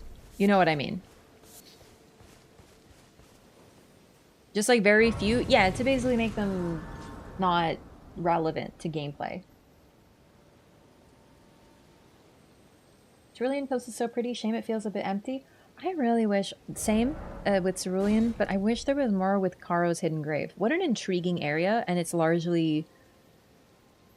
There is a single Shadow Tree blessing there. So if you're doing like a 20 blessing, like you need all the blessings, you have one reason to go there and then never return. If you want a cookbook, yeah, there's like one reason to go. If you need a furnace golem, like the tier drops, which I don't even remember what it is, yeah, you need to come here. But it's really just a checklist. It's such a pity because it's such a gorgeous area. And I love when areas are named after someone that you don't really meet. Like that, oh, like Painted World of Ariandel. Love it. So intriguing. Oh god. One-handed is not a good idea. Halfin is related to Karo's Hidden Grave? I don't know. I don't know what's up with the freaking Halfin anymore. Because we don't get any more information about Roses. The thing is, Roses and his symbols are more with the catacombs, of which there are none here. Damn it, Ariamis. I did it again. Yes. Painted World of Ariamis, I meant. It's those freaking A names, gamers, I tell you what.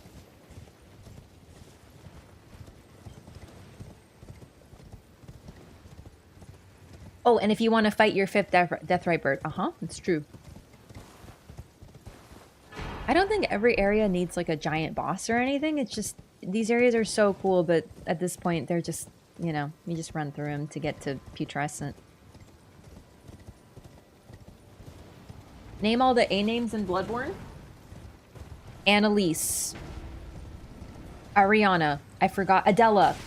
The girl who head splooshes. You give her brain juice. I don't remember her name either.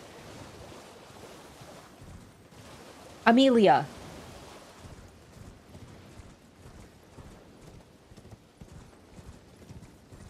I think that's all.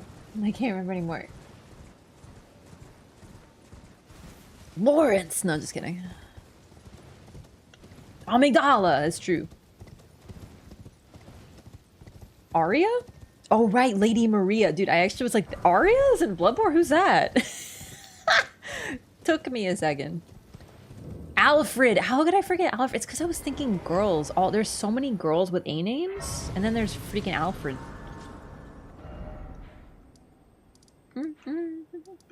This character's gonna be really, really great. You know? Like, we're gonna have characters ready to do DLC stuff when we want to. Yeah, I think next time we'll just... Oop, this is where you get off, right? Yeah, okay. Eileen? I mean, you could spell it like that. Yeah, next time we're going to be starting the Bloodborne Loreathon. It's time. I'm very, very excited. It's been too long since I played Bloodborne. Also, I think I want to start adding... I'm not going to fight you, I don't care. I think we're going to start adding in some other games too, do like some variety, because I love Elden Ring. But I think we've done what we can for right now, so I want to, you know, do Souls, but also some variety. Ever since this DLC was announced, it's been like... It's felt like all hands on deck. Damn, you hit really hard! For Elden Ring. And now we can kind of do other things, maybe like BG3, if I could figure out my computer issues. I don't know. I don't know if I want to commit to such a long game, though. Loreathon this DLC? At this point, I kind of feel... I don't even know if we can. We sort of have. Eileen, who leans? Oh my god.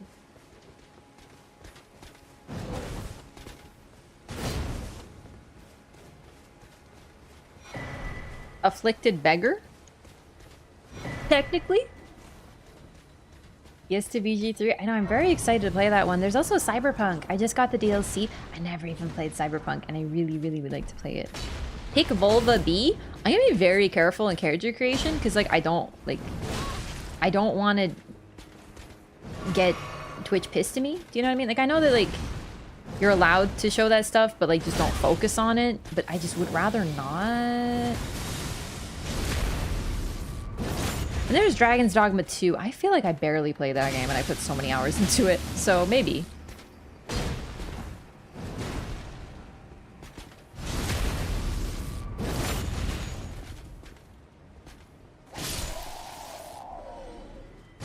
Also, like, okay, how bad is, like, the romance scenes in Cyberpunk and BG3? Tell me both them separately. Because, like, you know, I'm probably gonna romance someone in these games, however it works, but, like, I don't want to get Twitch mad at me. Oh my god, and new Pokemon Snap! I wanted to play... That's for me. I want to play that. BG3 is better? Okay, when you say better, do you mean, like, more terrifying, or... Cyberpunk isn't that bad? Is it like Witcher 3? Turn off full nudity. Oh, thank god. Okay, alright, listen. Extreme cringe? Man, I'll be real. Sex is kind of cringe, dog. Do you think about it? It's fucking weird, man. Like, realistically, humans are weird. Like, don't get me wrong. I love it. I'm just saying, we're just kind of cringe, man. We're all cringe. If you reject the cringe, we have cringe inside us. Cover the booba with your camera and say, chat, don't look. I've done that. We could do it again. They don't bonk people showing game stuff. The thing is, I have survived largely by being uncontroversial, but also being Twitch's unnoticed child. I'm kind of like the middle child. To relate it to you know, like real life. Twitch just doesn't know shit about me. If they suddenly did, I don't want that to be a problem.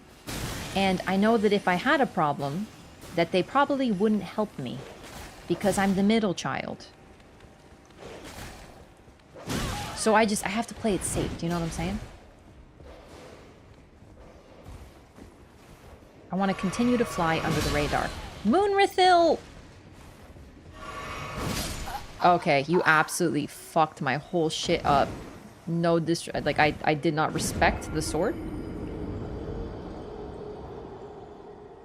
BG3 romances have chemistry, development, and story. It's not just sex scenes. Oh yeah, no, I'm not saying they are. I just, you know, I don't want to get bonked by Twitch, is what I'm saying.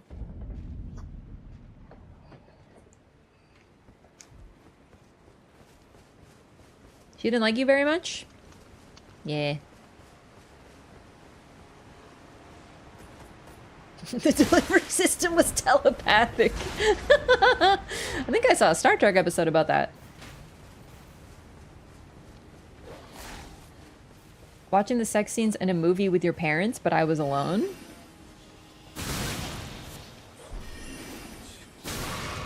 Interesting. I will take this under advisement. What's the shirt today, kitty? It's a kitty. It's two kitties cut in half, and one is dark kitty and other is light kitty. So a snow leopard and a melanistic jaguar or leopard, I can't tell. It's really cute. Yeah, inside of you are two kitties, and both of them are really cute.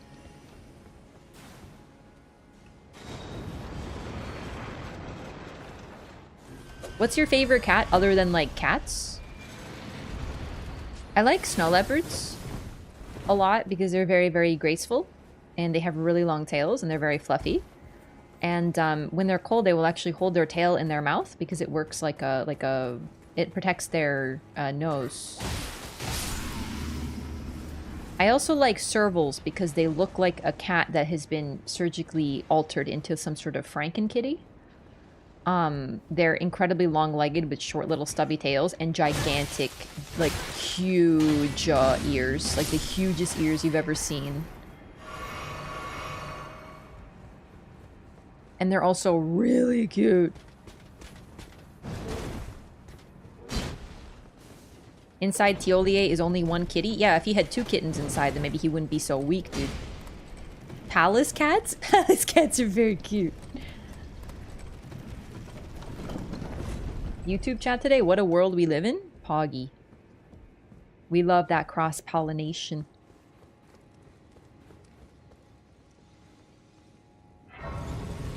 Elden Ring, we have build-up romance, but no sex? Yeah.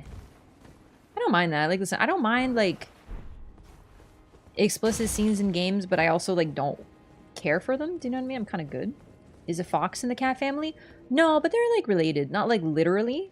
But they're just so similar, you know? Foxes, I've heard this before. It's like one of those internet thingies. Foxes are cat software on dog hardware. And I'm like, that's so real.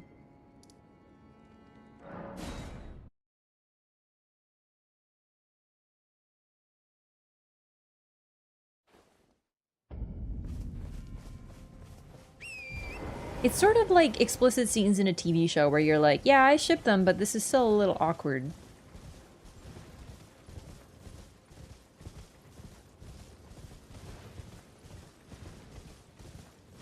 Foxes are in the raccoon family? You're in the raccoon family because you're a little troublemaker. Is what you are. Got him.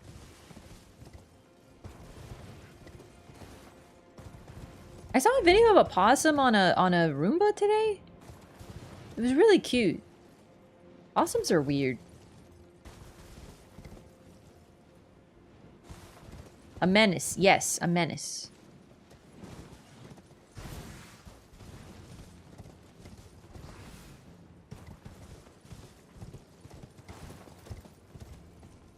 Raccoons are a little scary. Mainly because of their parasites.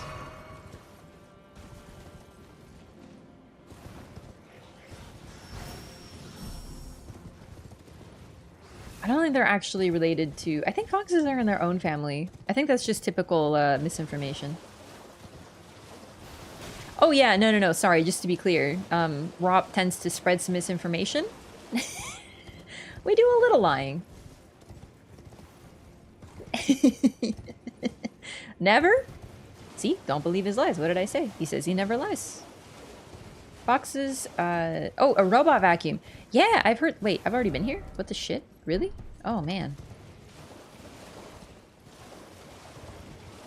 Yeah, Roombas, I feel, are really great only because you can put your cat on them.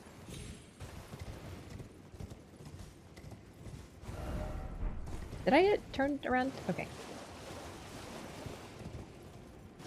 I use Twitch as a scholarly source. You should. We know everything. Except for when we lie. Or don't know everything. Foxes are in the Canidae family? I thought they were in their own. I might be thinking of hyenas.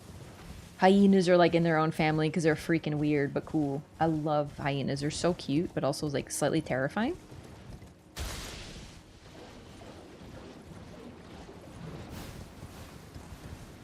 I think a lot of wild animals are like that.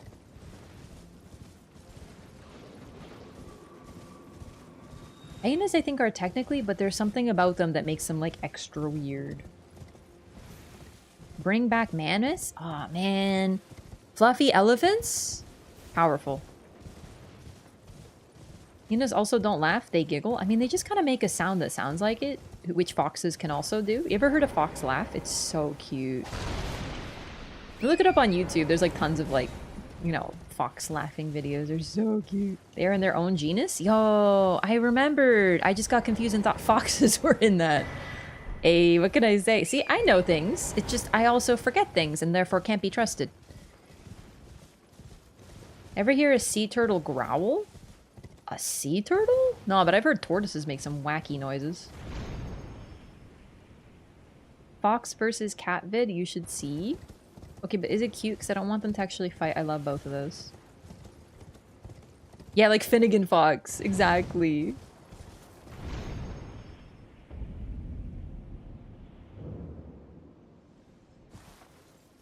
Wow, I didn't even make it on the thing? Really?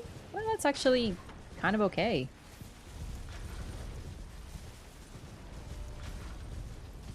Do you think those ladies took the spirit spring and then got lost? Ever seen an owl's ear? Yeah, they're just like holes, right?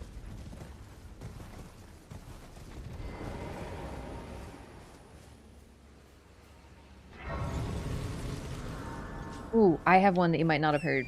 Go look up what a caracal sounds like. Oh, actually even better. No. An ocelot. Go look up ocelot sounds. Those things sound like demons roiling from hell. But it's just how they say hi. Like, they genuinely sound possessed. It's so cute. Giant cats? I think they're medium size. Like, I think lions and tigers are considered large cats. They're large cats, but they're not, like, huge. I think they can still purr. But I might be... I don't remember anymore. That's kind of the sign of how big a cat is. Most big cats can't purr. So, like, lions and tigers... don't... Wait, do they not purr? I think they just chuff. Or is it not purring that I'm thinking of? Oh no, dude, it's been so long since I've deep dived on cats. I used to know everything about freaking cats.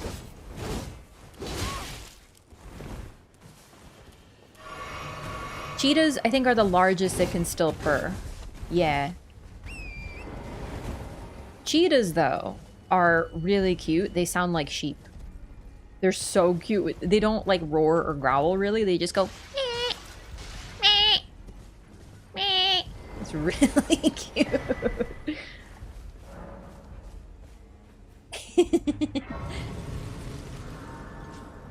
Yeah, dude, chuffing is also really cute. You have to go look up some cat sounds right now. You're not gonna be disappointed. But seriously, look up ocelots. They're the best. They're so funny. They go like... like, it's so...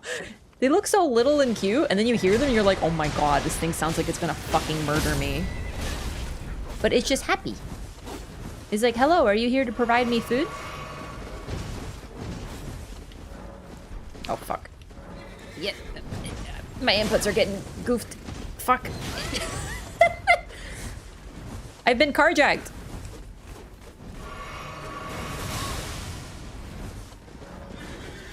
Corin, get me out of here.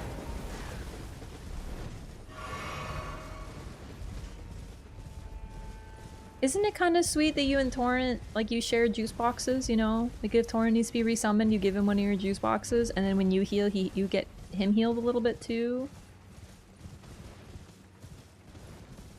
cheetahs have terrible hunting success rates. They do. But you know what? It's actually not that unusual for animals to be that way. Like, even wolves, which are considered really great hunters, have only a success rate of about 50% on their hunts. Servals, though, servals, they hunt little, like, mice and stuff. They have a wild success rate, something like 80 or 90% success rate with hunting. They're some of the most prodigious hunters of the savannah.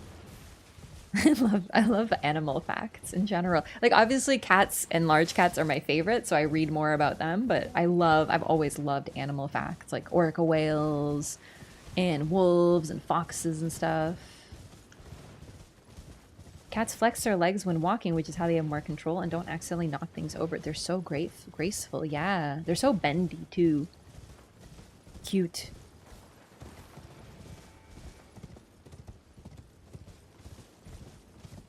Where is the little guy? Little guy? Oh. I can't believe I found this guy on my first playthrough. Like, it took me forever to figure out what to do with him, but I'm glad I found him. He's sort of just chilling here.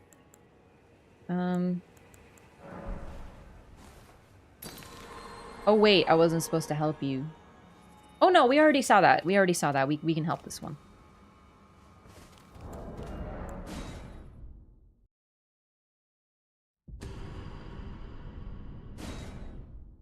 True foxes and their cousins. Neat.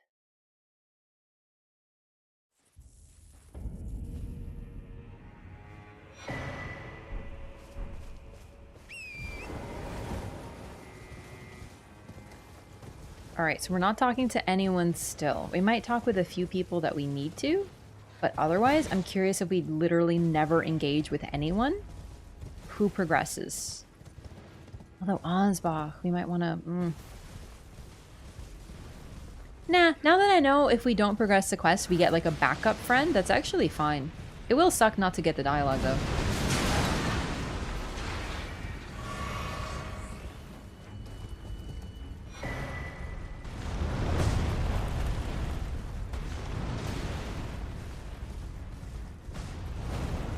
Alright, I don't want to break the charm yet, though.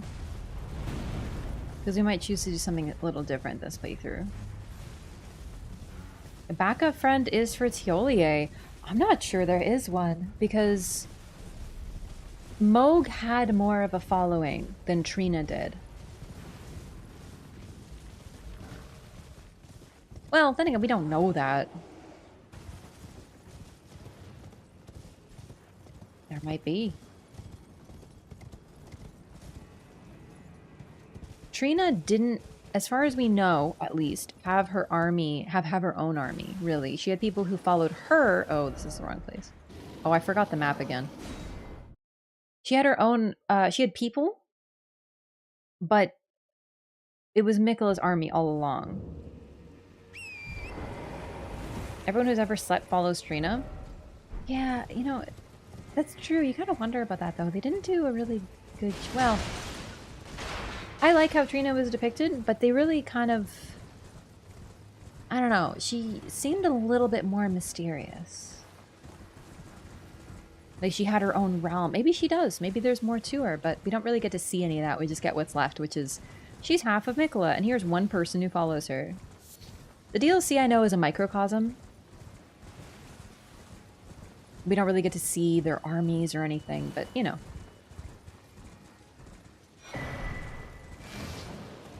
I really thought it'd be cool if Trina was something like Nito from Dark Souls 1, where... because her people go around spreading her teachings by putting people to sleep. And thinking about it, that seems like a very Miquella thing to do now, right? Getting more followers by force. Because they would shoot arrows at people to put them to sleep. That was their technique.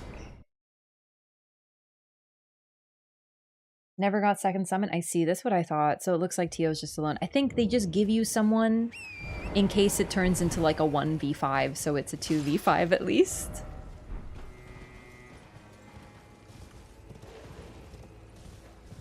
Heckin' battalion of EP boys. A crusade of sleepy fellows. Oh man, that's me right now.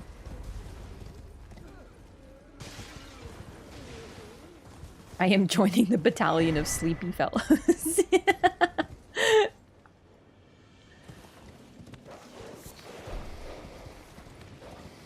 Like, what if she had nights that were just, they just oozed like a miasma of sleep that would make their foes fall asleep? That would be really cool. I understand why they didn't do this stuff, but I would love to see how an army of Trina would fight in like a movie or something, you know? Help? Ugh. The League of Extraordinary Gentlemen, but eepier? It's exactly like that, yeah.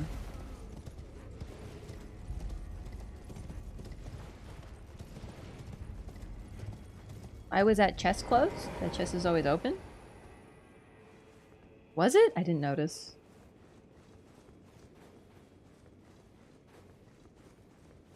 Favorite part of the DLC is Letta going, Teolie follows Saint Trina, and Saint Trina is on Mikola's side and loves him, right? Yeah. I think that is... I think it gives us further depth to Marika. As well, because Marika, it represents kindness as well, just like Trina is love, Marika is kindness. People are more complicated than that, but what's interesting is that Trina's love becomes protecting Mikola from himself, because truly, the fate that he has chosen is worse than death. And he would seek death as a mercy at some point in time, just like Marika did. Oh, that's why everything was hitting so hard. I just didn't use any blessings. I was at 2.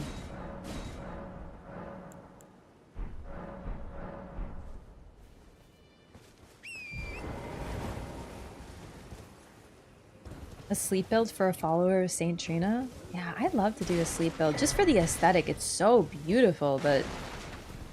I don't know if I'd actually want to do a sleep build in the game.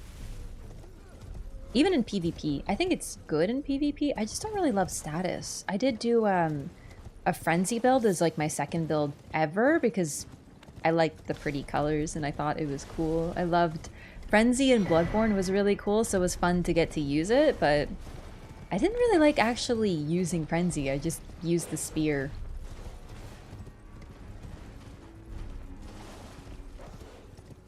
New Game Plus? It sure is. Wait, this one? Oh, shit. I've played so many characters today, I don't remember which one's which, but I think this one is.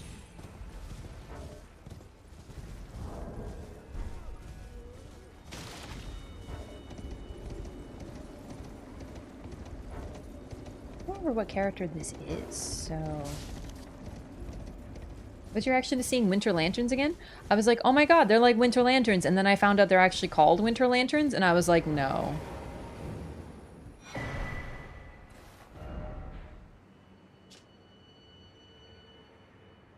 Yeah, this is New Game Plus. They animate Egon? Oh man, I am frightened.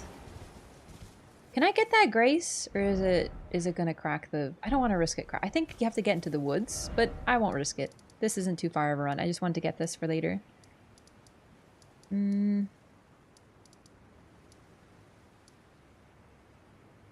Gotta go over here with Egon.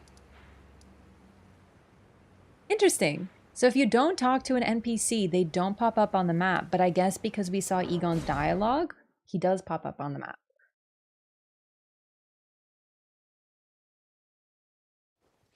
Grace is safe? That's what I remembered. Nah, Jake is actually farther than you think. I think I grabbed the Grace, and then you have to go further to crack it, but I don't want to risk it. It's beyond the bridge. Touch balls are a bit disappointing. I expected something way scarier. They're pretty scary, all things considered. It's just... I think having 3 grapey guys, like literally made of grapes, in a gigantic forest, eventually you start getting bored. The tension buildup is incredible. But it's just eventually, it's like, okay, yeah, just, you know. Can I get Torrent back, please? You know?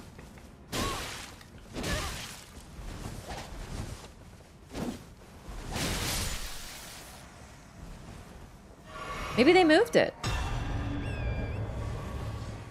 But I remember it being... Because I did it last playthrough. I wanted to see where it was. It was pretty far.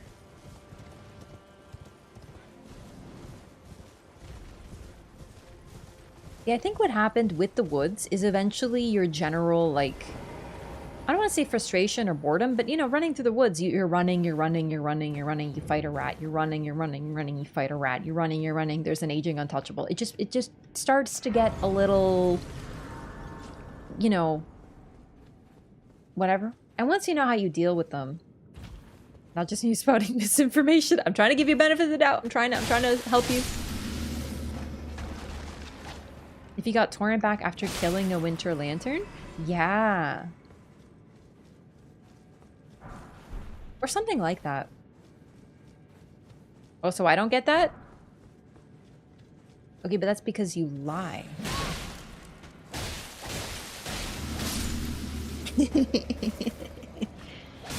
Oh my god. Expecting something like the serpent in Sekiro? Aging untouchables are scarier than the serpent in Sekiro.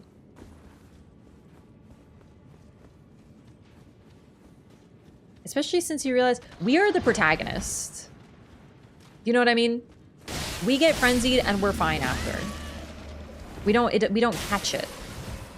But in the world of Elden Ring, all those messages were written by someone who's trying to prevent you from doing what you're doing because you are in danger there.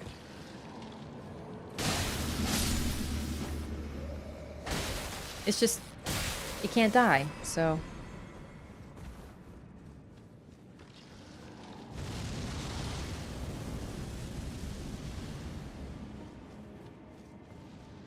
This one's kind of like lost purpose. I didn't plan today enough because I, you know... I was like, ooh, maybe we'll do this. But then I was like, oh, but I haven't set it up. And then I was like, oh, we can do Bloodborne. But then... I want to do a little bit more build-up for Bloodborne. Also make sure it's still installed on my PlayStation, because I might have deleted it for space. Hey, are you weak to lightning, by the way? I ducked under it. I'm too fucking short for your bullshit, brother. Ow.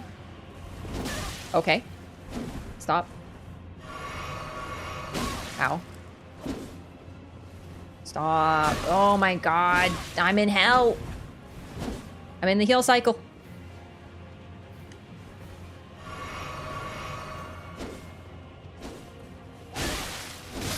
I freaking hate great katanas. Like, I don't hate them, but oh my god. So much hyper armor. Find Box Bush in the DLC? That sounds very lewd.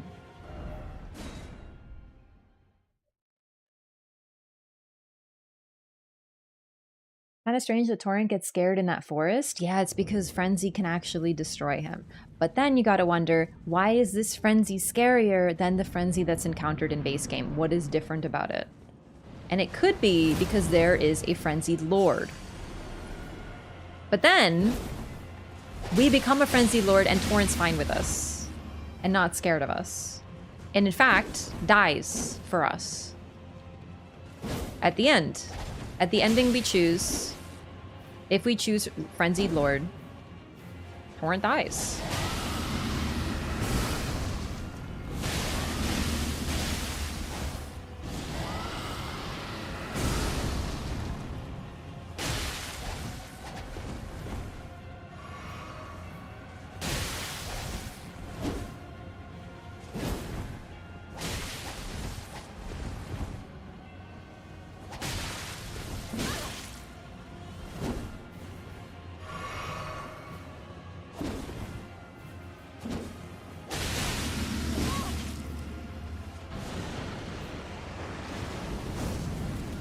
Oh, it doesn't go as far as I thought.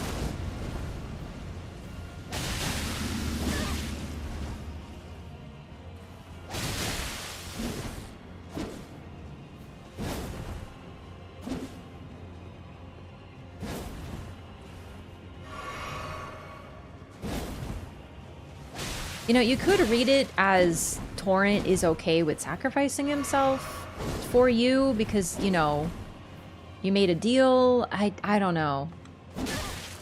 But he's not okay with dying to the, you know.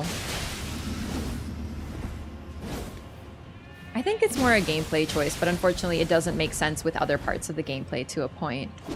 As cool as it is. Fuck. Worst timing. Ah, man. I don't think Torrent wanted to die, to be fair. I agree, but like, he doesn't leave us. Imagine if you lose Torrent at the same time as Melina. If you choose Frenzied Lord. If you choose the Frenzied Flame at all. How many people would still pick Frenzied Flame? I think some would, but that would be woof. Then again, I guess you could get it later in the game. You just plan around it, but still.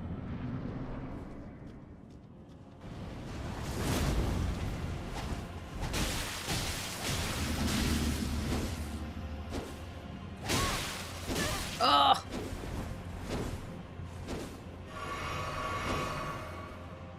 I need to get the bail, you dingus.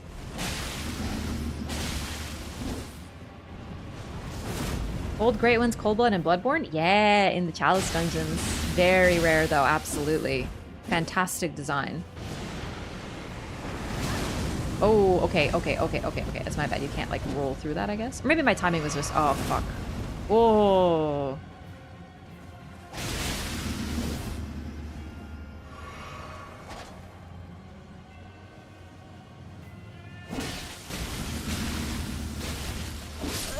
Okay. I feel like this DLC was specifically designed to ruin my ability to become GOAT. The amount of hyper armor on these individuals. Oh, I just want to roll, bro. I just want to... I can't resist the call. Do I have Golden Vow? No. Meh. Needle method is so good, it should allow us to see Melina again. I love that too, because you can also read into it. We know that the needles, sorry, do not destroy what is in you.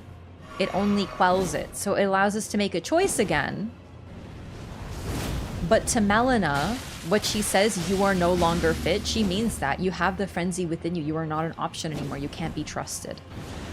I wish there were more consequences to making that choice. I think it'd be very cool if there were.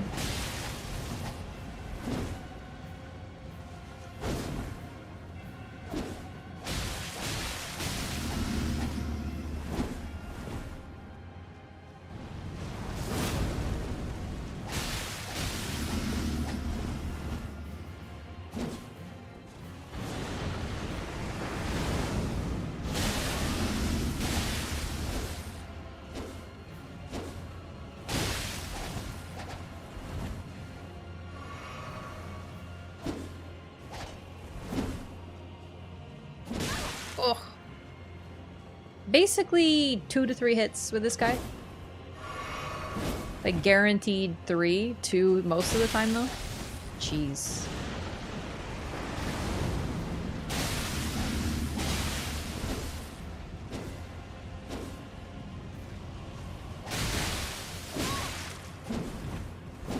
After the running attack, I gotta roll. Oh shit. Mistimed. Okay. That was really horrific timing. I was already like in it. Oh my god, this is the most I've struggled on Ancient Dragon Man, and his invasion was nothing. Oh my god, he's fucking me up. Wanna know how he saves Melina? The author. Oh, the manga? In the manga, there's gonna be a happy ending? Well, that's cute. I love that. Boss version is tougher. Yeah, I know, but he's still... I'm saying that he smells and he should be dead now. I know he's tougher. He's not dying in 3 hits. I just want him to be dead. Ugh. Great katanas. That was a bad heal. Too close. Stinky individual. But no, I know what you mean. I agree.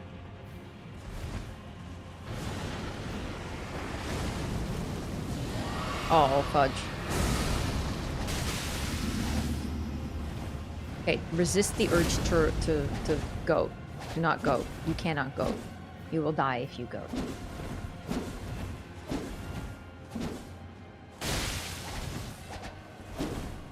feel like I can get R1s and stun lock him longer than L1s. Could be the length. Yeah, that works better.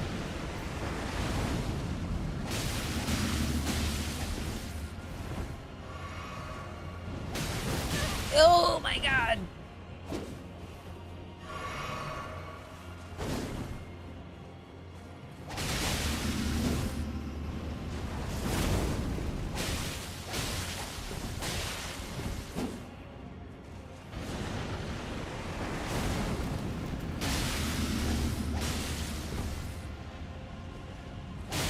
No juice box?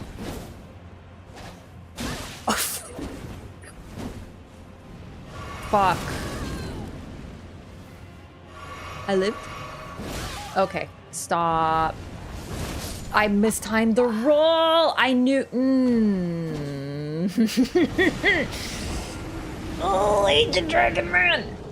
I mean, to be fair, he gives you the tool to kill all the dragons when you kill him. So he's like...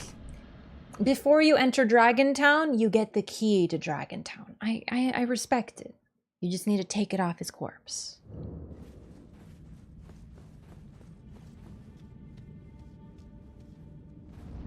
What's glitch casting? What? Is he glitch casting? What the heck is that even? Lore playthrough bin? A little goofed up today because I was working on the playthrough on my PC and my PC started making really loud noises. Basically, I don't think I can stream Elden Ring on my PC for the time being. So I switched to PlayStation. And because of this, I had to start again. So we've kind of just been setting characters up. But I'm gonna do Bloodborne next time. I fucked up the timing. That's on me.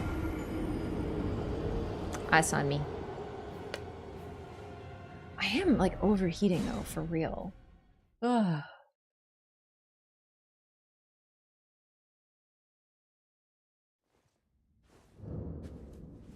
Just excuses to fight Moog as many times as possible. That's true. I fought Moog twice today. I just love Moog. Actually though, I don't hate Moog anymore. His phase 2 is still annoying. And I feel like it's really easy to lose momentum because he just spends... I mean, let's be real, he spends a lot of time flying around, pretty much inaccessible to a melee. And that's annoying. Just like Placidusax, just like Bale. If they're running around and I can't hit the Malekith, but Malekith at least has the kindness to be, you know, squishy, you cannot trade with him. That's so fucked. Really? Oh, that's just disrespectful. Look at that smile. He's so proud of himself. Arr. So that's kind of my main... I find that most of the bosses that I dislike, and I don't really seek fighting, are the ones that have major flashy moves that spend a lot of time in the air. I don't like that. Also, I just kicked my desk. Sorry.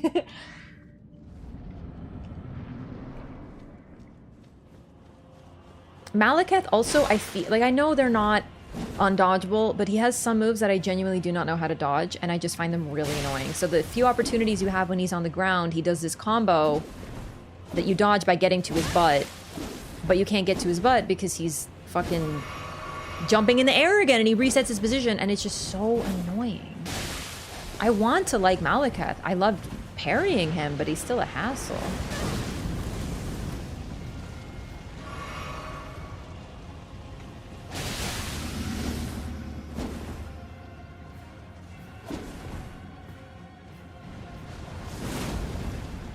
Bale's really bad for jumping too.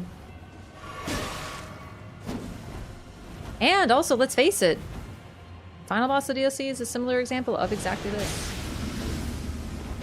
He spends a lot of time in the air in phase 2 being unhittable and forcing you to respond to his moves and do nothing else. On top of having a lot of HP, I think it's just a bad combination. Like, they look so cool. All of them are such a spectacle, except for Radahn, who we've already encountered from... Oh my fucking god. I've never struggled so much on this boss. Is it my blessing level? Is it my weapons? Oh, I am using lightning. Shit. Aren't they resistant to lightning? I don't remember. I know they're weak to lightning, but it's like red lightning or dragon juice or something. I don't remember. Yeah, one hit, then go back to the sequence. It's true. Like, I think I learned Radon pretty comfortably. The problem is I find him still very inconsistent. So I feel like, you know, he clicked, as people like to say. I still don't like him, though. Yes, exactly. Rolana does not spend that much time in the air. Midra, same thing. Has, like, one aerial. And it's his, you know, phase transition move.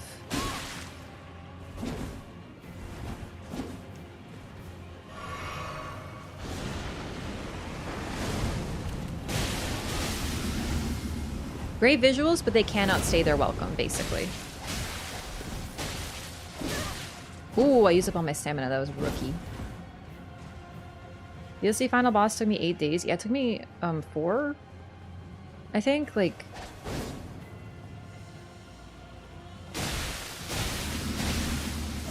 I used up all my green again. What am I doing? You can't do that. We have a little sippa. Is it full arena AoE? Is it? Because I'm gonna be honest, I think I've avoided it with distance, but I don't know. Meters I don't mind. I think a boss transitioning to a phase, having one cool I'm in the air, look at me move is fine. But when they keep doing the look at me move, it drives me a little mad. So like, Bale drove me insane.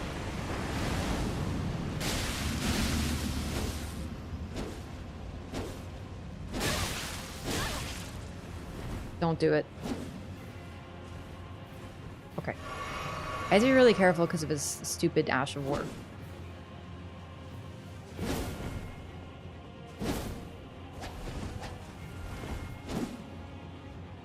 If you're one-handing, that's fine. Okay, never mind. Oh my fucking god. He chained me. Ah! Bosses go for a 12-minute combo? Yeah. I think it's a mix of both those things. But the thing is, the Radon combos, yeah, you can't respond to them. But when he's on the ground, most of his combos have a window at least, even in phase 2. He does a right swing and a left swing, you dodge, and then he does, you know, this swing. You know what to do, and at the end, you can get an R1. But when he's in the sky, you're just waiting for him to come down, and you're like, please. I think there's a centipede on the ceiling. Oh, that's really great. That's really great, because I looked up at the sky thinking what we're done. And I found my best friend. It's great. It's good. It's good. It's okay. It's just a little one. It's okay.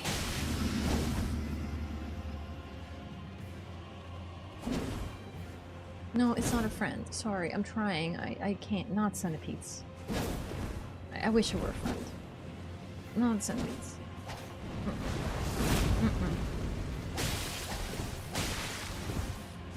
Romina came to visit?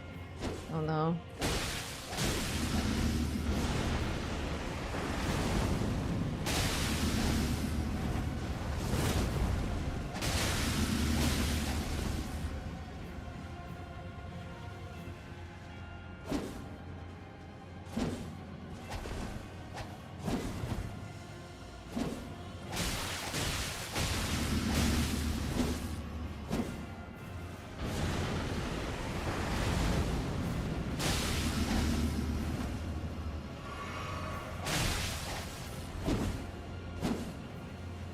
Having to play so passive.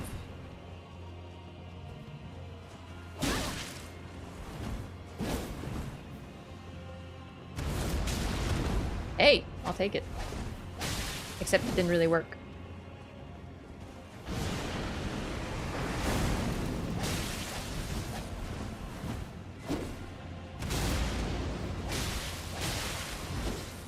At least I can like force a couple hits there.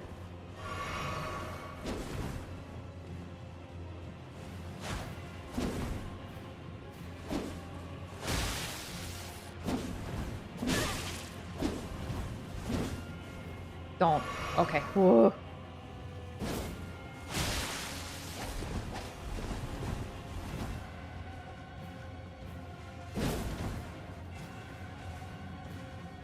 What you dodging for, weirdo?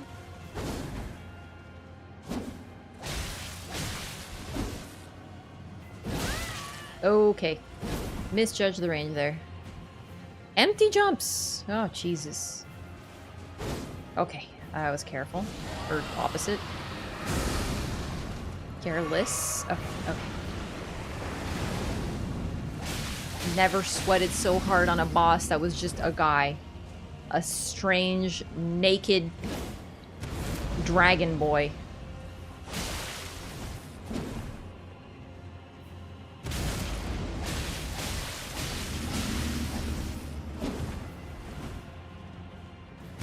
Into the storm stomp and... Oh shit. Maybe I should have gotten more stamina back before I did that. Oh god. Okay.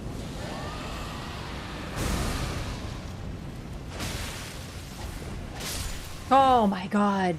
Ah. Ancient Dragon Man is no joke, for real. It's just I've never struggled with him that much. Poor Melania didn't even get closure. You know what? I just realized that's another thing.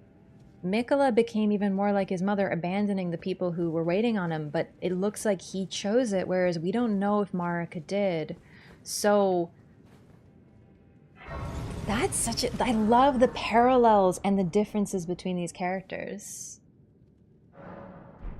Downgraded to Dragon Boy. Oh, that's so interesting because, yeah, Mikola chose it. He went out with the outset, like his goal at the outset looks to have been to abandon Melania. That's so sad.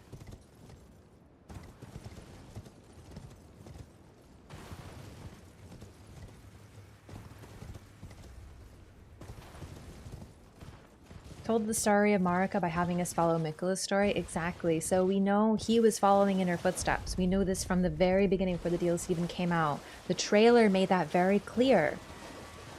Sorry, I gotta move this up. I just realized. Sometimes I feel like my audio is quieter because the mic part is down here, so it's gotta be level. Anyway. Outline how Radigan equals Melania. I would love to do a video like this. Honestly, I want to do like the lore stuff, but then I'm also like, I don't know if I should. I think it'd be cool. Marika was misguided by the fingers. Mikola was misguided by Radon. Do you think it was Radon's fault? I don't think he was. I think he might have been misguided by Radigan, but also by his own decision making.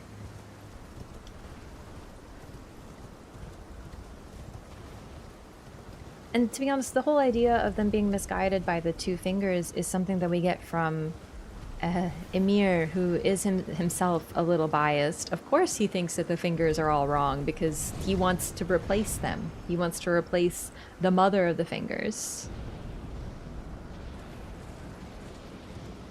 So I think he says something right, but I don't know if I'd fully trust him. He reminds me of Gowry. He clearly has an agenda, and while I don't think he lies, you can't trust everything. Yeah. Yo, take it easy, Space Pirate Lord. Honestly, though, I think I'm gonna call it here for tonight, everyone. I want to, take care of the centipede. I'm just sort of wiped out today. I think it's a sign to be done with Elden Ring for the time being. Maybe if I can figure out something cool to do. The PC run just kind of really goofed everything up for tonight. But we'll be back on Thursday with Bloodborne. We'll be starting the Bloodborne Loreathon, exclamation mark Loreathon if you want to know. But we're just playing all the games hunting for lore. But we're going to be really thorough. And we are continuing what we started since before the DLC came out. We're doing Bloodborne. It's going to be great. Bloodborne's my favorite. I think of all the games I know it the best. Go get your blood back. That could be why I'm a little wiped out. They didn't take that much blood, but I think I just, straight up, I think I spent all day running out doing things today. So I think I'm just plain tired. Yeah, thank you so much everyone for watching. If you stuck around from the raid, I really appreciate that. Thank you so much. We'll be back Thursday with the Loreathon. I cannot wait to play Bloodborne again. I love Elden Ring very, very much, but it's going to be great. And if you don't know Bloodborne, maybe you can't play it because, you know, console exclusive, whatever. I don't think we could get a better time to experience it. The heat exhausts me. Today was cold. But I'm overheating now, probably because of the computer. Okay, sorry, I keep looking at that centipede. He's scaring me. Let's see if I can send you guys over somewhere.